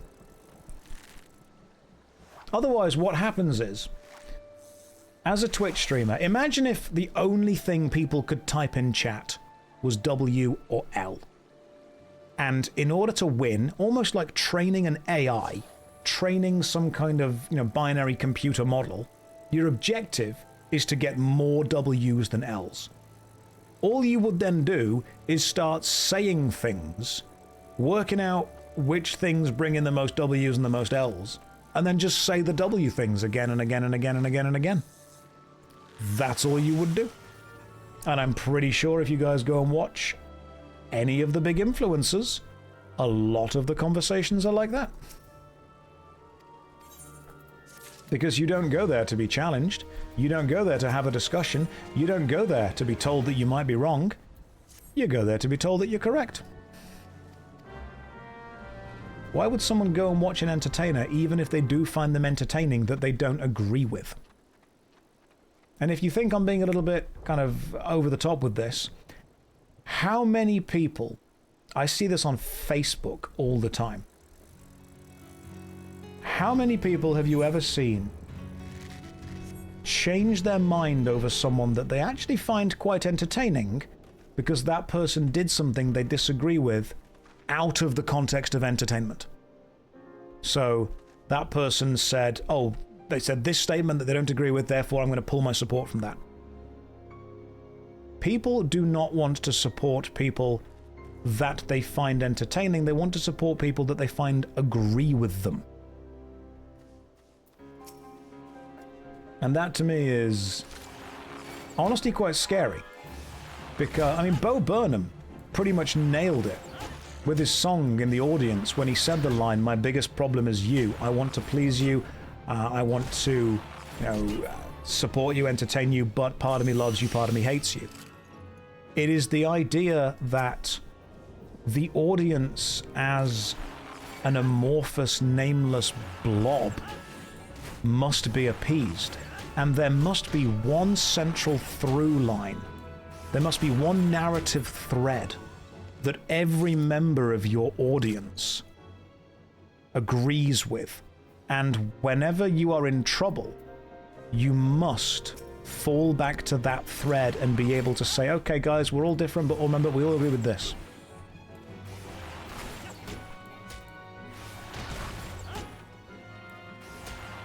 No one likes Dan. That's a good question. If someone starts doing something you disagree with, you stop supporting them, don't you? And that's your entire right to do that.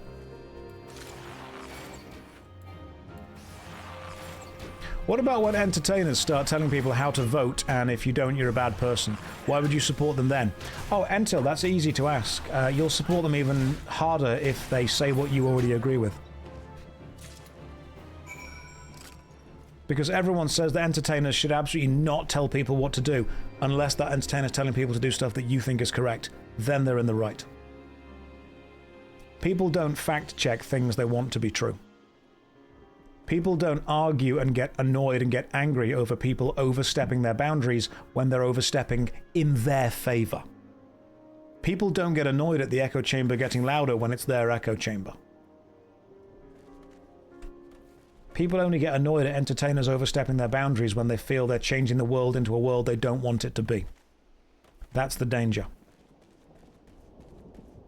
Which goes back to the old classic saying, I may not agree with what you say, but I will fight for your right to say it.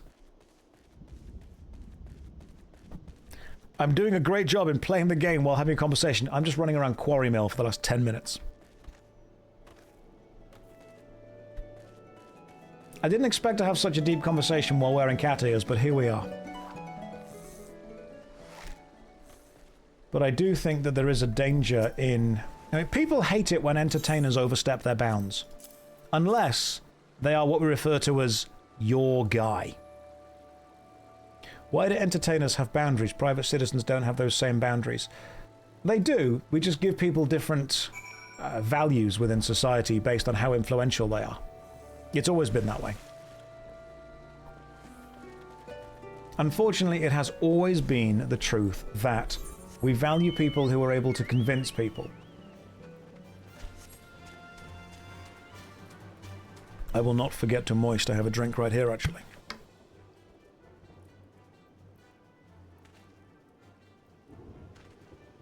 Scat says the conversation is getting dangerously close to slamming Joe Rogan. Can we talk about how magnets work? I've literally never mentioned Joe Rogan in the entire conversation.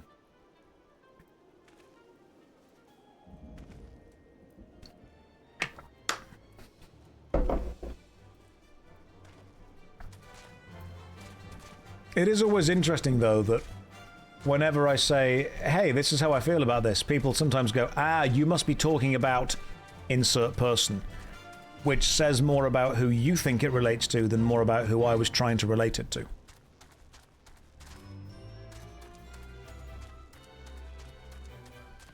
Sometimes I deliberately leave things vague to see who people think I'm talking about.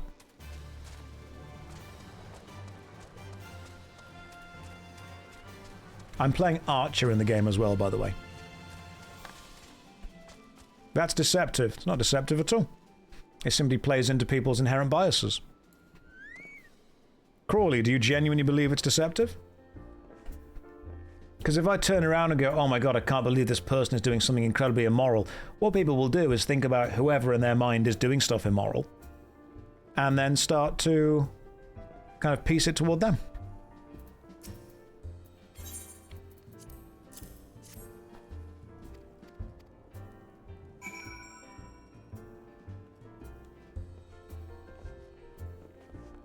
It's a discussion. It's a discussion that people are going to place inherent biases toward anyway. Right, we haven't gone that way yet. Forward and right. There are themes and ideas that can help you see patterns with that.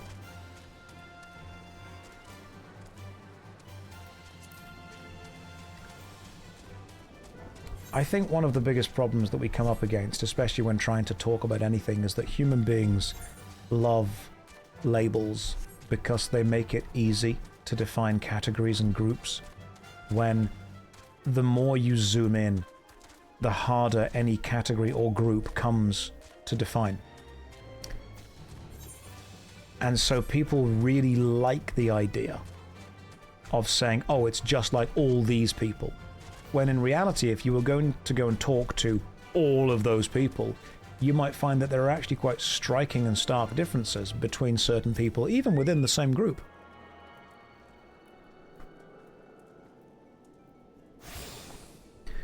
We could say, oh, all Final Fantasy XIV fans are something, but that wouldn't be true. Because in one of the most paradoxical sayings, all generalities are false. Which itself is a generality.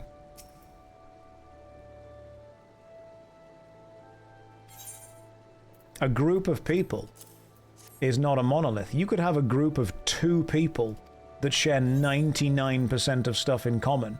There will still be something that's different about them.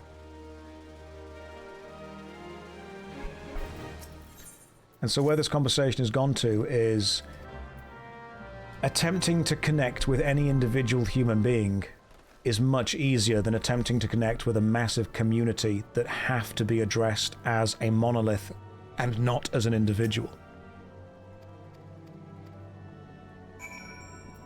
And this again links back to one of my probably deepest held beliefs, and that is that we are simply operating within societies that are too big for humans to actually emotionally deal with. Our tribes are too large. We are exposed to too much information. We are expected to care about too many problems within the world. We are expected to be accessible to too many people all at once.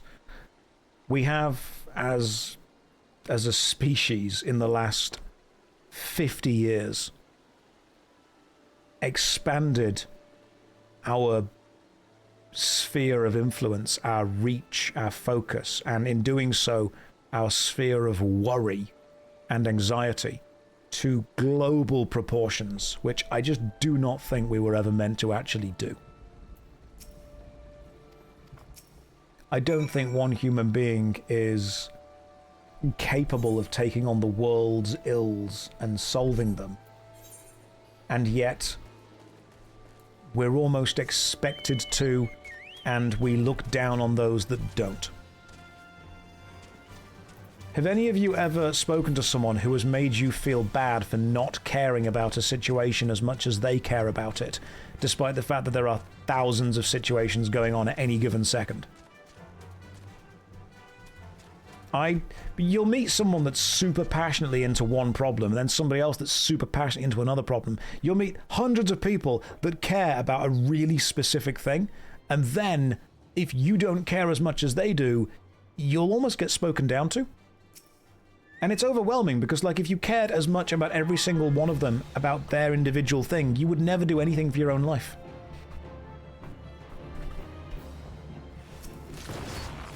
Which I think is scary. Has Josh done his job quest? No.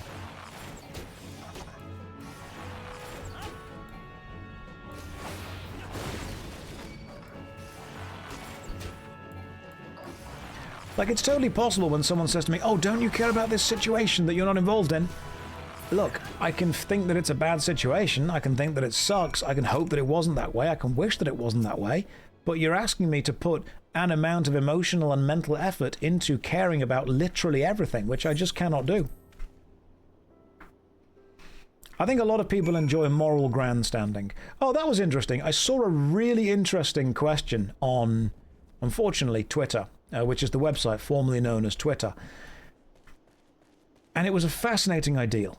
And it was this idea of performative moral grandstanding, performative generosity. And the question was this. I'll ask you guys the question. Because what it was trying to get at was, There are people who will do things that are actually against their own self-interest if they think enough people will see them doing it. But if no one was watching, they wouldn't do it. So here is the really interesting question. Imagine every person on Earth suddenly had two buttons in front of them. A red one and a blue one. And everyone has to press one of these two buttons. If more than 50% of the world press the blue button, everyone survives. If more than 50% of people press the red button, then only the people that pressed the red button will survive. Effectively, everyone who pressed blue would die. What button would you press? Your choices are red and blue. You press blue, everyone survives if over 50% of people press blue. You press red, if over 50% of people press red, only the people that pressed red survive.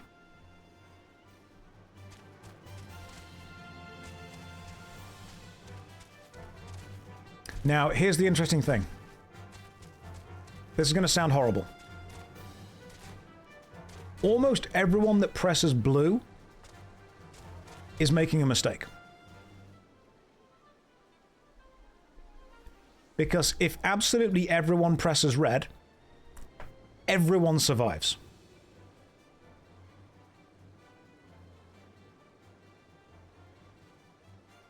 The choices are press a button where if you press blue, you're saying, I am willing to die unless 50% of people or more press this button with me.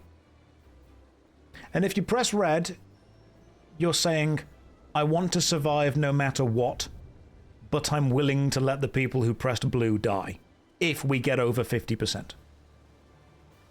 So in that case, red is the I always live button.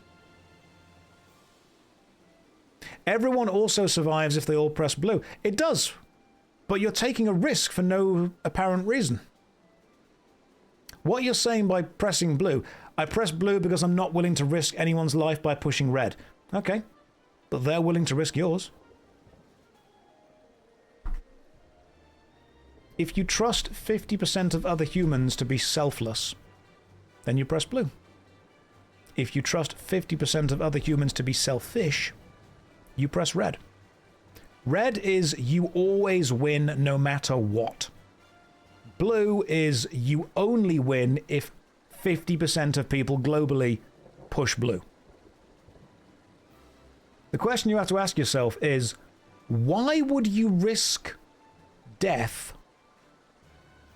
in order to see if 50% of the population would also risk death? Because the blue people are basically saying, I will save everyone no matter what choice they've made, but at risk of myself. Whereas red button will be, I want to live. That's it. You say it's the greater good.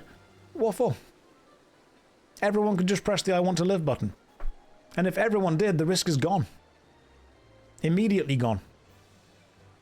Blue is the only button that comes with an inherent risk of trusting other people that doesn't actually give a reward any greater than the other button.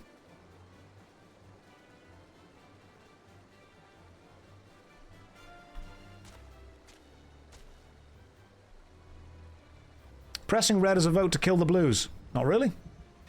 Because if more than 50% of people voted blue, even if you did press red, you survive and they survive. And if more than 50% of people voted red, then the blues get killed. But it was their choice to push it. What did I join into? A philosophical debate. A philosophical debate about ideas. Logically, everyone should press red, but that won't happen. Absolutely. But it also won't happen that everyone presses blue.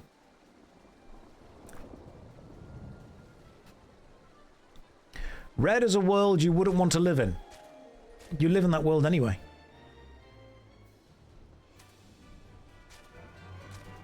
Only only 50% of people need to press blue. That's correct, but what if they don't? What if 49% of people press blue and 51% of people press red? Well, suddenly then all the blues have died. And you could have saved yourself by just pressing red.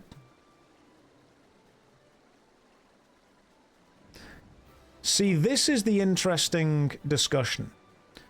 When people are actually asked about it, people would say they would press blue because they want to be selfless and make sure they're saving everyone else. But that's the only button that comes with risk. Pressing red is the I want to live no matter what anyone else does button.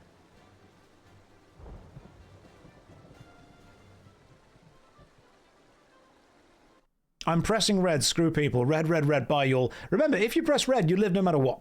Guaranteed. No matter what the result is, you survive. You press blue, you only survive if 50% of people press blue.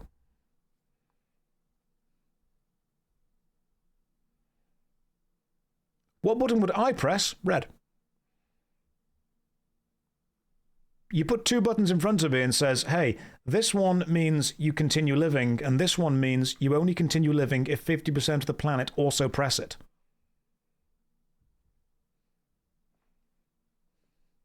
There we go.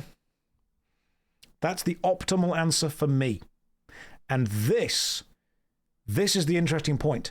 Red is always the optimal answer for every individual on the planet. And yet blue is the only one that might make you think you're saving other people. If everyone pressed red, everyone lives. But blue is the I'm going to save you from yourself button. No, there's no consequence at all. The question wasn't bait at all, Crash. I literally explained it. Listen, I'll explain it again. Imagine that every single person on the planet has two buttons appear in front of them, red and blue, and you have to press one of those two buttons. If you press blue, as long as 50% or more of the planet have also pressed blue, everyone survives, no matter what button they pressed. If you press red, if 50% or more of the planet press red, all the people that pressed blue die. So pressing blue is everyone survives if more than 50% of people press this. Pressing red is you survive no matter what, but if more than 50% of people press red, the blue people die.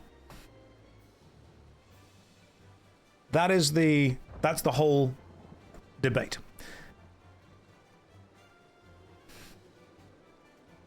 So the question is, it is objectively correct for every person on the planet to press red. Because then everyone survives. People are saying red is morally wrong. Because what you're then doing is you're taking responsibility for the people that press blue, and if not enough people press blue, you're killing them. But if you press blue, you're also taking moral responsibility for the people that pressed red, and you're saving them. So would you rather save people from what they see as a selfish choice, or would you rather hurt people for a selfless choice? Objectively, voting red is condemning blue. You didn't force them to vote red or blue. You simply said, hey, do you want to press a button that guarantees you live? Or do you want to press a button that might kill everyone that pressed the other button?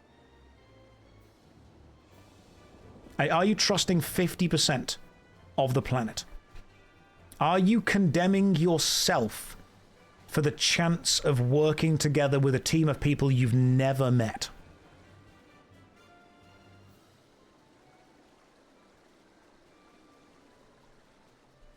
And here's the interesting thing. When done in a public way, I think people say they would press blue. But when given the choice in a private area, I think more people would press red. I think more people will take a choice that guarantees their survival than risks their survival on other people working with them that they've never met. I think the people that pressed blue want to perform virtue. And I think the people that press red want to guarantee survival. And you have to ask yourself, what is more important to you personally? Performing a level of virtue? What if less people press red? Oh, do you mean if more than 50% of people press blue? Red people survive anyway. That's fine. Red people never die no matter what. Or we aren't a psychopath. Do you believe that pressing red makes you a psychopath? Do you believe that trusting your survival to 50% of the planet doing the same thing makes you not psychopathic?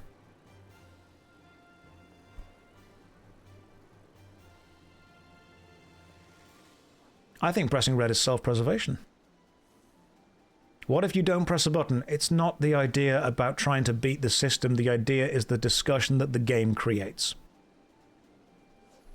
So if you game theory it, everyone should just press red. Correct. Everyone presses red, absolutely no downside whatsoever.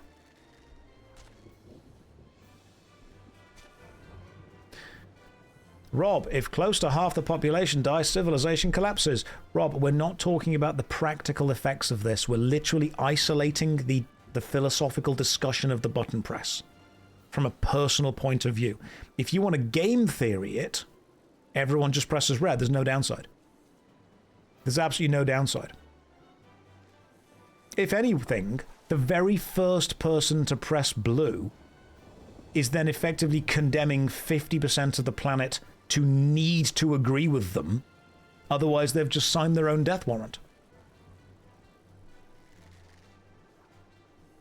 By saying, hey, I'm going to press blue, you are demanding that other people that you have never met, 50% of the planet, make the same choice you do. By pressing red, you're saying, I want to live. And you are not taking responsibility for other people trying to be selfless with it. And that is what I think this performative selflessness is, this performative virtue. You are making a decision that through the process of making it, you are locking in half the planet to also make it. Otherwise, you die.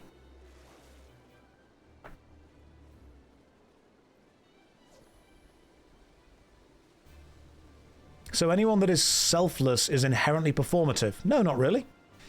But this idea of the button question, I believe, is a way of discussing the selfish nature of performative virtue. It's not performative if you're willing to risk your life for it. But what are you risking your life for? You're risking your life that 50% of the planet are also going to risk their life? There is nothing to gain pressing blue. There is everything to lose. Pressing red, there is nothing to lose, and there is everything to gain. To me, pressing blue is, I am trusting half the planet to make the same choice or I die. Pressing red is, I don't care what choice the rest of the planet makes, I want to live. All right, Josh, put that soapbox under your bed. You're not in Hyde Park. Omni, this is a Twitch stream. This is my Twitch stream. We're talking about philosophical ideas. If you want to come in here and be facetious, that's fine. But maybe understand that it's not going to be taken super well. Would you rather we just sit here and talk about nothing?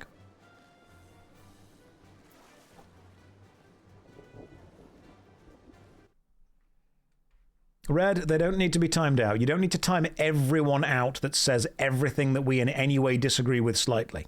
I think that is being a little bit overzealous, to be honest. How did we get to this topic again? We spoke about the idea of just philosophy and discussions in general.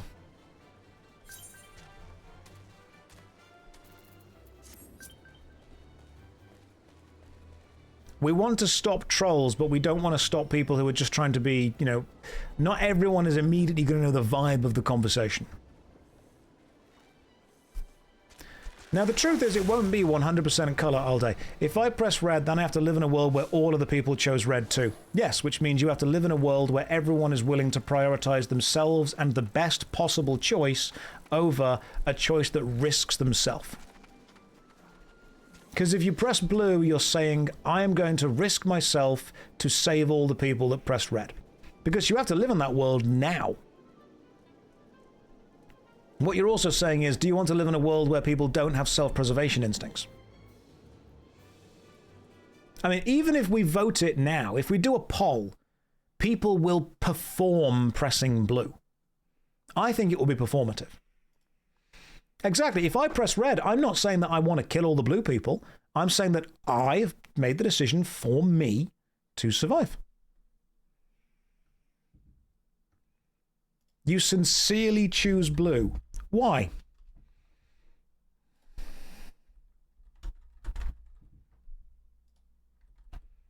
We will do a vote on it now.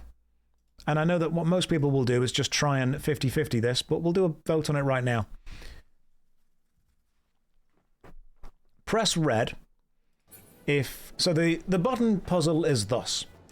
Everyone in the world suddenly has two buttons placed in front of them, a red one and a blue one. And the fate of the world is decided on the percentage of these buttons pushed. If you push blue, everyone in the world will survive, provided over 50% of people also push blue. If you push red, and over 50% of people push red, you will survive, but everyone who pushed blue will die. So, just to make it more obvious, if you press red, you survive no matter what. Because if you press red and, 50% or more press red, you're good, you survive. If you press red and 50% or more people press blue, still good, you still survive because that's what the blue people voted for. So red is the you survive no matter what happens button. Blue is the you are willing to risk death unless 50% of the planet also press blue. So then shouldn't everyone press red and everyone survive? Yes, that is entirely possible. If every single person on the planet except one person presses red, that one person who pressed blue would die.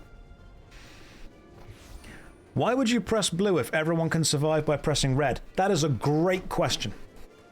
That is a really good question. And the answer is the people in the chat who are telling you they would press blue. The answer is people want to press blue because they want to feel that humanity will work together when faced with a problem. They don't want to feel that people will be selfish and focus on themselves, despite the fact that it's logically safer for everyone to press red. There is no downside to doing that. You say blue is the more moral option. Dono, consider this. If you press blue and nobody else on the planet has, you are then effectively placing your life in 50% of the planet's hands and demanding that they also press blue, which is the only button that comes with risk to save you. If you press blue, you only survive if 50% of other people press blue, and every other person pressing blue is then taking that same risk. Everyone who is risky is pressing blue and trusting enough people to press blue. Everyone that presses red is not trusting other people at all and is taking their focus into their own hands.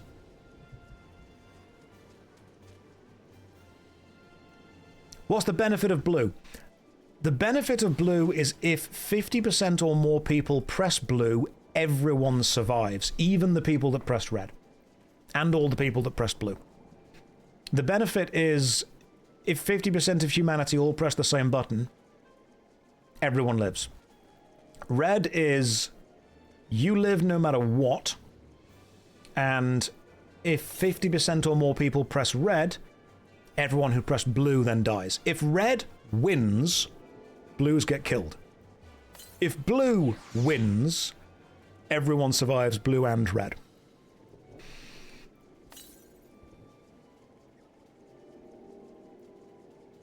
So pressing red is never, ever bad for you. Pressing blue is gambling your life that half the people in the world will press blue. Red is 100% correct to survive all the time. Blue is you will only survive if 50% of people press blue. Blue has risk. Red does not. You kill people by pressing red. No, you don't. You save yourself. You kill people by pressing blue. You put your own life up for risk. If you think that pressing red kills people, it only potentially kills people who voluntarily pressed blue. You do not do any damage to anyone who said they want to live. You only potentially swing the percentage against the people who voluntarily pushed the button, I am willing to die unless people agree with me. You condemn others to being a murderer by pressing blue. That's one way of putting it. 79% of people would press red in this poll.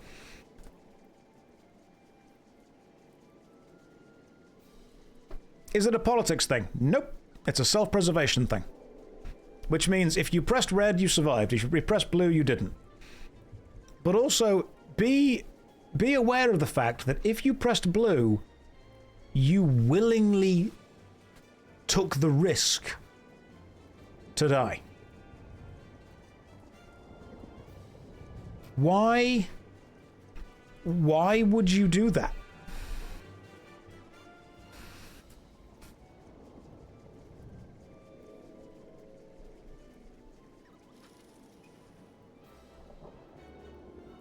Ideals?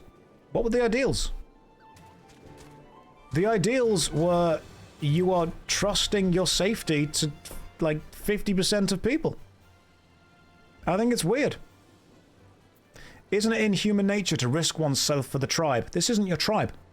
The entire world is not your tribe. All of humanity is not your tribe. Your tribe are the people closest to you. Your tribe are your friends and your family, the people you live around, the people you interact with. And you have not trusted or saved, or effectively saved your soul for them. You've trusted everyone else that you're never going to meet. All the Reds need to go to prison. Why? Because they valued their own life over people they're never going to meet.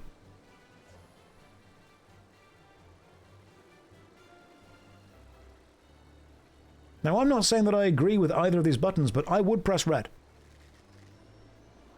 Because it's human nature to want to survive. And I'm not trusting people that I haven't met to make the right choice for me, when I can trust me to make the right choice for me.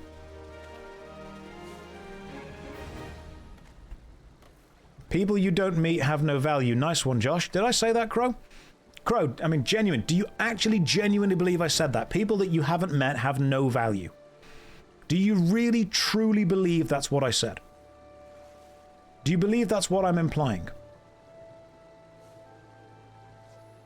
Because Crow has just... you implied it. Yes, that's what I said. I believe... you believe I implied it. I implied that people I meet, that people I don't may have no value. There are billions of people on this planet. There are many people that I will never meet that have no direct impact on my life. Those people, of course, have value as human beings. They have value as people who have families and friends and loved ones. But I cannot care about every aspect of their life. There are too many people on the planet to have intense emotional connections to. Yep, time to unfollow this jackass again. Just Kenny, let me help you with that. Why do you want to unfollow? Did you follow me, unfollow me, and then come back?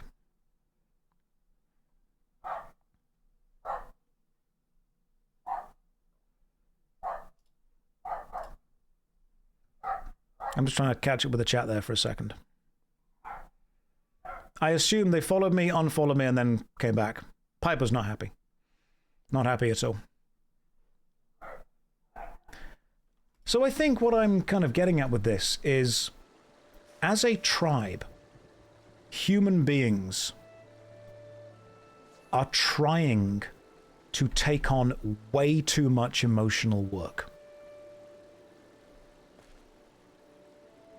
This also proved the point earlier about disagreeing. When someone says something that they disagree with, or when I say something they disagree with, they go, right, I'm not interacting with you anymore. You've said something I disagree with, therefore I'm moving on. Why is the internet so riled up these days? Because people want to feel something. People want emotion.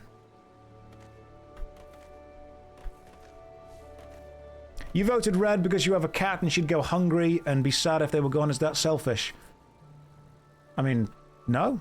That's just survival.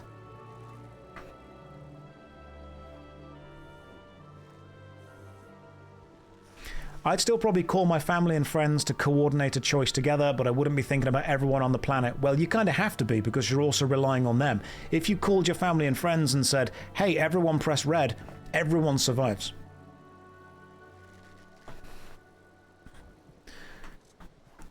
I think that there is a performative nature to saying that you care about everyone on the planet. And when I say that, I'm not saying that you specifically hate people you don't know.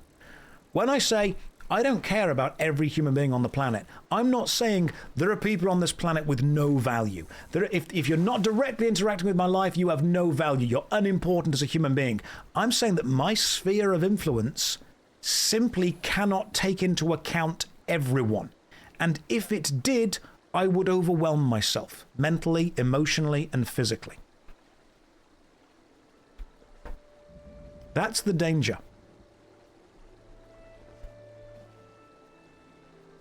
I think that people want to be good people, but being good people doesn't mean caring about every single person that you're never going to meet. I think sometimes instead of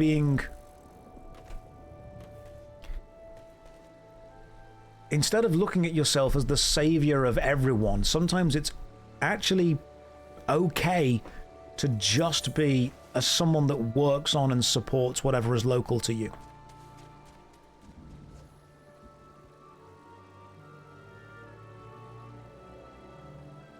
Like if you were a parent and you would probably say to your kids, hey, press the red button.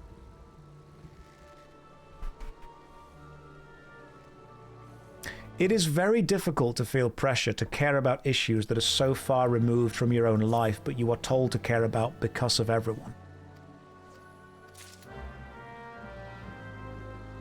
And I think that's what I'm getting burnt out with. I think we're living in a timeline where we are told that we absolutely need to care about everything and everyone all the time. When saying, I don't care about all of this, doesn't mean I want bad things to happen. It means that my inventory is full. My mental bandwidth is used. It's not that I don't want to pick up the cool item I've seen on the ground, it's that I just can't carry it.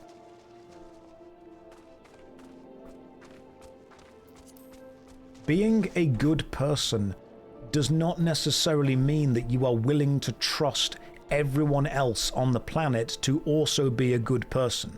Sometimes it means that you are willing to trust yourself to make the harsh choices that will be beneficial to those that you love and care about.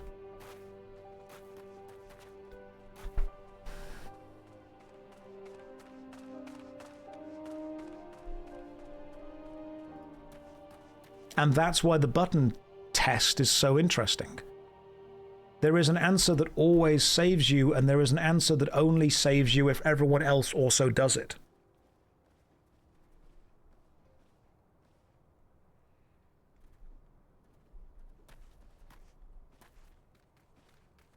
The button test is, in a way, the prisoner's dilemma. There is an objective choice that is better for you. Is compassion fatigue a good way of putting it? I'm not saying that we can't be compassionate about things. I'm just saying there is a certain amount of stuff that I can hear that I need to care deeply about before I just completely give in.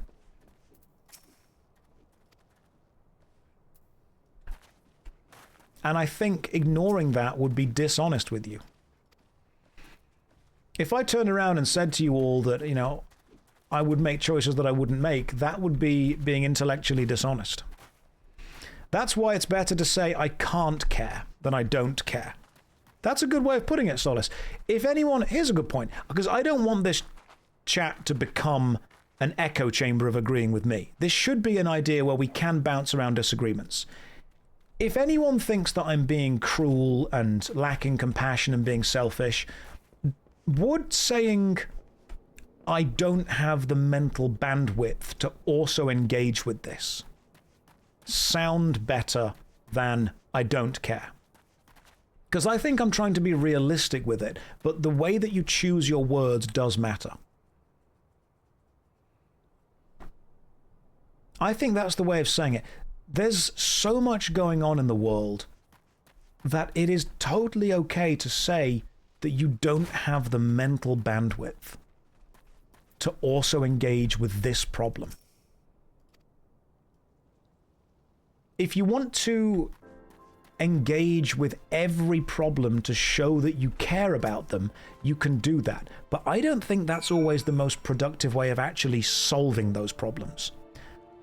Ruli, I think, has made a good point there. Sometimes it does seem like a way of one-upping each other with almost performative compassion. You care about this? Well, I care about that and that.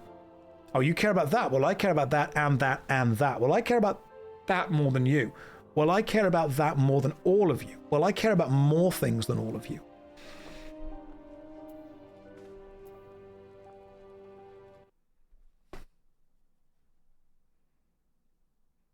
Soft. Again, I would agree with that.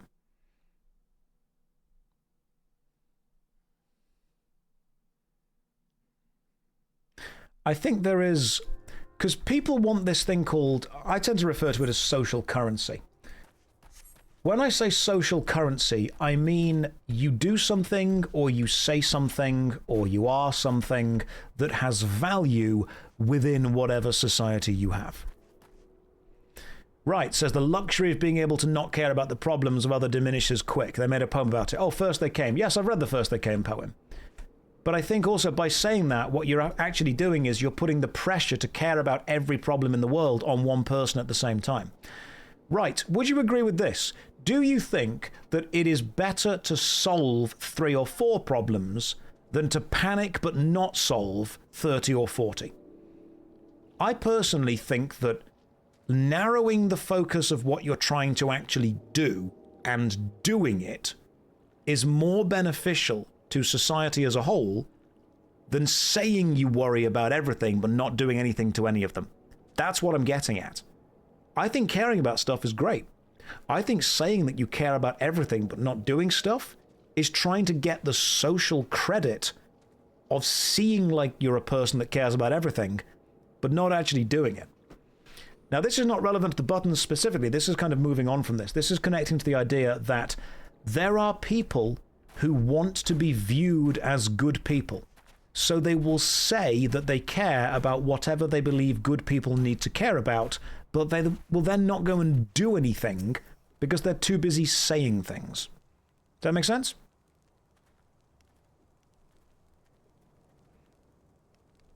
That's kind of where I'll go to it for.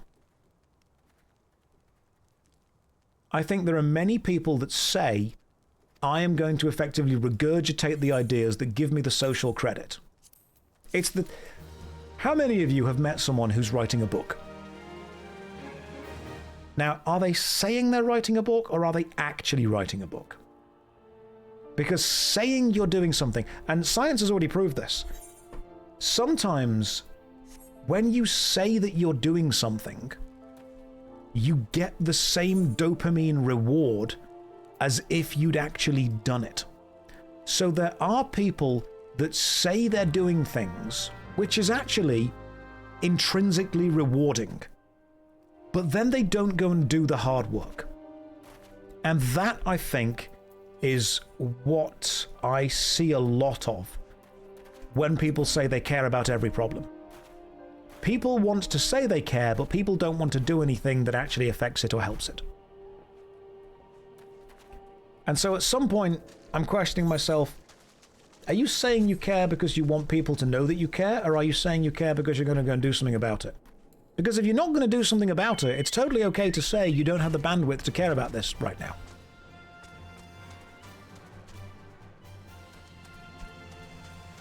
That's, I think, where I'm coming from with this. How do you get out of this big hole?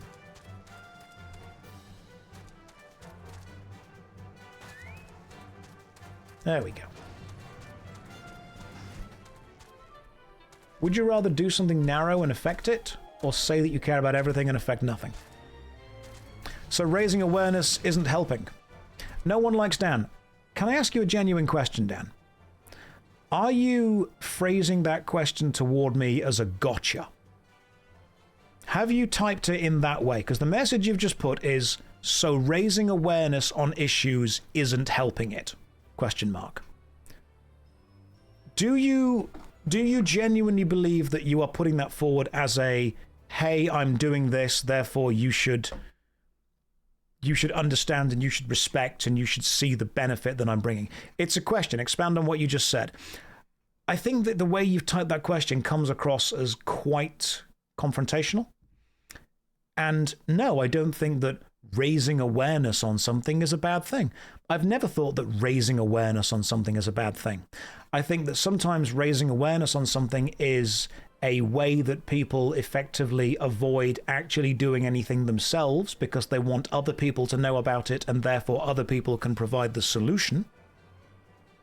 Yes, abrupt. Dan, please understand that so many people phrase question in this as a gotcha, as in, I'm going to take and listen to what you've just said, but I'm going to try and win with what I add now. I don't think that raising awareness is necessarily a negative thing. But if all you're doing is raising awareness and hoping someone else becomes aware who is more capable than you to go and fix it, you have to ask, are you trying to fix it? Or are you trying to be almost a conduit for making everything in the world better without necessarily doing anything yourself? Because it's very important to raise awareness. But raising awareness isn't just shouting about all the problems we have in the world and hoping somebody else comes to fix them. Because I think that is another way of gathering the social credit for fixing them without doing anything yourself. Because you could also do both. This is not an either or. You could try and fix a problem that you think is important and also talk to the people about the problem you're trying to fix. What I don't normally like is people who just scream about all the problems that are going on but don't themselves do anything.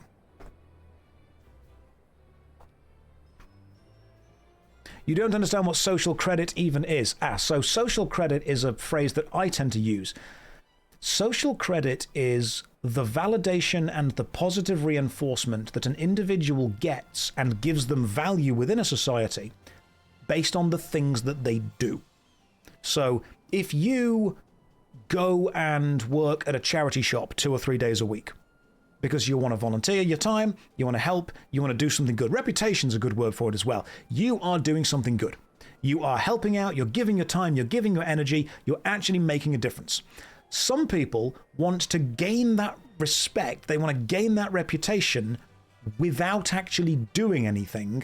They just say that they're doing it because that's easy. So they want to get the benefit of doing hard work while actually doing the easy work. Does that make sense?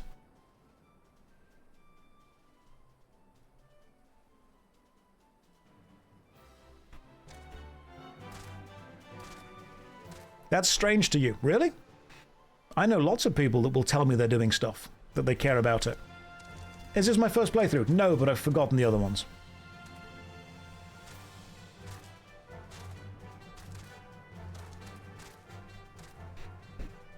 I believe there are quite a lot of people that I've met before who really want to be seen as people who are doing the right thing, but they value being seen more than they value the doing.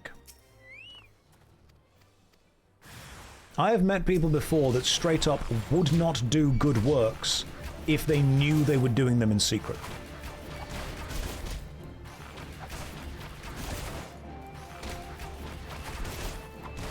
I'm sure we've all met those people. They would not be beneficial, they would not be good unless people were seeing them do it. Humans really are strange. Absolutely they are. Dio says, once you've managed over 100 people, you realize how many people say stuff to sound good. I agree. I think anyone that's worked with a large group of people will understand that there is a vast subset, probably even a major set at this point, who will say stuff because it benefits them, but then they will do what benefits them, even if it's the opposite. They will say, I am going to do X, because they know that society wants to hear them say that. And then when it comes to the level of secrecy, they will actually go and do Y, because Y benefits them. That way, they get the social credit of being seen to say the right thing, but then they get the actual personal gratification of doing the thing they wanted to do anyway. And if you've ever worked with someone who is narcissistic, that's exactly what they do. They will say, I am going to do A, because that gives them the good dopamine feeling of saying the right thing. Then when no one's looking, they'll go and do B, because that's what actually benefits them at the time. And if you've never met people like that, honestly, I envy you. If you have never had to engage or interact with people who act like that, great. SideQuest says it's the matter of character. Not everyone has it. It could be character. It could be the desire to be liked. It could be the desire for self-sacrifice. It could be the desire for self-survival. Isn't that what most people do? Everyone thinks that everyone else will act like them.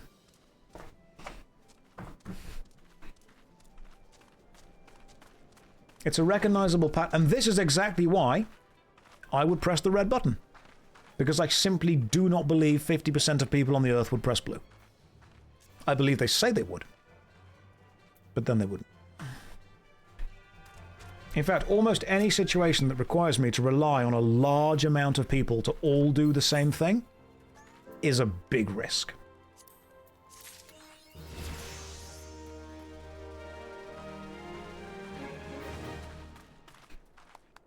It's fascinating, isn't it? Talking about this kind of stuff. I love this. This to me is really interesting.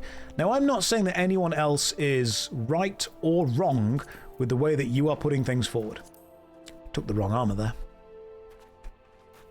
I would like to believe in everyone else, but realistically, I don't think enough people are like that. Absolutely. You can be hopeful. We can hope for the best, but plan for the worst. I think that's the way that we tend to look at these things. Hope for the best. Plan for the worst.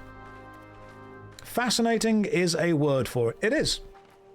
Because I'm not making moral judgments on people for things they would or would not choose.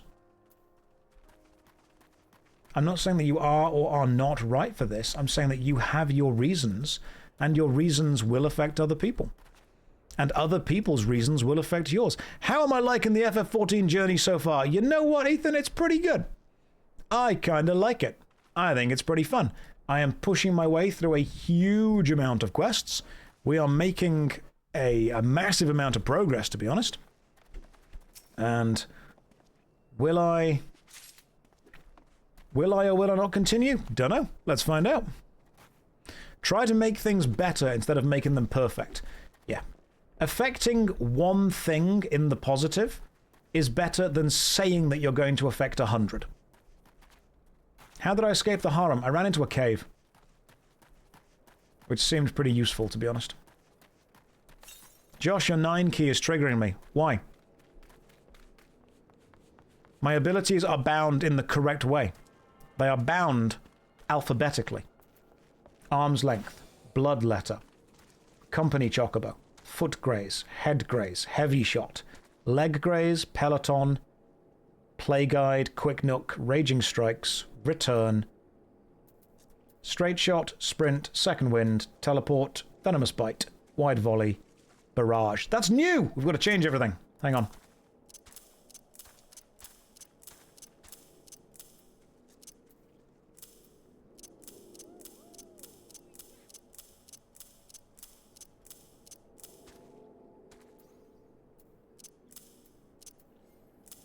Perfect.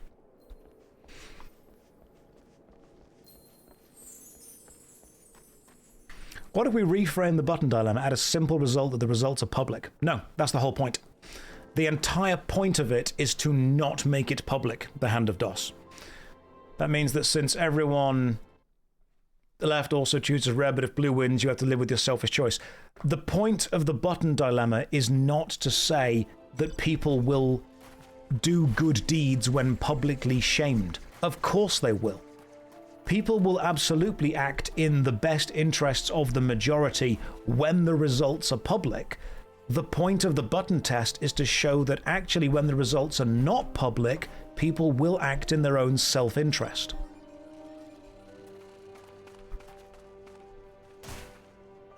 Is the grainy bad camera part of the cosplay? Yes.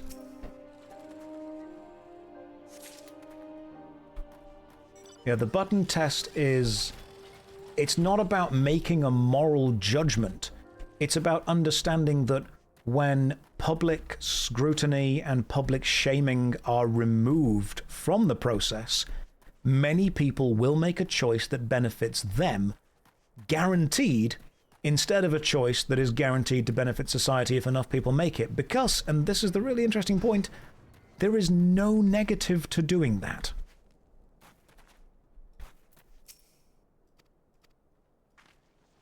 That's what I'm trying to push through. There is no negative to pressing red. That still seems like a moral judgment to you. Why? I've not said that pressing red or blue is the right or wrong choice. I've said that I would press red. I think knowing I could have saved people but didn't is a negative. I truly believe that. Pink, who could you have saved? The people that pressed blue? The people that willingly put themselves within a risky position that they didn't need to? Why would you go out of your way to save people who willingly put themselves into a risky position, and in doing so also put yourself into a risky position?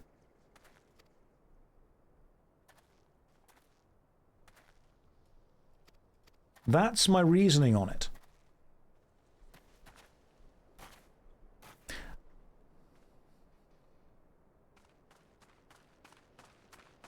Because you're not comfortable condemning people to die. In that case, Pink, why did they press the button that condemned them to die?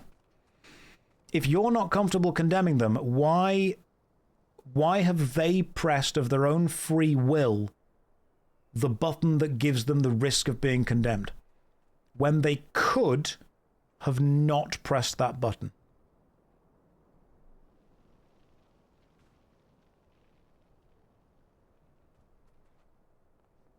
Because if they press it, what they're actually asking half the planet to do is also put themselves into a potentially condemned situation.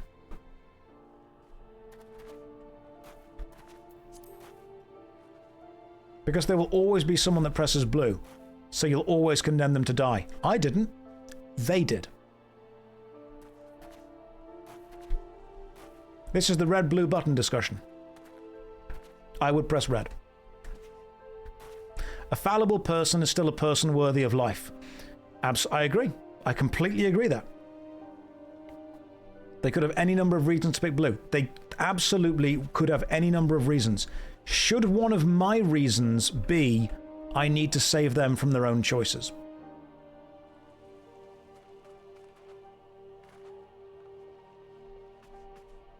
Overcomplicating fighter. This discussion is going on for too long. There are other Twitch streams.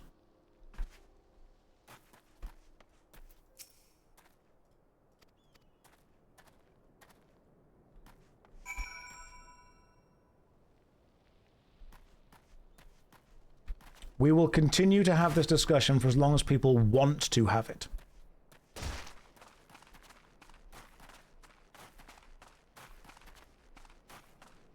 You should not help someone from a bungee jumping accident, for example, if there is risk to yourself in doing so. Tryon, I have done lifeguard training. One of the first things that you get taught in lifeguard training is you do not jump in to save someone who is drowning without a huge amount of assistance. And even if you do have that, you do everything you can to get them out without jumping in. If anyone in the chat has done any kind of lifeguard training, I hope you will have been told the same thing. If you see someone who is a weak swimmer,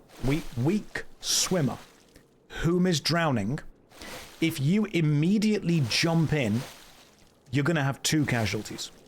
There is a reason that you want to throw the life-saving device to them. There is a reason that you want to get them something that can float. There is a reason one of the first things that you get taught is, as soon as you get to someone who is drowning, they will climb on top of you and push you under the water in order to get to oxygen themselves. which means one of the first things you actually get taught is swim under them and try and push them up from their feet if you need to.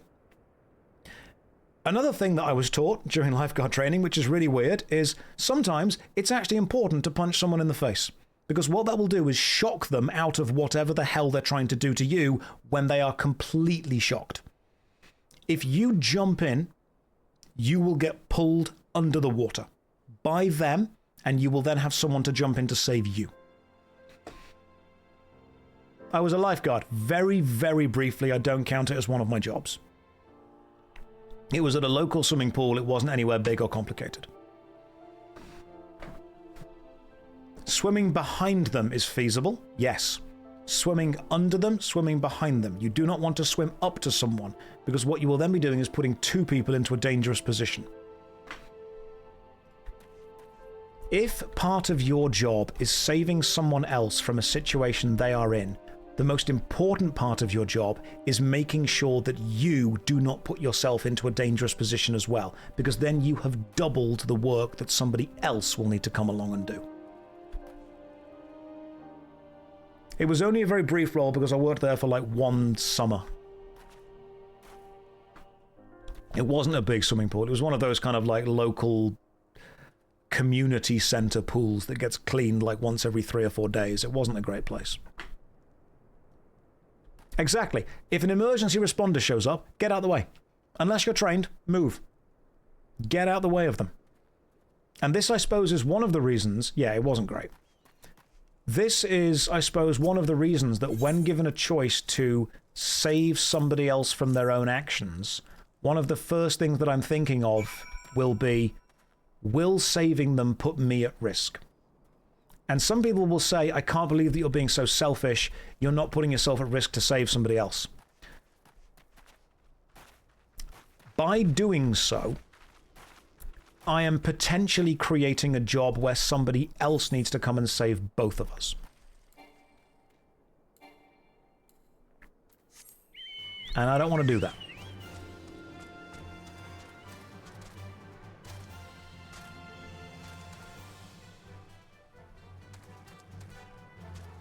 Someone with training is often able to help someone far easier than somebody without training. Any kind of emergency personnel is told doing something similar. Yes. You had EMT training, you've been told countless times, the first thing we do is make sure that we are safe. If you jump in to save someone, exactly, you are going to be in trouble as well. It's one of the reasons that whenever something dangerous happens, the first thing everyone is told to do is stay calm. It feels against the rules. You're like, hang on, we shouldn't stay calm, you know, we need to panic, let's go fast. Going fast is risky. You don't always want to be going fast. Sometimes you want to say, right, what's the best outcome here?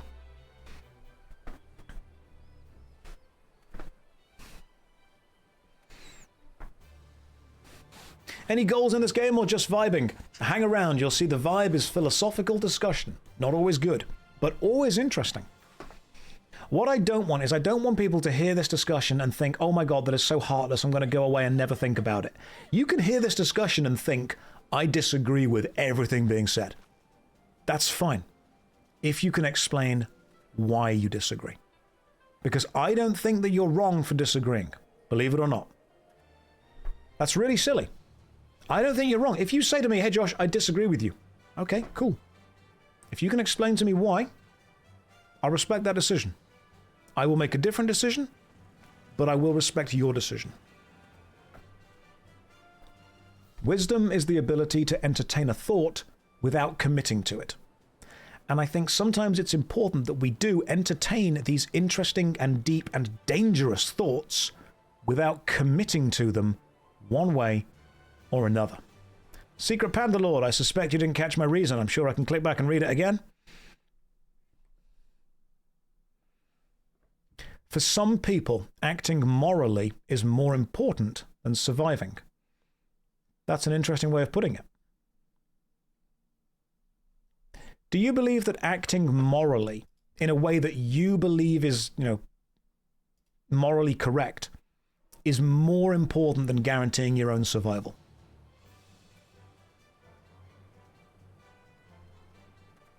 Because what you are then risking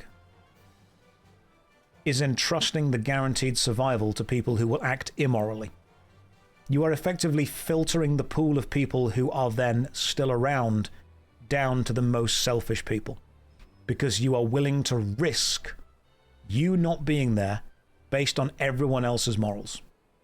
That is the dangerous, dangerous place you're putting yourself into. I'm not saying you're wrong. I'm saying that if you are saying you are going to act moral to your own morals based on the inability to live with yourself if you didn't, do you believe it's better to be alive and doing 60 or 70% good, or dead but you did 100% of the things that you thought were good? That's the question.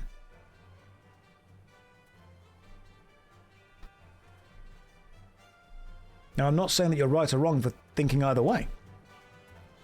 Josh's way of talking does yet again indicate moral relativism. A strictly utilitarian can heavily disagree with Josh. I mean, I suppose that the way I would talk about it is I want to be able to understand people's opinions and ideas, and I do actually understand why people want to push blue, because it feels like you are saving people. It feels like you're helping. It feels like there is a problem and you are part of the solution. That's how it feels. Pressing the blue button is a way of saying, if I don't do this, I am actively not taking part in the solution. The irony being, it's only in the pressing of the blue button that in itself created the problem that has to be solved.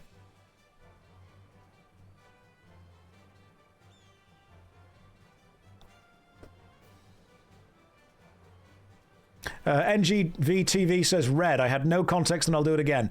Ironically, what I would agree with is the correct answer, but well done.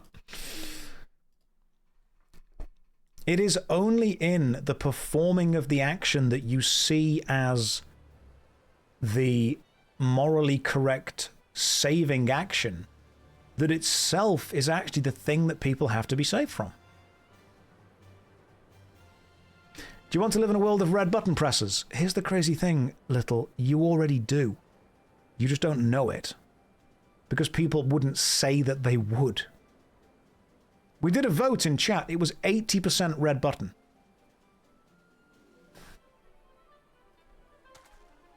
I mean, everyone could vote blue and the results would be the same. They could.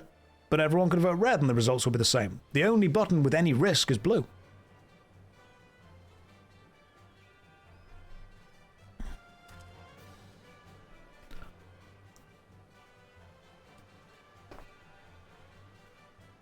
It's essentially a trolley problem, where if more than half the people in the planet lie down on the tracks, the train stops and doesn't hit anyone.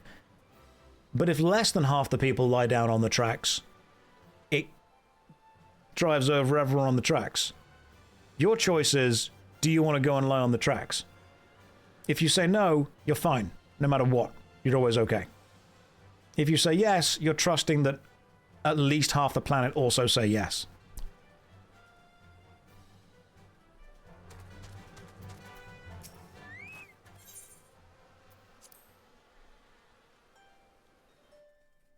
But you're willingly going to it. We will go through the button thing one more time in the future.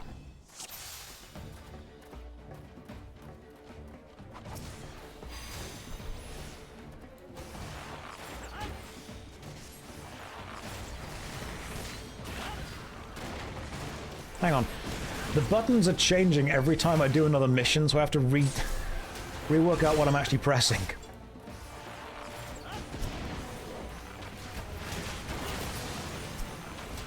Is anyone in chat completely unsure what the hell the two buttons do? Has anyone joined since we started the button discussion? Because there are probably a couple of people in chat being like, I've got no idea what the hell's going on.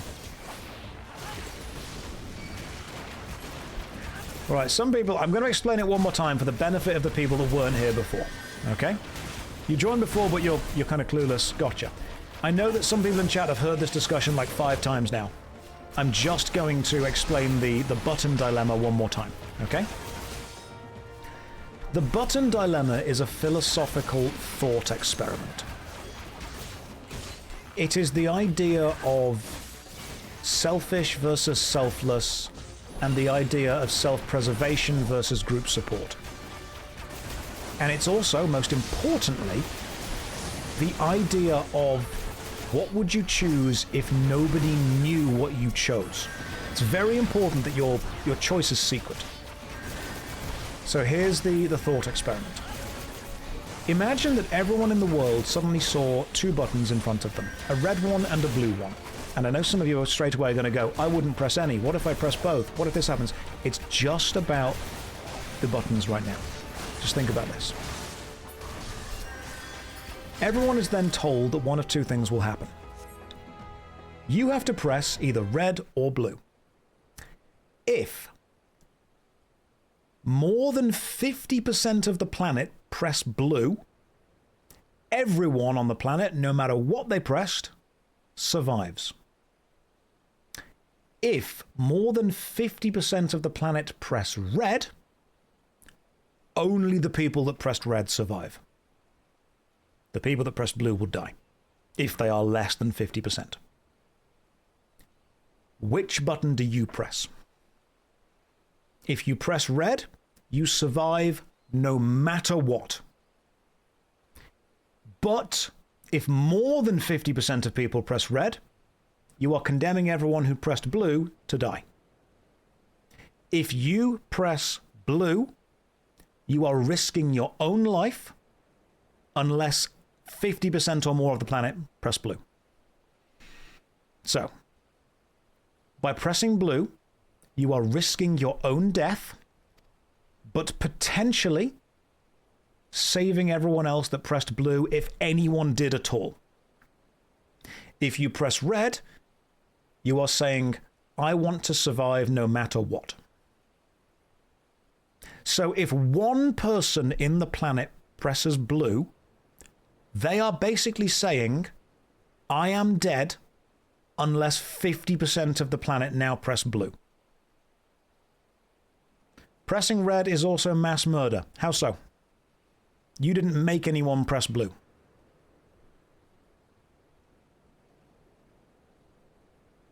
Why would anyone press blue? That's a good question. I think the reason that people press blue is they know in their heart that someone is going to press blue. And they don't want that person to die. So they also throw their vote in for blue in order to make sure that the numbers get close enough to 50% that that person survives. The people that press red are saying, I don't care what other people press, I want to survive. And remember, the only people that could potentially die are the people who have willingly pressed blue. If you press red, you survive no matter what. If you press blue, you die unless 50% of the planet press blue. There is no downside, personally, practically, to pressing red.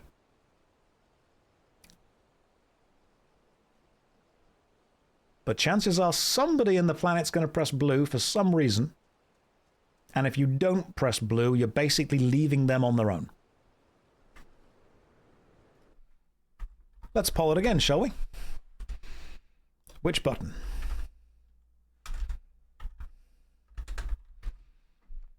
So blue is the 50% or more must press it to survive.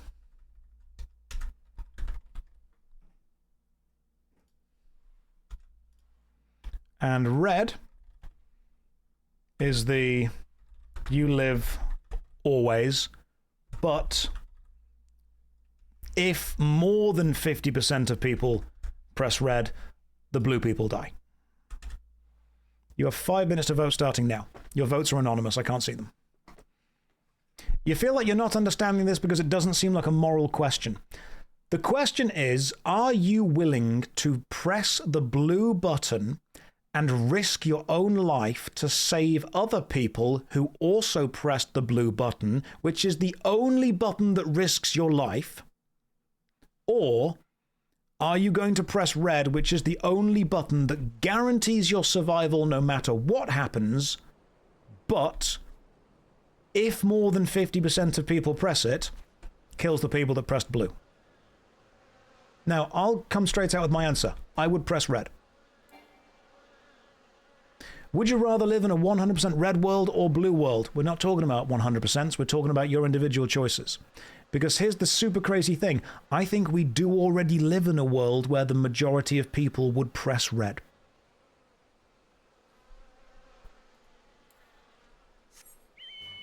Red is never any risk to you.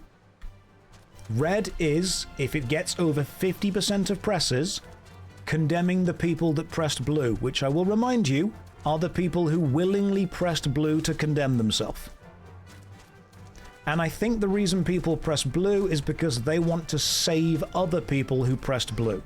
Because if they wanted to save themselves, they would have pressed red.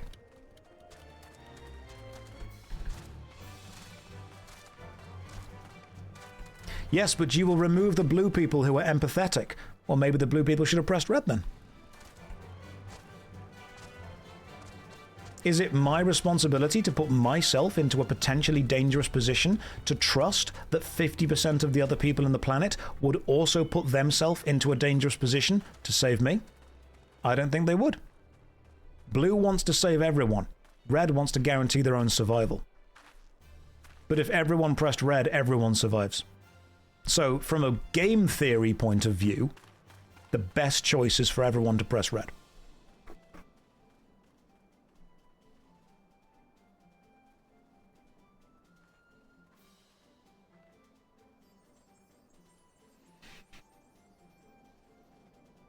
How is it only a dangerous position if you press red? You're guaranteeing your own survival. If everyone pressed it, everyone's fine.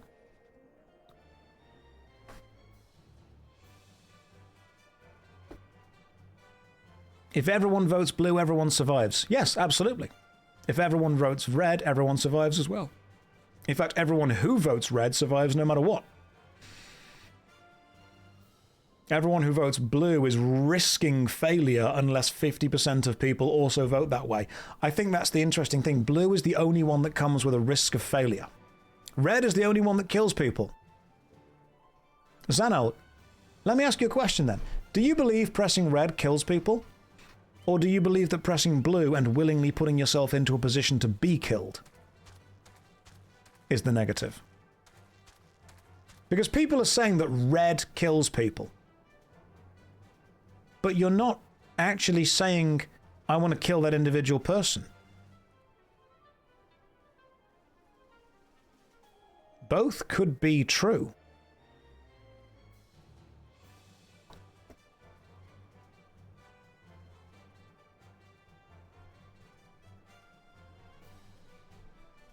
If you press red, are you, and this is the interesting question, if you press red, are you responsible for the people that pressed blue?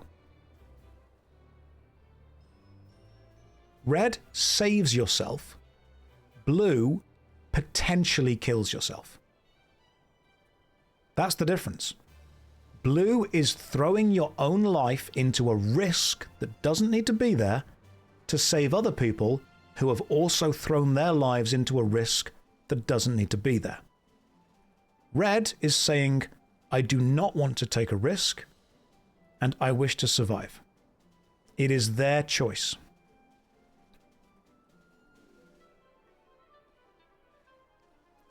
Now, what people say is that they would vote blue. But I think the red-blue button dilemma is actually a really interesting philosophical thought experiment that would reveal, Panda, don't worry, I'm reading it, man, that actually a lot of people, if everyone but one person presses blue, everyone lives. If everyone but one person presses red, one person dies. The utility of pressing red is lower than the utility of pressing blue. 78% of people, again, would press red. We have seen that the votes happen again. So 22% of people are willing to put themselves in danger, assuming that 50% of people are willing to put themselves in danger. Let's say the scenario happened and blue wins. Would you change your position in the future and be a blue button guy? No. No, because what I would then be doing is saying, hey, I'm now going to go with the group that I need to survive, as opposed to taking my own choice and having me survive from my own button press.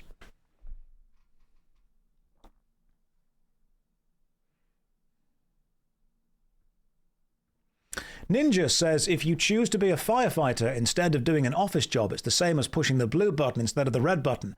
I think it's a tad more complicated than that, Ninja. I think if you choose to be a firefighter, one of the first things you get taught is do not put yourself in danger in order to save somebody else until you've taken all the necessary precautions and worked as a team. One of the first things that firefighters get taught, and I've had friends that are in the fire service, is you do not run into a burning building, because the chances are that the paramedics are then going to be pulling 2 corpses out of that building. Going into a burning building while you have got all of the stuff on, and while you are with your team, and while you are doing the safest thing you possibly can, cool. That's their job. That's the controlled risk they're taking. Throwing yourself into a building when you have an extremely unlikely chance to survive, which they are taught is remarkably unlikely because smoke gets you before fire does, that's what they don't want. The controlled risk. Of course it's controlled risk. Pressing a button, the choice between trust 50% of the planet and don't, is not exactly the same as being a firefighter or not. Being a firefighter is a remarkably selfless job, but it's something that is done with the best possible safety concerns.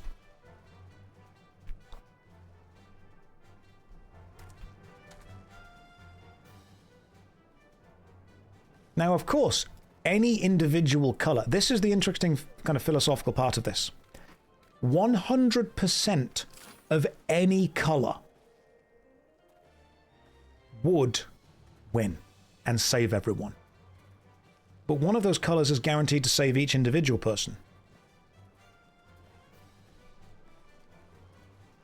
Ask yourself, what would Picard pick? What would Picard pick?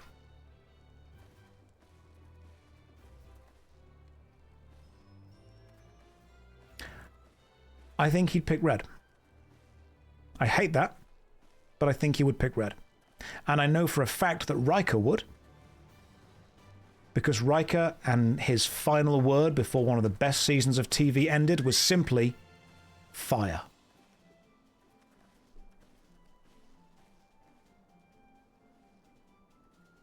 I think Data would pick red.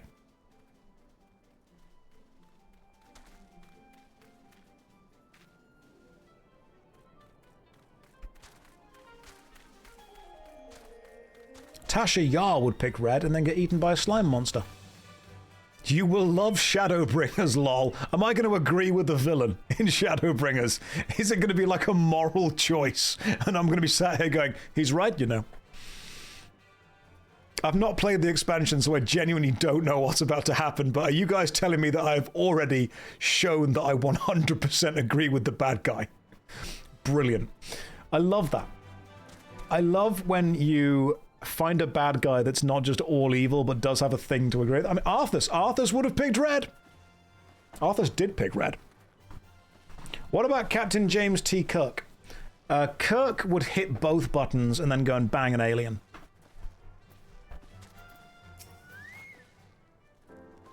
Kirk would tell McCoy that there needed to be a way for them to do it, and McCoy would say we can't do it, and then half an hour later he'd find a way to do it.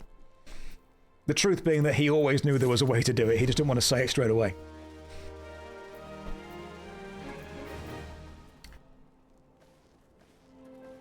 Adama would definitely pick red.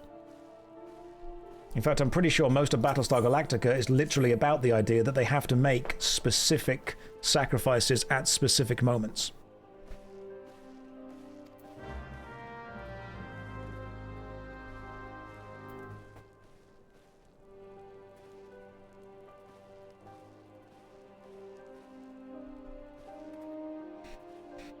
In fact, if anyone has seen the reboot of Battlestar Galactica, there is an incredible moment where all of the ships of the fleet are all flying together and they all need to jump into hyperspace at the same time because they're being followed by the Cylons. And I believe it is Apollo who goes to the new president of Earth and says, just so you know, the young girl that you were talking to earlier that you promised you would save, her ship does not have hyperlight capabilities. And there's a moment where she just says, thank you. And then everyone jumps into hyperlight, except the few ships that can't, but all get killed. See, Grim has an interesting input here. He says, Reds aren't killing anyone, Blues are choosing to do it to themselves. And I would, to a degree, agree with that. I believe that people that chose Blue have the best intentions, but not necessarily the best individual survival instincts. And I believe the people that chose Red have the best survival instincts, but not necessarily the best social cohesion. I think that is a fair thing to say.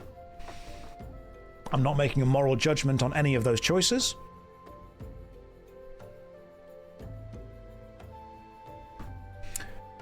Isn't one of Kirk's problems he cheated on the unwinnable test to save everyone? That comes back to bite him in Wrath of Cain. The Kobayashi Maru. The Kobayashi Maru is an unwinnable test designed to teach captains that you will be placed into situations where you need to make choices that you will not like, but they will be done for the good of the team. In fact, there is an episode of Star Trek The Next Generation where I believe the... Who is it that goes through the Kobayashi Maru? And it's one of the female officers. Deanna Troi, that was it. Deanna Troi goes through the Kobayashi Maru test, and during the test realizes that in order to save the ship, she must order, I think it's... Who was it? Geordi. She has to order Geordi into the actual reactor core to save the engine, the reactor, and the ship, but in doing so, it would kill Geordi LaForge. So she has to ask Geordi to die to be able to pass the test. And after passing the test, she basically realizes, I am not cut out for this position because I could not do that. And then she almost looks at Picard, and the question is, would you do that? And Picard's answer is yes. Which to some people makes Picard seem heartless, but to others who have been in a position of command makes Picard seem reliable to the team. And it makes everyone that is also in that team understand that they will be, at some point, potentially asked to do something that is deadly. And they need to do it. She's discussing it with Riker, isn't it? Afterwards. Did she pass the test? Did she become a commander after that? And I think she was sad that Riker would have made that choice as well, but then she realizes that they absolutely had to. I haven't seen the episode in a while, but I do need to watch it again. Absolutely need to watch it again. But anyway, that's the red-blue button dilemma. Did we all have fun? Let's do a vote. Let's see, let's do another poll. Imagine that a button appears in front of you, simply saying, did we have fun? And you get to choose one of them.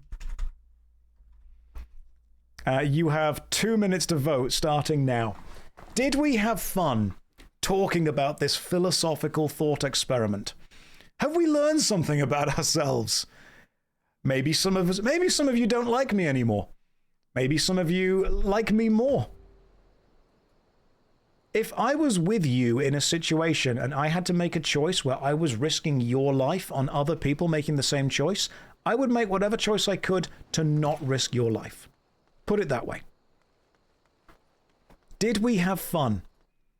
Most people are voting yes. Inside you are 2 buttons.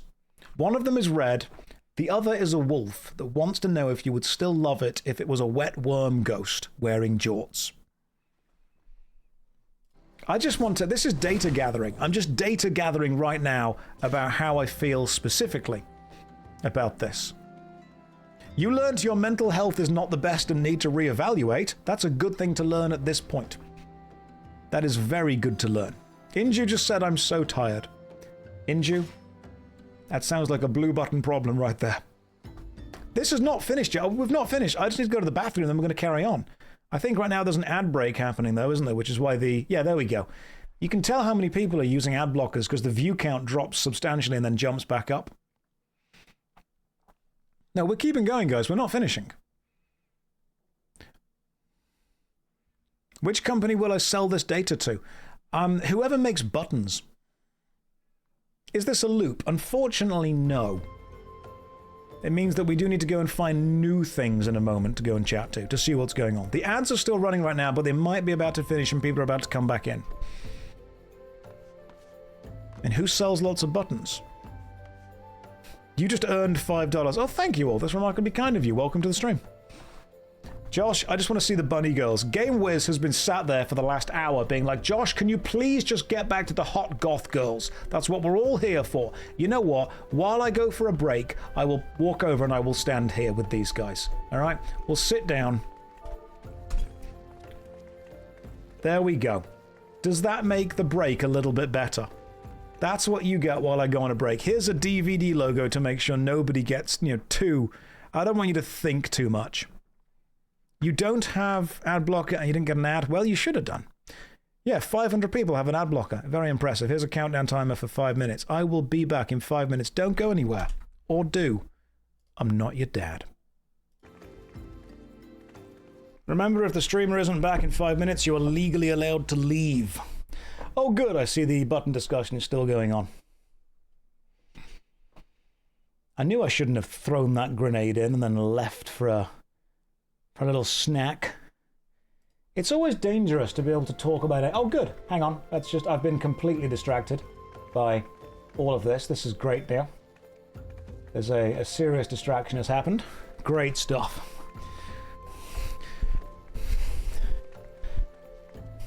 Okay, right. Let's return. Let me ask you a genuine favor. If you do want to continue the button discussion, please do it on a specific Discord channel that is not this Twitch stream.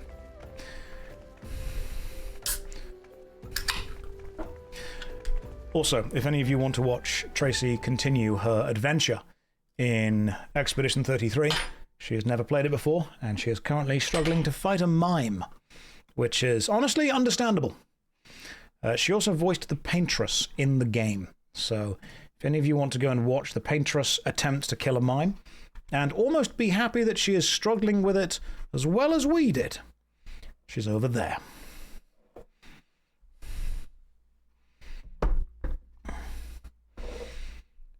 Right, let's continue. Would I fight a mime? Ooh, that's a good question. I think I would have done up until I played Claire Obscure. She voiced the Paintress, yeah. She is the voice of Jaheira from Baldur's Gate 3, and the voice of the Paintress. And she is currently playing Claire Obscure for the first time, because she thought it was time for her to go and actually play it, which I agree. Would I fight a wet mime? I've already killed that weird thing in the middle of the ocean in Expedition 33, so I think I could take on a wet mime.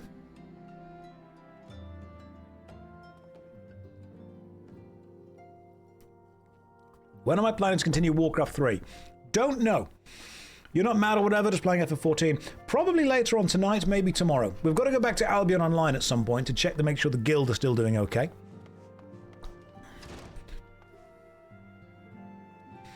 We've got to make sure that the guild are all doing good in Albion. That covers sea mimes. What about land mimes? Would I step on a mime? Only if they're able to express exactly how they want me to step on them. Time to skip the cutscenes. Alright guys, pay attention, here we go. Oh good, Red Sky's made a thread on Discord for the red-blue button discourse. If you guys want to go and have a red-blue button discussion, go and have it over there. Got to at least progress until we watch the Scions get their butt kicked. Yeah, they do lose for a bit, don't they? I think most people should continue this discussion on Discord, one-to-one, and I think people should stop trying to have it on Twitch as much. Because it is difficult to have an emotionally... Part of my job is understanding when a discussion is getting too emotionally charged instead of too practically charged. A practically charged, lively debate is totally okay. An emotionally charged, I'm right, you're wrong, shut up and listen to me, is not going to benefit anybody. Having that discussion on Discord at least allows people to write out longer responses without feeling the need to respond immediately. You started it. Yes, I did. And I curated it for a long time, sleepy and full of chocolate. But part of the process is understanding when the curation is no longer going to gain any kind of beneficial insight or input.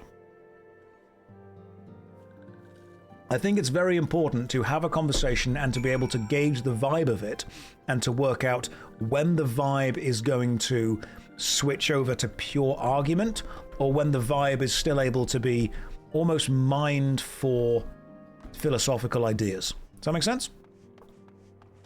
That makes sense to me. Now, when there's still stuff there, then there's stuff for us to understand, stuff for people to kind of mull over. Vibeberg to the head. Have I remembered to do your job quest? No. No, I haven't. Ooh, Central Shroud, then I'll just take that one to there. Right, back to Bent Branch Meadows. Bent Branch Meadows has been the MVP of Aetherites.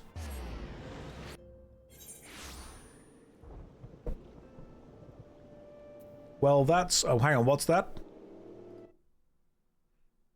What's wrong, Kron? Have I annoyed you by skipping the cutscenes? Oh yeah, I've already played A Realm Reborn. Speaking of buttons, ever tried 14 on a controller? No, I should, shouldn't I?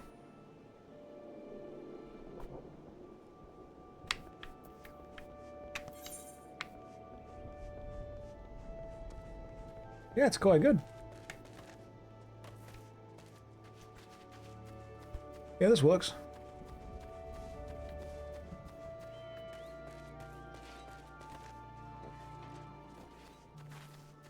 Oh no, the walking isn't fluid.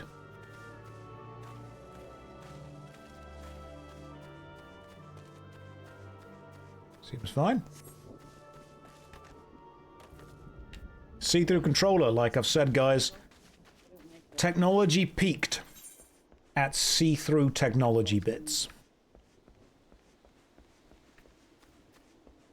Turn on legacy movement for omnidirectional. I will do soon. I have been told that when you have legacy movement, moving backwards is just as fast. RP walk on the controller. That would effectively just mean that I'm holding it forward at the correct time. Hang on, I may have got the... There we go, I've got the noise on Tracy's stream. She's still streaming right now. You can pop over and say hi. We're all there. For those who come after.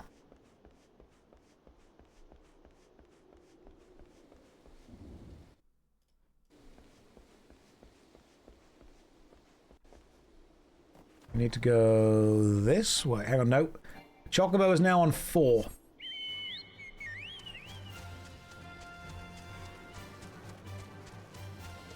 Because obviously every time I get a new skill, it moves up my buttons, so it changes where they're all actually pushed to. Oh, is it time for Aurum Vale? Love Aurum Vale. Probably my favourite of all the Vales.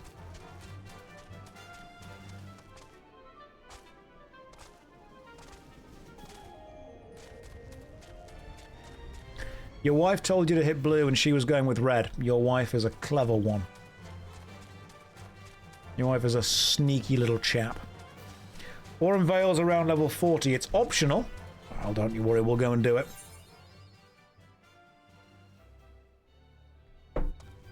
Do I know about Gishel Greens? Why don't you tell me what you think Gishel Greens are? And I'll tell you if I know about them. How many more quests until Heaven's Ward? 120. We're currently at Terror at Full Gourd. You know, it probably is about 120. It's what the chocobos eat, and that makes them go faster.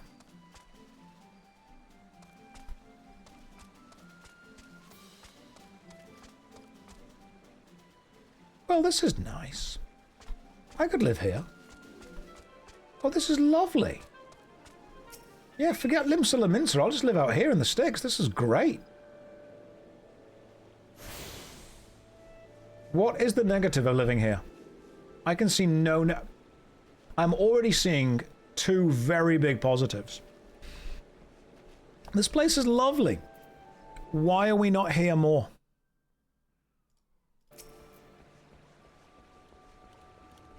What is that all about? Oh, you're in here. Gotcha. Racist elves and the trees are dictators.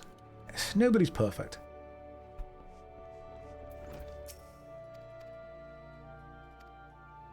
Hang on, I need to soothe this guy. That was a specific reference to the line at the end of the film, "Some like it hot," before anyone jumps on the bandwagon. If anyone hasn't seen the film Some Like It Hot, I would absolutely recommend you go and watch that film, because it's fantastic. Right, let me just soothe.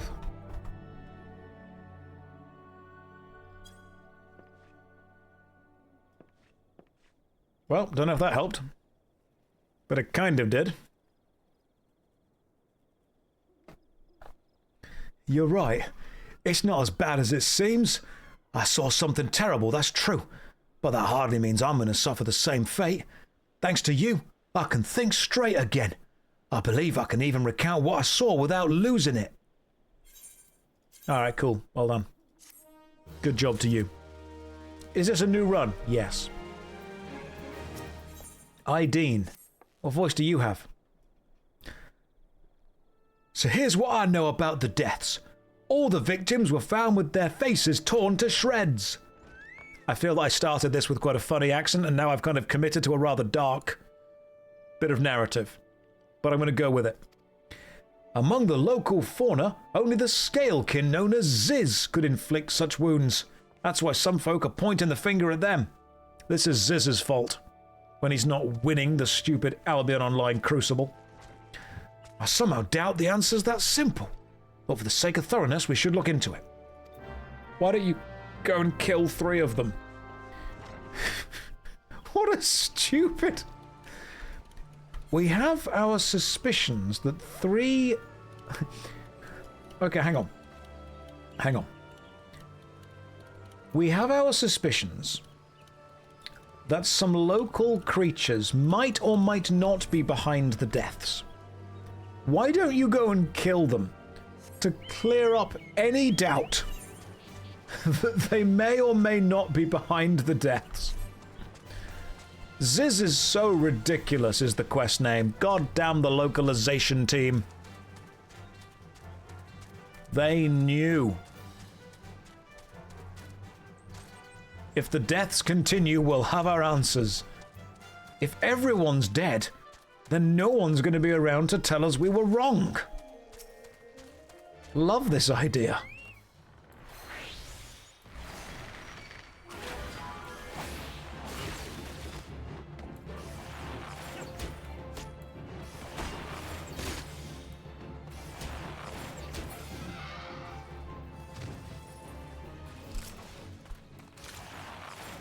Let me just help out clear some of these scorpions around the place.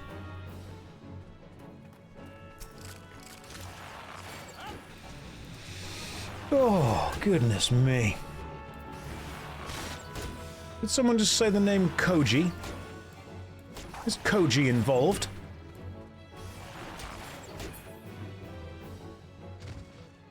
Is that somebody in the chat?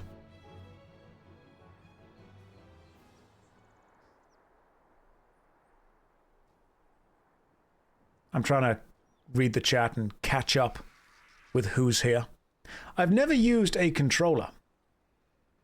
And what do I recommend? So I prefer mouse and keyboard because I'm an elitist, but a controller is a perfectly reasonable way to play Final Fantasy XIV. There is a lot of really good stuff within this game. It is exceptionally well programmed and kind of well mapped to a controller. It is definitely one of the right ways. Koji Fox, the leader of the localization team. Gotcha. So I've read a couple of interviews with a couple of the localization guys, and they do say they have a lot of fun trying to find ways to make puns match from kind of one language to another, which is a fascinating thing to have to be able to do. You've only played on controller because of PlayStation. Played on controller because of PlayStation. Oh yeah, this game is cross-platform, isn't it? I'm sure it's cross-platform. Right, I've killed all the Ziz guys. Let's pop back. Koji translates live on the stage at FanFest. That's incredible. God damn.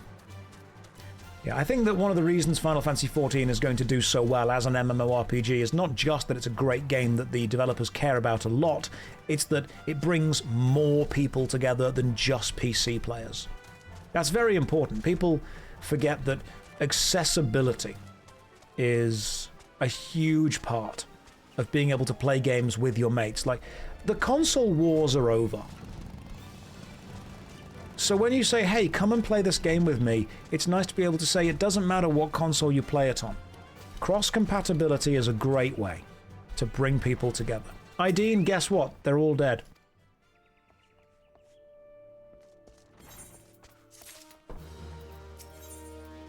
Can someone do me a favour? Will you be trying to finish the main story quest to catch up to Evercold? No, John. I've never played any of the expansions. I've never played Heaven's Ward. I've never played Stormbringers. I've never played Endblood. I've never played Shadow Walker. I've never played the Beach episode. And I've definitely not played Bit Cold in it. But we will get there.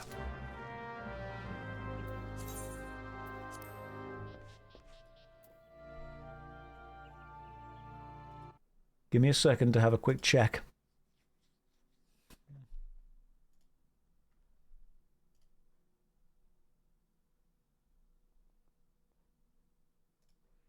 It's a tad nippy, isn't it? That's the name of the next expansion. I would like to know more about your religion, please and thank you.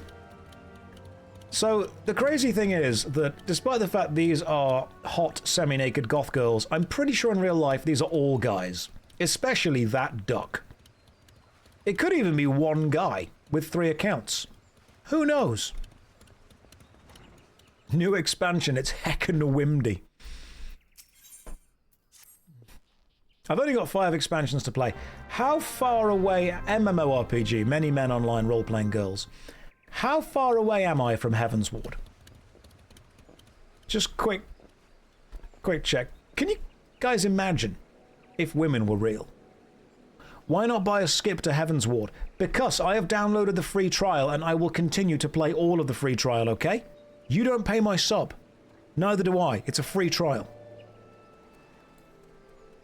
15 to 20 hours away from Heaven's Ward. Okay, that's fine. That's like 3 days of streaming. I can do that.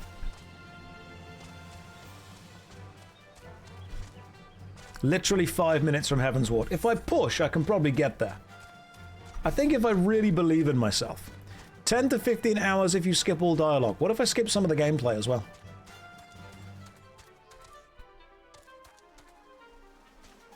Maybe I could just fly over to where Heaven's Ward starts.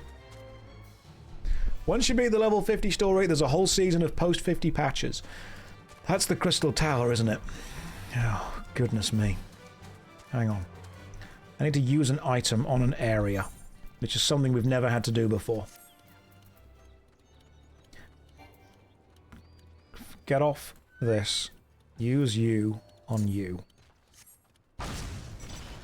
Haha! What a great quest. What a story, Mark. I've done 80 out of 241 quests. I'm 33% there in 2 days. Which means, in theory, you can speed run in 1 week. That is definitely a stance. Of all the positions that you could ride that in, that is definitely one of them. Oh good, you've all got one. Fantastic. Now I'm scared of all of you. Oh, yeah, exactly. What's wrong with it? Nothing. Nothing at all.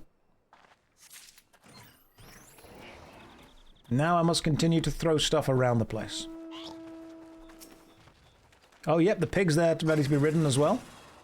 The pig is flying. The pig has a weird in-suck spell. I mean, this is a harem, but I don't know if I want it. The pig is kind of cute, though. But look, I've got my own chocobo. I can also ride a mount.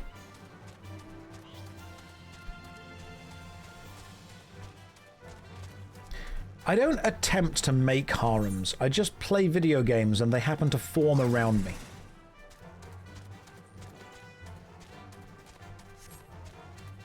Like, I'm not going out my way to specifically, you know, gather one. It just kind of happens.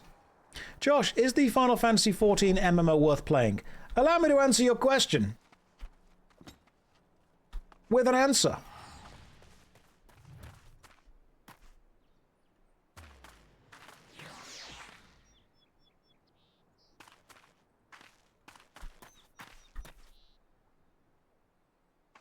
I believe I've said all I need to say.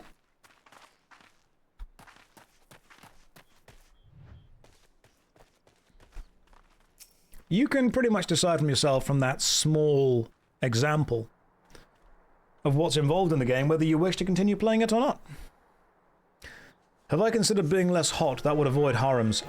I just can't. I'm not that skilled. What if I just didn't move while doing combat?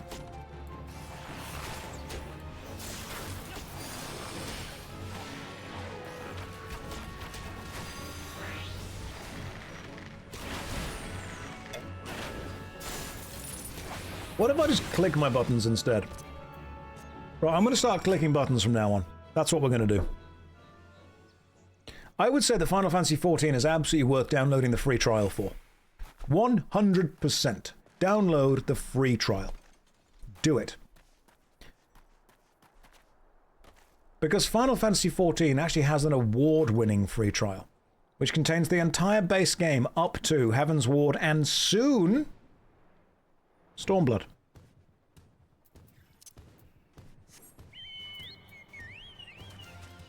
It actually does. You should do it. Soon Shadow... Hang on. Stormblood. It's got Heaven's Ward, Stormblood, and soon Shadowbringers. That's like 3 expansions. Stormblood's already in there. And Zoe's just gone wrong, wrong, wrong, wrong, wrong, wrong, wrong. God, Zoe. Alright, calm down. It's a game. Let's chill out. Let's press that little caps lock button on the keyboard. Let's back it up a little bit. Zoe, what's wrong? What's happening, Zoe? Why are you so upset that I got Final Fantasy XIV wrong? I'm sorry. Can we maybe try again? We should fight about this. Zoe, there are 2 buttons.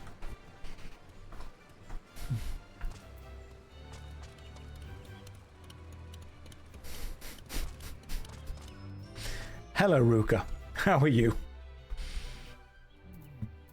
Okay, so we've done most of these things here. I think Final Fantasy XIV fans get very irritated when you don't get their game correct. I think the best Final Fantasy XIV character is Clive. And I like the fact when he said, and then I'm going to be Lightning Returns. What was your favourite? Everyone in the chat, let me know your favourite Final Fantasy XIV moment. I liked the moment when Tidus said, ha ha ha ha ha. That was my favourite one. He's actually in the game, though. He's not. He's a Magic the Gathering card. He's not in any Final Fantasy. I know this because I play Magic the Gathering. I've got his card. It digivolves from Pot of Greed. All the Hildebrand quests. When Sephiroth killed Tifa. Ah, you're thinking of Cid.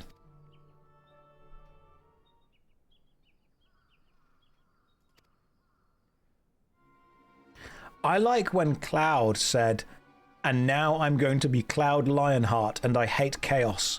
And then he sinned all over the place. Remember that one? There's too many moments to pick from. I like when we all played Final Fantasy 1 and 2 and then forgot what those games were. I love it when Squall said this truly was our final fantasy. And then he Final Fantasied all over the place. And then he said, we're going to need to win this battle with some kind of tactics, and that spawned the offshoot game, Kingdom Hearts. Is Squall dead? In a way, yes. In our hearts, no. I think my favourite bit, well, was without a doubt, was when Sir Oren, who the Veil is named after, said, we're going to have to go on a mystic quest. And thus spawned Final Fantasy Mystic Quest.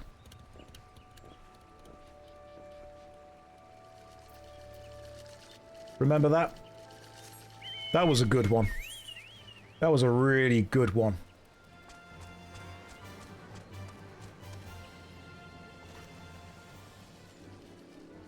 Okay, so, like, I'm not saying it's a sex swing. But, I mean, those bomb-oms, they could add some danger to it.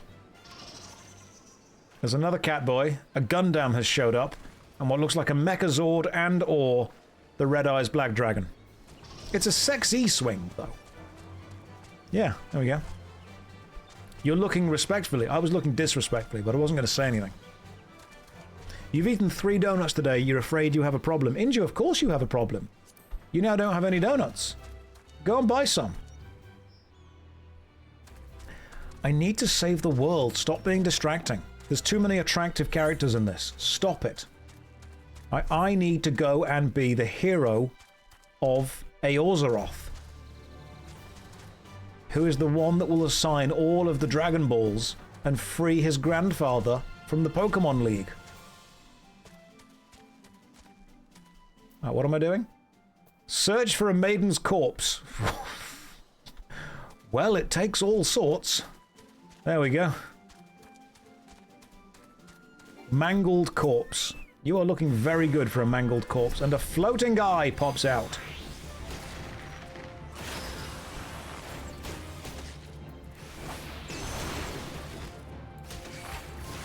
I'm going to click my skills now, because some of you are going to get sad that I'm doing that. I know the real game is glamming up your character. The real end game is glam. I know that. Right, found one. Back on the Chocobo.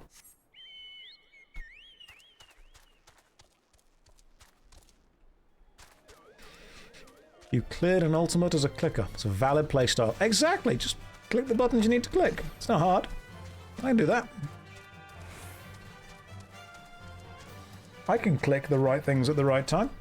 I'm a great gamer.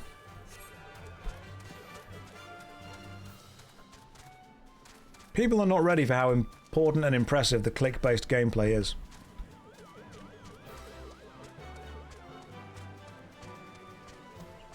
And I bet by just returning to here, we once again get to see sexy character.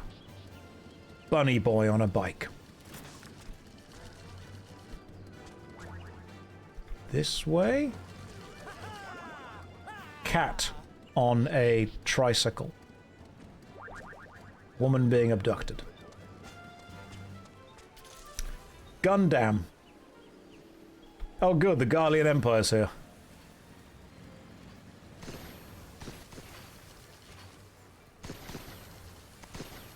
Remember, they can only be piloted by late teenage, early 20s catgirls because of some kind of magic power. And she's actually a 9,000-year-old dragon queen, so it's fine. This game is definitely a game.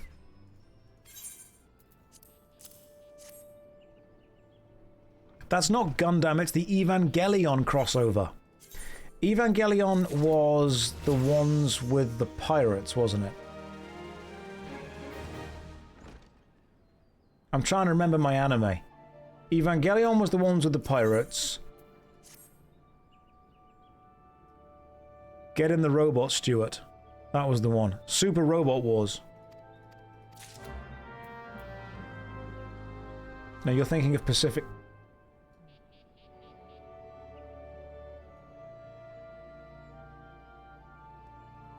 Take the shot. Do it. Do it, coward. Prove you've got what it takes. Didn't think so. Dodged. Haha! Evangelion's the one with Ash Ketchum. Now you're thinking of Monster Rancher. The one where the grandma gets trapped in the telly. Okay, you've got machine gun, that's fine.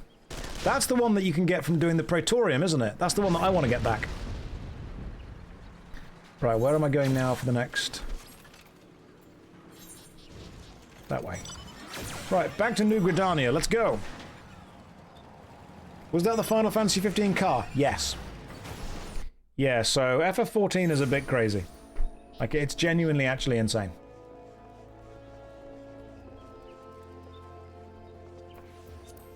Look at these people. These are normal. Just a couple of bun-buns watching a child.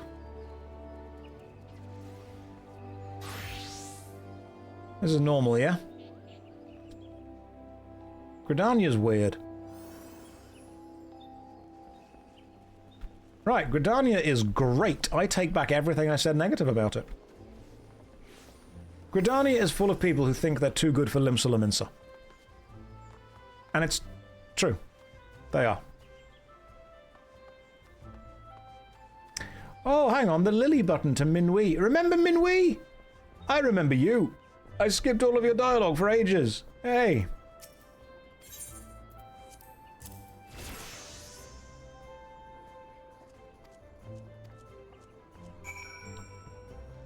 Right, now to Bernadette. Where's Bernadette?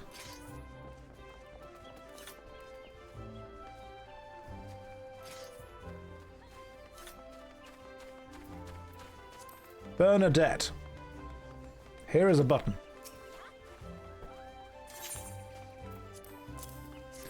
That character over there was dressed exactly like...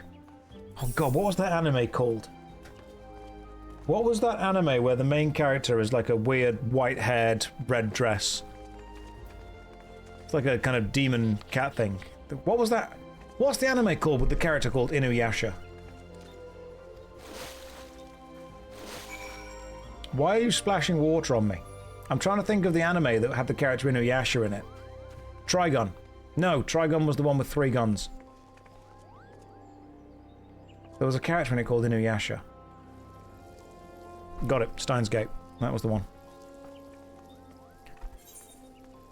Steins Gate was the anime where they said, and then I'm gonna be Steins Gate, and then he Steins Gated all over everyone. You liked when Arthur showed up and said, kept you waiting, huh? That was a good bit. I didn't expect that.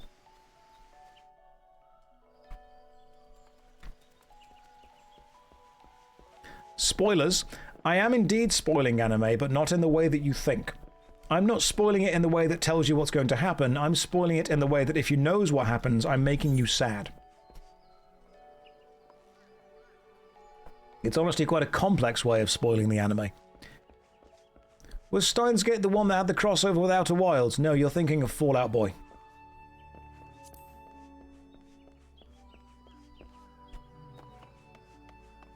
Hey, it's the MMO guy. That's better. Not just the WoW streamer. Now we've got a bit of reputation going on. Now I'm happy with that. I can do that. I can live with that. Sad is the normal feeling for this stream, to be fair. I do think that we've definitely got a bit of a vibe shift from FF14 to WoW.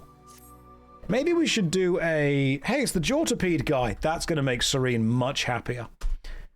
Which vibe do you vibe with more? The WoW streams or the FF14 streams? You have 2 minutes to vote right now. When did the lazy peon become so old? I think we're the same age, and I think that we've aged because that's just how time works. You guys have to vote right now. FF14 or World of Warcraft? You have a choice. Now, I'm not saying that I'm always going to play that game, and obviously it's going to be heavily skewed because they're the people watching the game right now. But, love the WoW stream, but FF14 is more unhinged. Yes. Yes, it is. I think that World of Warcraft retail definitely has the kind of sexy transmogs, but I don't think it has the sheer numbers of cat girls. Oh good, Johnny Gat's back. Johnny Gat has been following me around, making sure I'm safe. I'm not sure if I appreciate it, or I'm terrified, or I'm turned on, or D, all of the above.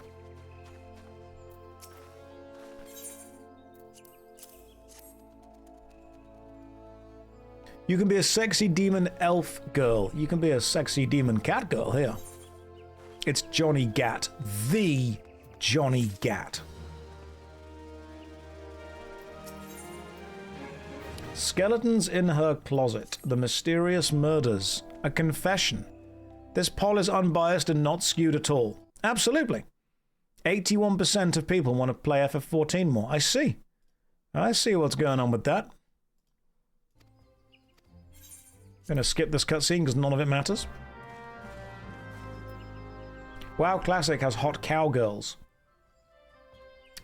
Pretty sure if you look around Final Fantasy XIV enough, you'll find someone willing to do cowgirl. Be a cowgirl. Let's move on. Seek entry into Hawk Manor. Let's seek entry into Hawk Manor. Let's go back to Bent Branch and then go to the left. Obviously, hot Draenei girls are in your area. But the thing is that hot bunny girls could be in your area quicker because everyone here has a flying mount.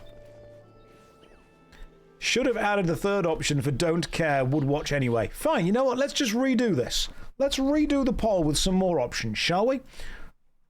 Which? FF14. Wow. Don't care, will watch anyway.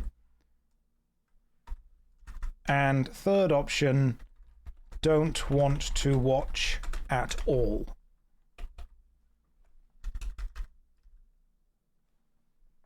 You have 2 minutes to vote right now. You can vote for World of Warcraft, you can vote for Final Fantasy XIV, you can vote for you don't care, you'll watch no matter what, and you can vote for I don't even want to watch this, why am I here? All those options and more. You don't even need to vote. Some of you need to be honest with yourself and admit that you just don't want to be here. That's fine, like I've got nothing against that. If you just don't want to be here, that's totally okay. You can just say that. How do I vote? You can need to be on, I think, desktop. So if you're watching on your phone, I don't know if you can. But apart from that, you can just click the numbers and the little buttons. You have Jortholm syndrome. You are trapped here. Serene will be your... I was going to say your support animal, but I think I should say your Sejort animal. Can I vote for Devil May Cry 2? It's implied that you're voting for that by just being here anyway. Now, Hawk Manor, I seem to remember, is a really fun dungeon. And I also remember, isn't there a special fish that you can like... Oh good, Johnny Gat's here in his car. And we already have the Smith and Goddess of Magic leaning against the door with sparkles going on. Let's have a look. So, yeah, most of you don't actually care. You prefer FF14, but you just straight up won't care. The special fish in the fountain. The dungeon got remade. What? Okay, let's have a look. Let's see what we can do. Let's jump off this. And let's just pop inside, shall we? Let me just hold my hand up in front of a cat girl. That's how I flirt. That's how I flirt. I just walk up to people and just... like that. Then they either follow me or don't. Enter Hawk Manor with a party of other players. Hawk Manor. Go. You are here for the entertainer, not the entertainment. Your way of doing things is fun and interesting, so I just kind of stuck around since the time you did Otherland. God, what a time that was. What a crazy moment. Like Jamiroquai. That's what I do. If you've seen the Jamiroquai music video, which is a thing that used to exist, I would just ominously float toward people, talking about virtual insanity, while holding my hand toward them while wearing a big hat. It worked for me quite well. I see these two have now fallen in love with each other. The amazing thing is, despite the fact these look like incredibly hot girls in the game, I'm pretty sure it's 2 middle-aged men. That's, like, I'm 90% sure. That's what that's going to be. And you know what? More power to them. Maybe they'll meet in real life, fall in love. Maybe that's what we can facilitate. This is like that scene in Mulan, except with, you know, a lot more degeneracy. Maybe they'll meet at FanFest, fall in love, become a couple, and reminisce about that time they met at Hawk Manor. We could have just started a relationship right there and then.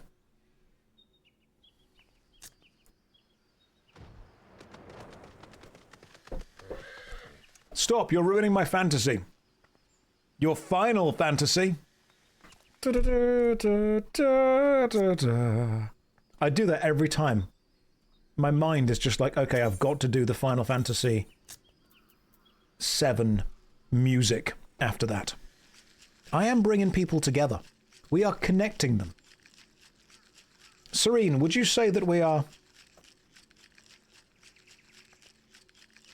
Would you say that we are connecting people together like the legs of a centipede?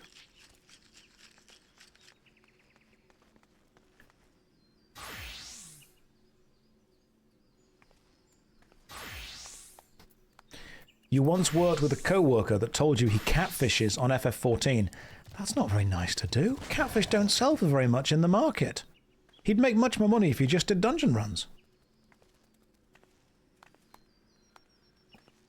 What did I just walk into? Sabitu, we're talking about the likelihood of people online actually looking like their avatars. Like, I'm pretty sure if you met me in real life and I wore a pillow, I would look exactly like that. I look like an extra from an adult recreation of the Miraculous Ladybug.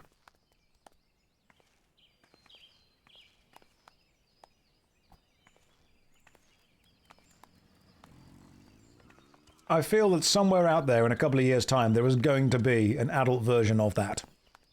Which I think is a shame. The grey hair does make sense. I am going grey. Like, if you ever meet me, I've got a grey patch in the beard just there, and I've got some serious greys on the side, right? Okay, I'm aging. I'm getting old now. I'm aging into it. I don't know if you can tell, but we've got some grey hair going on down here as well. We've got some greys on the edge just here. All right, I'm showing my age. I'm aging into it. I'm doing the Silver Fox kind of vibe. I'm trying really hard for that real-life Renoir cosplay. That's what I want. I think I'm aging out of the otter phase. Very much into the DILF phase. I might even jump straight to GILF, you never know. Silver Fox or Silver Cat? Yeah, Silver Cat. Alright, right, I'm a streamer. Why am I waiting more than 3 minutes for a dungeon? This is disgusting. Do you know who I think I am? Johnny Gat's here. You're embarrassing me in front of him. That's way better, thank you. Because you're a DPS. Shouldn't matter.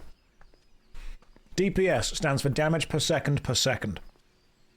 Always be DPSing. ABC.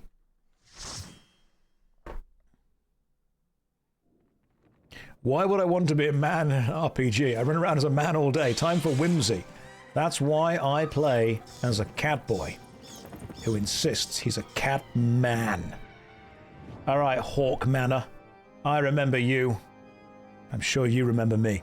Zeppler is streaming. You can get your bunny girl here too. We might need to go and say hi to Zeppler. Zeppler is lovely, by the way. You should pop over and say hi to her. Is she online right now? Go and say hello. Right. Ebony Spear, Vincent, Moonboy. We're all ready. Let's do this. Alright, Ebony Spear. Mr. Dark Boy. Vincent, you are the tank. Go and do whatever you need to. I've met Zepp in real life. She's lovely. Very, very nice person. Genuinely lovely person. You should go and say hi to her. Tell her Josh says hi. Tell her that I'm really good at the game. This is great music as well. Go and tell Zeppler she's a lovely person and more people should like her. Well, let's keep these enemies together so I can AoE everything. You will not lie to Zeppler. Go and tell her that I think I'm good at the game. How about that?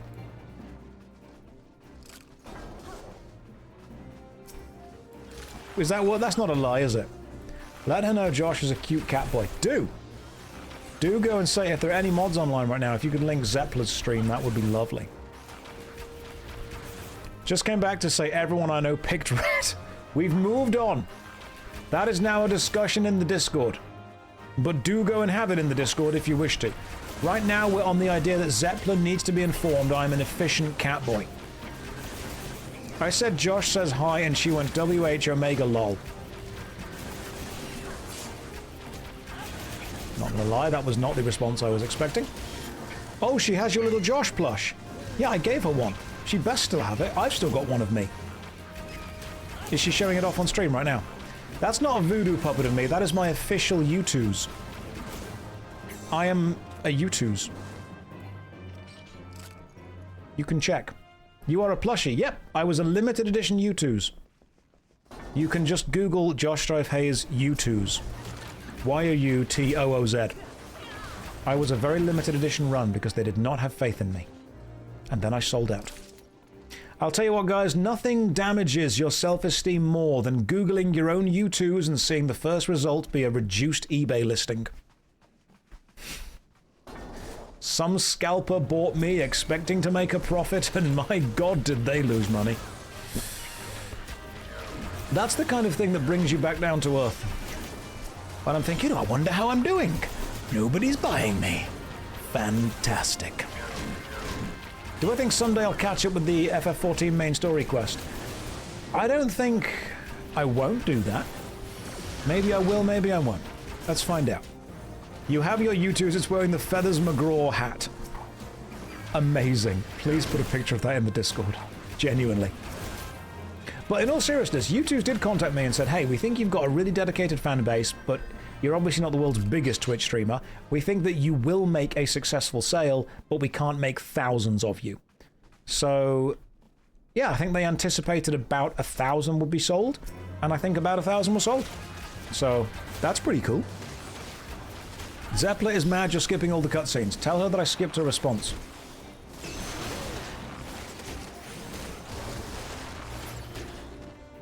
Nothing important happens in the cutscenes.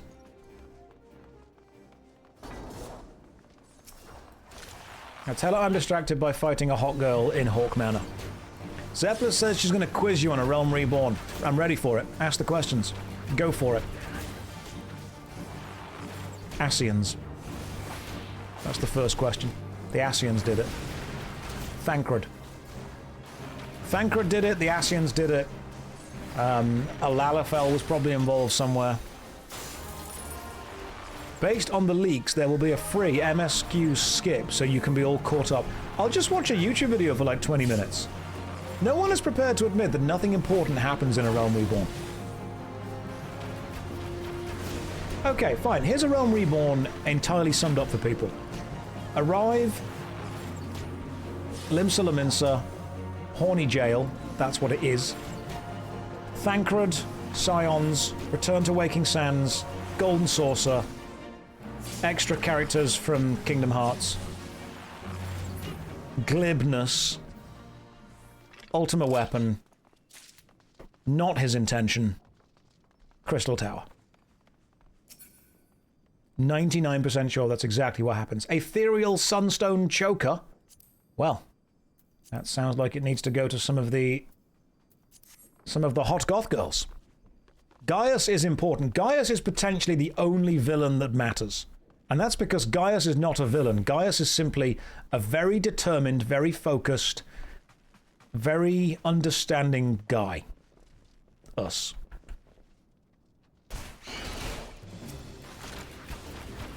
Now do the patch quests. No, they don't matter. What happened to Albion? Did you cop out?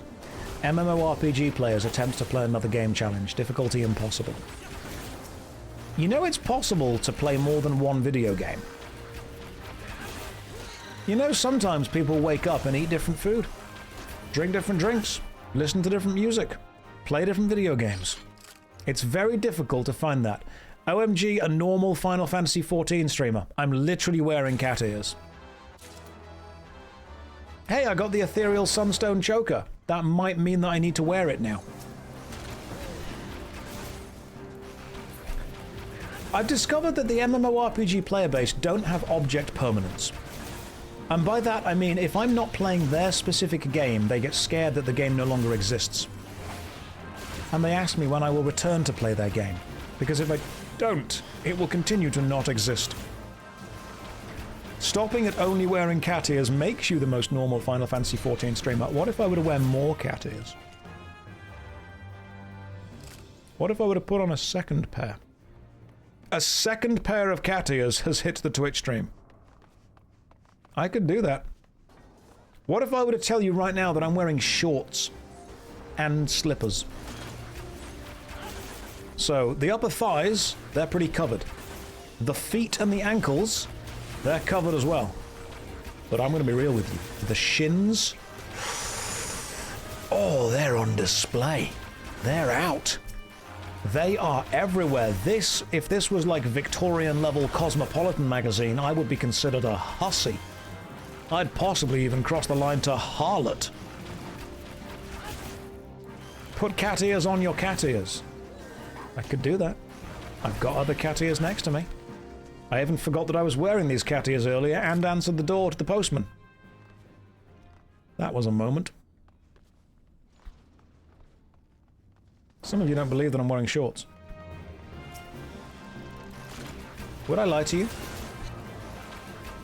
Oh, yeah, so for those of you that weren't here earlier, when I went on a 5-minute break, there was a knock on the door, and I answered the door and took a parcel in. And then when I closed the door, I realised I'm wearing a white dress shirt tucked into black shorts and pink cat ear, or blue cat ears. That was a moment. That was definitely a moment. Yeah, we're currently in Hawk Manor. That's what we're doing. Shins out. My shins were on full display. My shins and my calves. He got an eyeful. He really did. I remember this, boss. I'm gonna have to move house. That's the only way that I can solve this now. Right, what are we killing first? I'm assuming this guy. Or we can just put them both together and just, you know, hit them both. That works.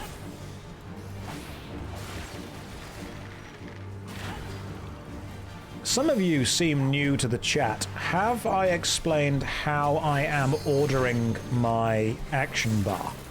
Because I feel that probably needs some explanation. I have discovered the most efficient use, the most efficient way to order an action bar. No, you aren't aware of it. So, if you're an FF14 veteran, allow me to explain, and I think you will actually appreciate the way that I'm ordering this. You've been confused by it since you tuned in. How do you think it's ordered? It's actually ordered alphabetically. Arm's length, barrage, bloodletter, company chocobo, foot graze, head graze, heavy shot, leg graze, peloton, play guide, quick knock, raging strikes, return, straight shot. So yeah, the abilities are ordered alphabetically. And when I get a new ability, I am simply shifting everything along to fit where it goes into it. There we go. I'm proud of this. I'm quite proud. The play guide on the hotbar is crazy work. It's P. So it's got to go there. Ooh, ethereal Danburite ring. I will greed. And mana breaches. Can't use them, therefore pass. And now we leave.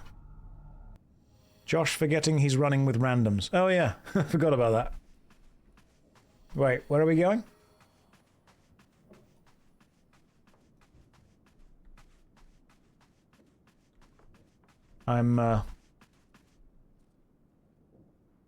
Okay, let's go up the stairs. Let's see what happens. Hang on. I'm going to click sprint. I'm on my way. Comfy carpet, very soft. Of course they're not leaving me. Right. Ah, there we go. I'm not playing with randoms. These guys are here. Hey, thanks for waiting for me. Sorry about that. I was distracted by Twitch chat.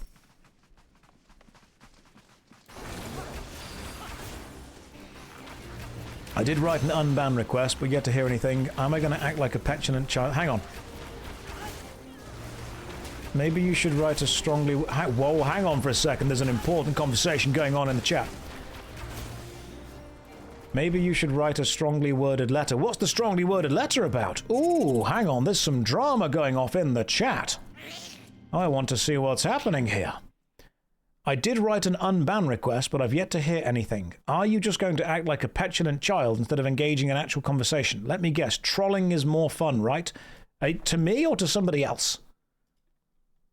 Like, are you writing an unban request to me or in somebody else's chat? Oh, right, gotcha. You got banned in somebody else's chat. Oh, okay, gotcha. You got banned in somebody else's chat and now you're annoyed at them. The guy was banned in Zeppler's chat. Ignore this. I shall not ignore this. This is going on in my chat right now. I'm very invested. I might even message Zeppler and be like, yo, what's going on here? Explain yourself, Zeppler. I won't do that. It's her chat. She can do whatever she wants. It's entirely up to her. I'm invested. Zeppler's trying to talk to you. Hang on. Hang on. I'm playing a game. I'm being very important. Why is this happening? Do I have to look away? I thought you had to look away from the eye, otherwise it petrifies you. Give me a second. I'm petrified. I got snapshotted. How do you deal with that? Right, you looked away too late.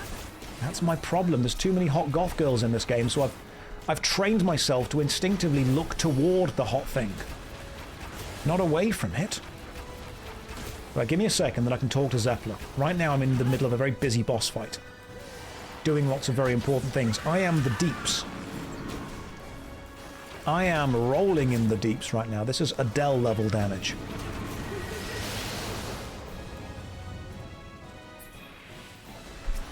Look away before the cast ends. I did!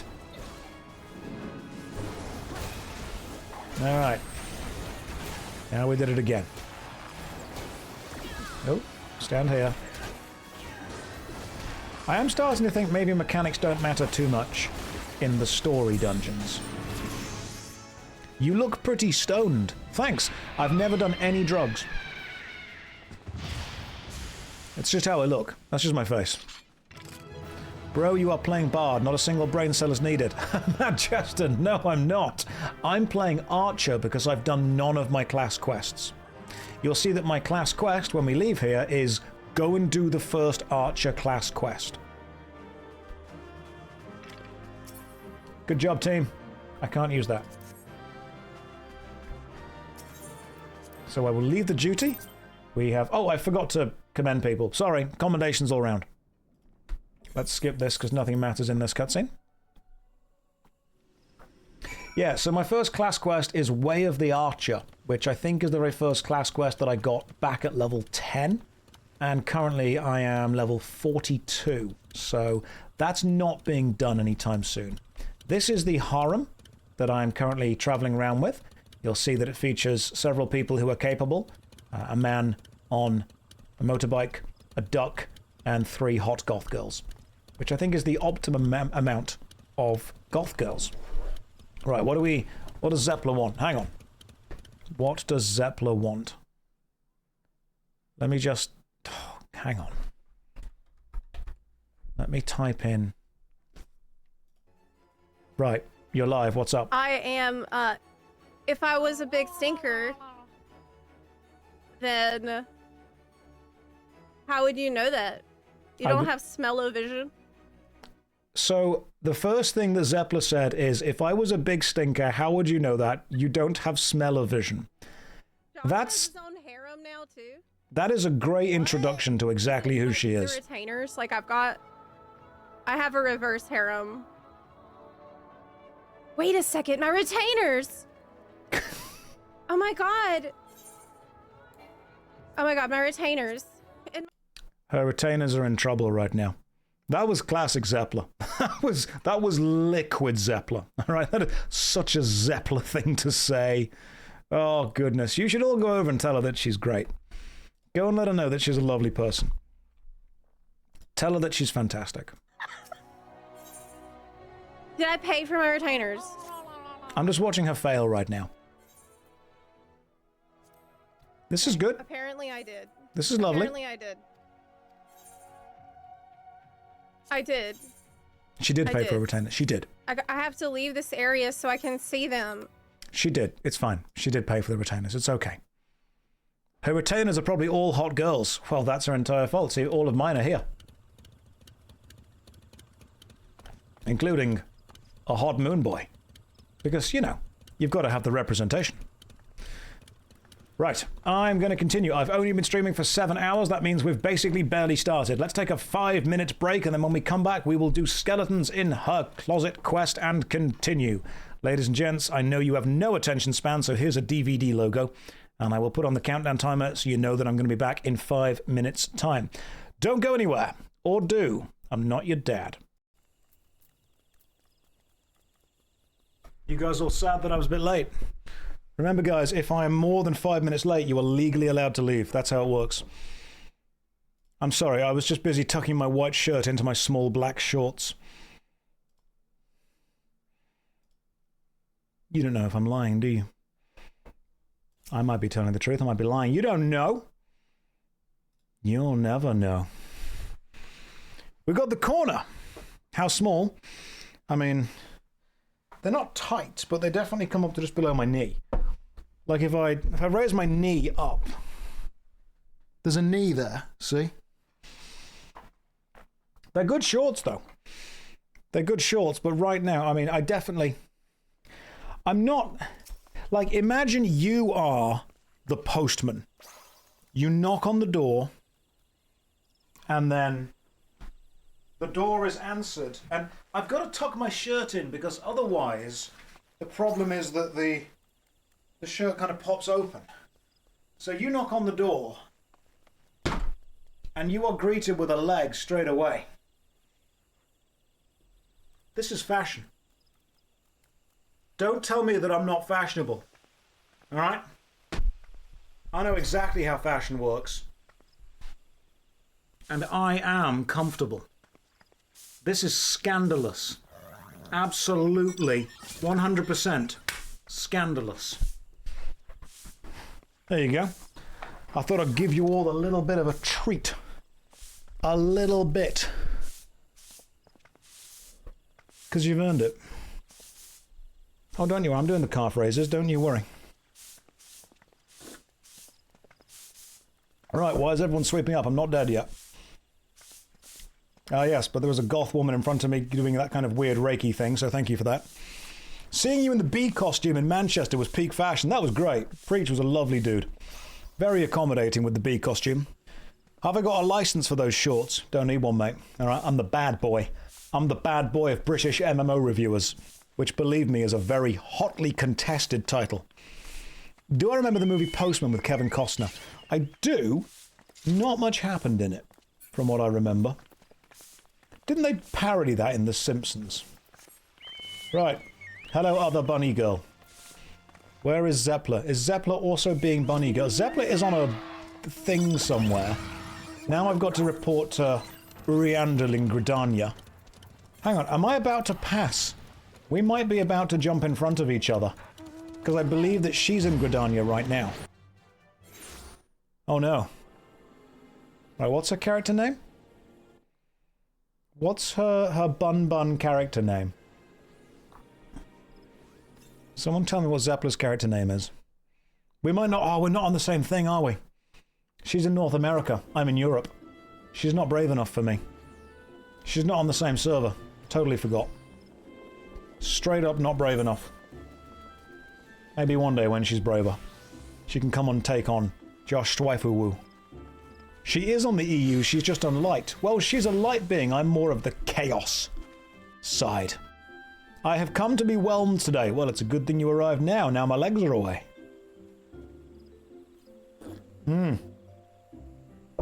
Server's not big enough for the two of us. Alright, you couldn't fit both the egos on. You're on chaos, she's on light. You guys get to choose which one you would like more. Do you want your streamer to be chaotic? Or like Dante? Do you want their dark heart to be full of light? Josh showing his legs. There's a sock on the microphone. God. I am going full on harlot. I'm going to be on only feet next. You would like legs. We've already had legs be shown off. You don't get everything, alright? Little bit arrogant to think that you do. Have I fully recovered from my Devil May Cry playthrough?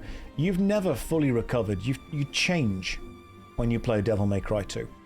You don't recover. You grow into something new and different.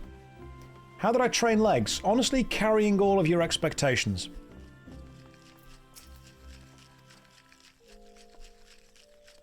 I like the fact we've now got hot muscle goth shaking a drink. I appreciate that. He's wearing cat ears. What do you think? Yeah, I carry your expectations. Is that a compliment for the game? Yes. Yes, it is. Right, report to Minfilia. Let's return to Waking Sands. Pray return to Waking Sands. Don't overestimate me, guys. Don't underestimate me. Just estimate me.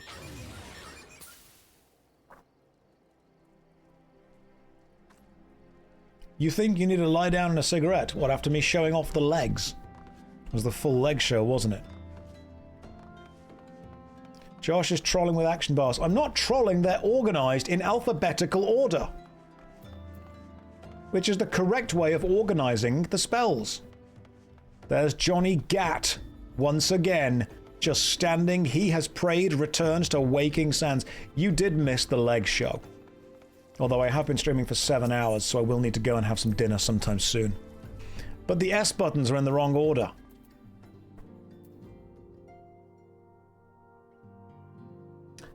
Straight shot, sprint, second wind. That is true. Second wind should go there, shouldn't it? And straight shot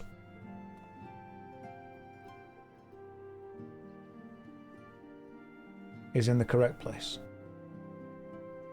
Now, what would really irritate people, I suppose, is if I just offset the buttons like that very slightly and then locked them.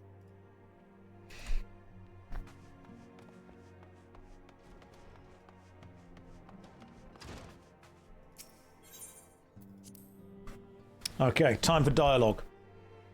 Let's see if the game's got it or if I'm doing it. Hello, love your content. Stick around, you won't.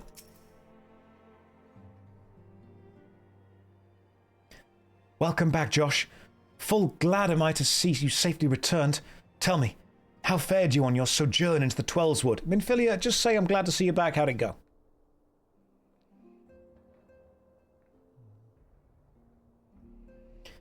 Two of La Habrea's minions, and they sought to measure your strength by their own admission?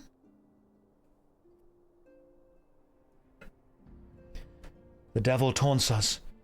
It is beyond doubt, then, that the Ascians have begun to move in earnest. Ernest must be happy. Would that we know to what end. Yet I will not bemoan our plight. Thanks to your tireless efforts, we are at least aware of the encroaching darkness. Alas, we can only do so much. It is clear to me now that we Scions are too few to protect the realm against this threat unaided. We must needs alert the three nations to the presence of this elusive enemy, and recommend they heighten their vigil. There is no shortage of misery in the world that Ascians might exploit. Oh no, the cutscene got skipped.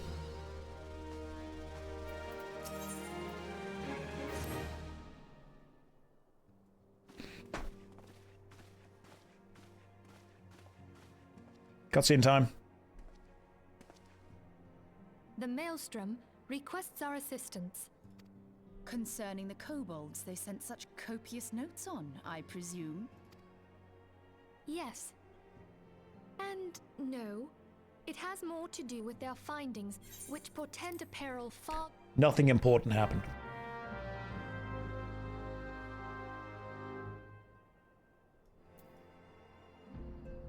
Right, speak with Rashant Riki. Can do. Where are you? You're over there. Back to Limsa Lominsa, a wretched hive of scum and villainy.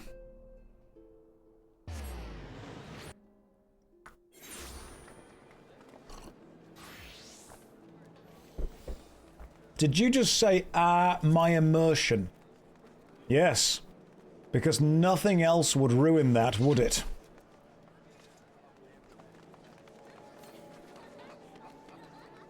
Nothing else is seen as what was I saying again?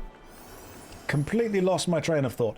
Nothing else is immersion breaking. Right, let's go and talk to who else we were talking to. Never caught a stream before, but thank you for the trade, good sir. You're welcome. A fellow bro, I'm glad. I hope you enjoy the stream. Look at how serious Final Fantasy XIV is. Look at how immersive it is. Look at this squirrel. See? Look at that skater just there. FF14 has everything. It has squirrels. It has emos.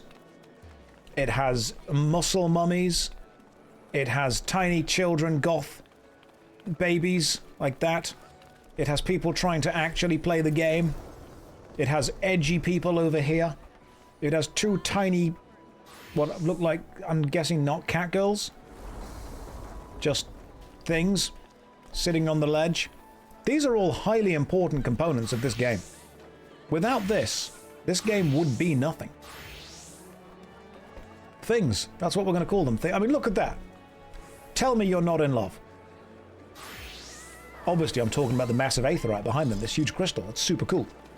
That's what we should be in love with. Now, what are we doing? We're going to talk to some people about the Titans, are we? So to the upper decks, let's go. Tracy is raiding with a party of 100. Oh, save yourselves, guys. You can leave. You don't need to be in Limsa. This is the worst place you could be.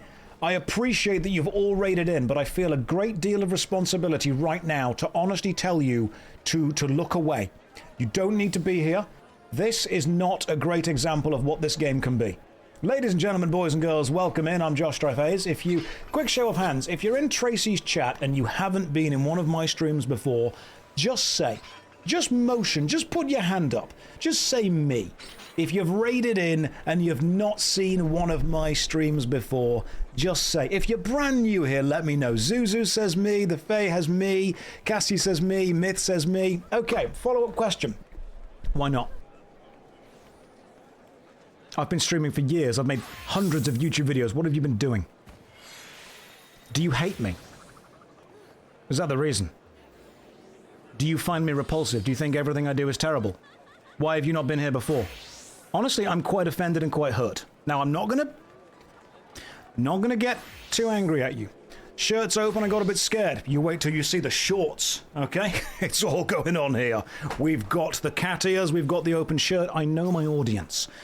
Don't come in here and think that I don't know my audience. I know what you all want. That's exactly why I'm here. Wolf, you've been busy modding for Tracy. That's understandable. Okay.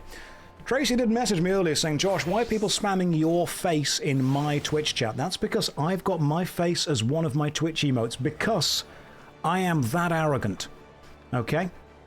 The reason theatres have double doors is so actors can fit their massive egos through. We all know this. So if you're just joining me for the first time, welcome.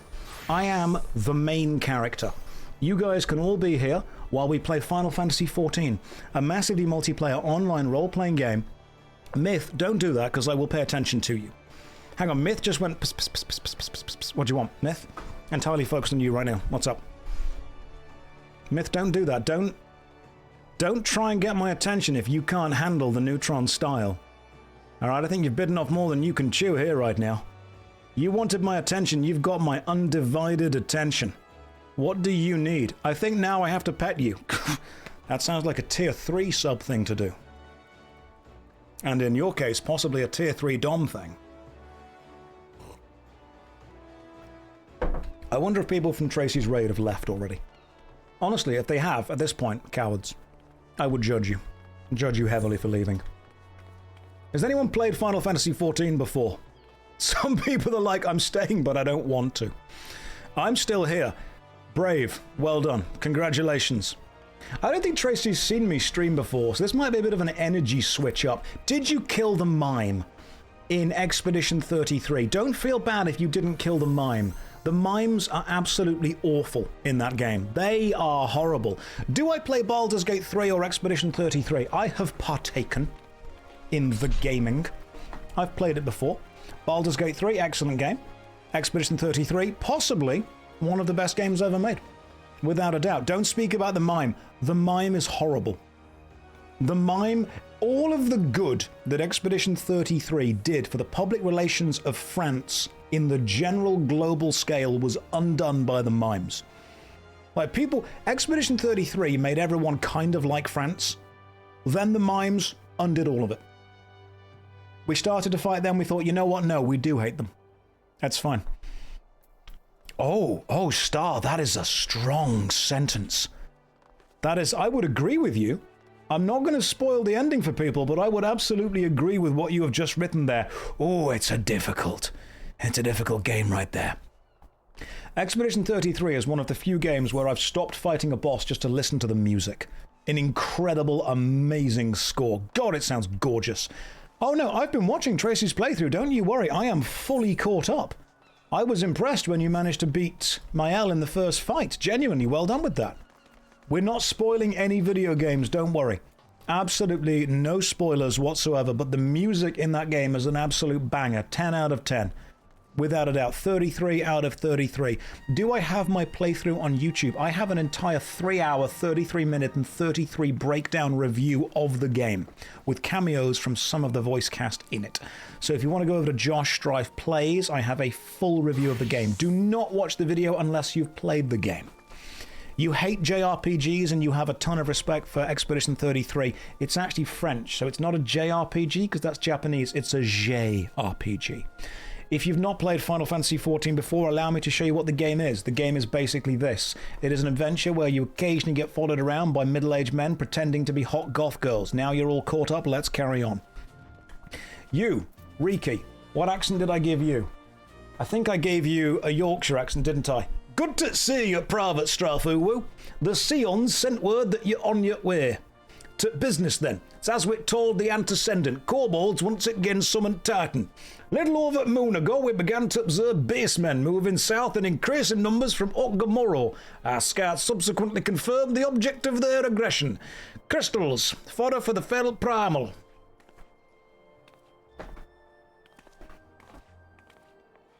That's just how they sound, sorry. Thank you, High Commander. You may leave the rest to me. Your deeds bring glory to the Maelstrom, Private Strifoo. Right proud am I to call you one of our own. Forgive the lack of forewarning, High Commander. The Admiral wished to address Josh personally.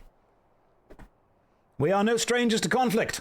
Long have the Sahagin and the Kobolds plagued our people, nor is this the first time we've had to address a primal threat. In the past, when Titan rose to threaten the peace, it was to the company of heroes we turned. But they are long disbanded, and we must look to other brave souls blessed with the strength to face this foe. So, it is that we turn now to the Sions of the Seventh Dawn, confident in the belief that you are Limsa's best hope. Limsa's in trouble. I hope you're right, yet the situation is far from simple. The kobolds are not prone to unprovoked aggression. Did not the Thassalocracy, that's a word, make a pact with the beastmen that each would keep to... I'm going to skip this cutscene. Nothing important happens. Nothing important was missed right there. Josh, do I think the British have an advantage in acting due to the diversity of accents heard on a daily basis? No, I believe we have an advantage in acting because for some reason everyone else from every other part of the globe thinks that as long as you say something with a British accent, it has authority, confidence, and learning behind it. It doesn't. Roughly 70% of what I say, complete bullshit. However, you will believe it because I am saying it with a confident British accent. If I switch into RP, you would believe anything I say. Next, fine, we will do the next specific thing, and we will RP, received pronunciation, for the rest of the game, is the way we will play Final Fantasy XIV. Ladies and gentlemen, welcome in. I am JoshStrifeHayes, currently playing as Josh Strife Uwu, a Catboy character, currently located in Limsa, Lominsa. We will be engaging in the adventure of saving Eorzea. Level 30, Wrath of the Titan. It's true. What was the story I told the other day? You could say anything with an English accent and people will believe you. People will nod along and go, that's absolutely true. 100% correct. Get the BBC accent out of here. Minus the being capable part. Look, I can lie to all of you. Do you believe that a man who lies would have a cat-girl harem follow them around? There is also a duck. All city-states are kind of terrible. Oh, do you mean in Final Fantasy XIV? Lominsa is the only city that is naturally sticky because of how full of harlots it is. If it was nighttime and you turned on a black light, Lominsa would blind you. That's how awful this entire place is. Nobody likes being here. Nobody's having a good time. Right, I need to go and do the Wrath of the Titan quest, which means traveling to Lower Lanosea. Lower Lanosea has the dry docks, then we'll just go north. Have I still not eaten a banana? I have still not eaten a banana. I've committed to that. For those of you who have just joined in, allow me to explain the banana story. First of all, no, let me ask for consent. Would you guys like to hear the banana story? I'm waiting for an answer. No. Okay, Hall said no. That's fine. No banana story for you guys. I don't want to be telling you stories that you don't care about. I want to make sure that you feel listened to and valued. No. Hall said no. Hall said no. Therefore, you do not get the banana story. Had you have said yes, you would have got it. Red Sky, you care. Too late. Too late. Hall said no. Sorry, guys. Should have said yes. When I said, do you want the story? You said no. Should have said yes. I will listen to everyone's input, and I will do the thing that matters most. I'd like to hear the banana story before I head off to watch your Expedition 33 video. Oh, Zuzu! Oh, careful. Flattery will get you everywhere. Okay, fine. You've sold. You've sold it. You've convinced me. Allow me to explain the banana story to those of you who have not heard it before. I have never eaten a banana. And that's the banana story. I hope you all enjoyed that. Was it what you expected it to be? So what happened many years ago was I realized that one day I may or may not be famous enough to write an autobiography about myself. And so what I then thought was... So that was a very clever joke because there's nothing else the autobiography is going to be about. What I then realized was that I have never eaten a banana. So I thought that I could put at the bottom of my autobiography, at one of the pages, like page 7, I could write, Josh has never eaten a banana. And then I realized that if I ever do eat a banana, I can no longer put that in my autobiography. And that, if anything, would be robbing myself, and indeed the several people that probably buy the book, of an interesting anecdote. And so I have resolved to never eat a banana in my life because I believe one day it will make an interesting story in my autobiography about my life. That's not a story, that's a statement. All right, sorry, Lethalized. On a dark and stormy night, I realized many years ago that I had never consumed the fruit of the banana. And so I decided that this was a moment within my life that required recording within a book of other stories of my life. What about banana in a smoothie? Shut up. And so when I thought I would record this story of my life, the banana story would take pride of place at the bottom of a page somewhere. Banana bread. Stop looking for specific instances of the consuming of banana flesh. It is very different to consume the banana flesh when blended or in one of those foam bananas than it is to sit down, peel a banana, and just raw dog a banana into your face. I didn't want to say those words in that order. That clip now exists, but that's how we're going to do it. We're losing viewers, but they're cowards. We're only losing cowards. Everyone that stayed around, you need to stay around. If anyone from Tracy's Raid is still here, honestly, at this point, why? Have you liked what you've seen? It's a very different vibe. It's a different energy. Seaweed just said, bruh, I appreciate that. Raw dogging the banana flesh. Forever. Josh, I think viewership increased. I hate that. Hang on, is it an ad break? If it's an ad break, that would explain a couple of things. Let me have a quick check. Oh my goodness, it might be. I can't believe that people wanted more of that story. Have I eaten banana bread? Why are you looking for reasons to hate me? Why are you all here saying what I am and am not doing correctly? I'm letting you into my life. All right? I am letting you into my personal reality, my story. I'm telling you all of this stuff. Cherith Gainsborough, I appreciate that. After you have sold the books, will you raw dog a banana on stream? I mean, if my career's gone that down low, then sure, why not? Let's get the OnlyFans out. That's definitely one for the clip channel. Why do you hate bananas? Principle at this point. Principle, commitment. Honestly, just focus. Pure skill. You respect my banana abstinence. Thank you very much. I appreciate that. So, do you watch Tracy's Baldur's Gate 3 as well as X-Men 33? I did. Haven't for a while, but I did when she was playing Baldur's Gate 3. I was lucky enough to meet Tracy. She is a very lovely, very confident, very charismatic individual. She has 18 charisma. IRL. That's guaranteed. Just straight up one of the nicest people.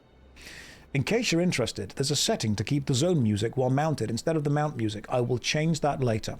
Have I ever eaten a banana on pizza? No, OZMMO, because I'm not insane. I wouldn't do that, would I? Hey Josh, just popping in to say you're cool and do cool stuff. You can't prove this, Croz. Alright, you're just saying what people have told you. You have no idea the reality. I'm lame as anything.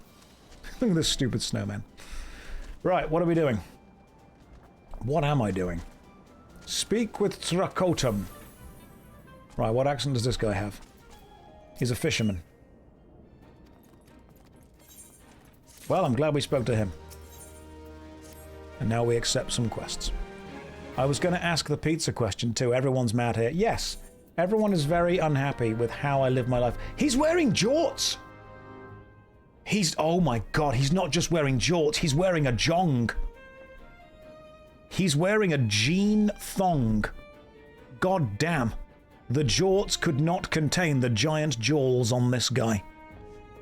I'm just very impressed by the fact that he's full on wearing like a jean thong. Josh, stop right now. Anna, no. Listen. We're getting short-mogged by that dude. It's me. I mean, I'm wearing shorts right now. I could get the legs on stream, but I feel that would be too much for most of you. This quest is worth it to read. I've read it before many years ago. Oh good, there's a giant manatee and a fairy and some more people dressed around following me. Because this is FF14, that's how it is. I've been streaming for 7 hours now, so I believe the conversation's gonna get weird. Just go with it, but we're getting weird at this point. Once you've been streaming for 7 hours, things happen. Choices get made, energy gets shared. Things definitely happen.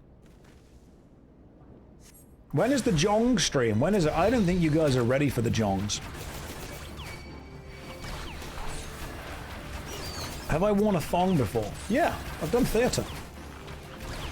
You promised MZ you'd make some banana bread for MCU. Does the no banana bread rule count in baked goods? I am not eating the bread people give me at a convention.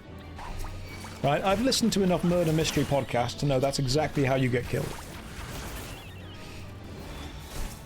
Do I have any plans to play the new expansion for Final Fantasy XIV? That is, honestly, at this point, private information. You can't just ask a man if he's going to play the expansion. But yes, at some point I will. Is a double denim essentially a jumpsuit? Ah, the Canadian tuxedo, as they say. But also, in all seriousness, if someone gives you banana bread at a convention, don't eat it. I appreciate the fact that all you guys have been doing is following me around the entire time, waving these little glow sticks at me. It is really... And we've now got someone on a cloud. It has spurred me on. Josh not becoming a bard and using AoE skills on single target is peak gaming. I've not done any of my class quests. I've still got Way of the Archer to go. Josh hates you. I don't hate you. I just hate the idea of you. There's a difference, all right? So that's much nicer. That's much more fulfilling.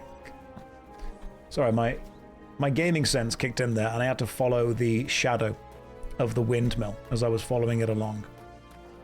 I don't despise anyone. All right? I love all of my children equally and dearly. Josh, please, your class quests give you more abilities. Somra, my current abilities are ordered alphabetically on the bar. Do you think I'm taking this seriously? I am not. I feel like playing WoW has scarred Josh. I am a different man from whom I was before. Oh good, Ashtola's here. You cannot step into the same river twice, for you are not the same man, and it is not the same river. You cannot be the same person after streaming World of Warcraft for 2 months, because honestly it just kind of messes you up in a weird way. Those two sayings are basically the same. They're very important that you understand them. Don't you want more alphabetically ordered abilities? What if I were to just... I mean, some of you haven't even noticed that I've very slightly dragged the top bar out of sync with the bottom bar. Like, that's just slightly to the left. But now I've said that, you won't be able to unsee it. This stream is what happens when you roll chaotic neutral. I'm just doing a gentle amounts of psychic damage to all of you. Not lots, just a little bit. Just a little hint, just a soupçon of psychic damage. Remember guys, it's a charm to see people play a game. Yes, it's a charm and a privilege, and you should be charmed and or privileged. I'm not chaotic evil, this is chaotic neutral. I'm not an Ascian. Have you considered one ability per bar and having like 30 bars? Mike, you and I would get on. You and me would be best friends. You feel the ground tremble beneath your feet. Time to kill this thing with only AoE abilities. What if I just didn't move? What if we just killed this thing with AoE abilities and just tanked all the damage? This is peak gameplay right here. I've got one ability. I've not even equipped the best bow. I'm only using AoE and I'm not moving. Use the play guide, you fool. Don't need to, mate.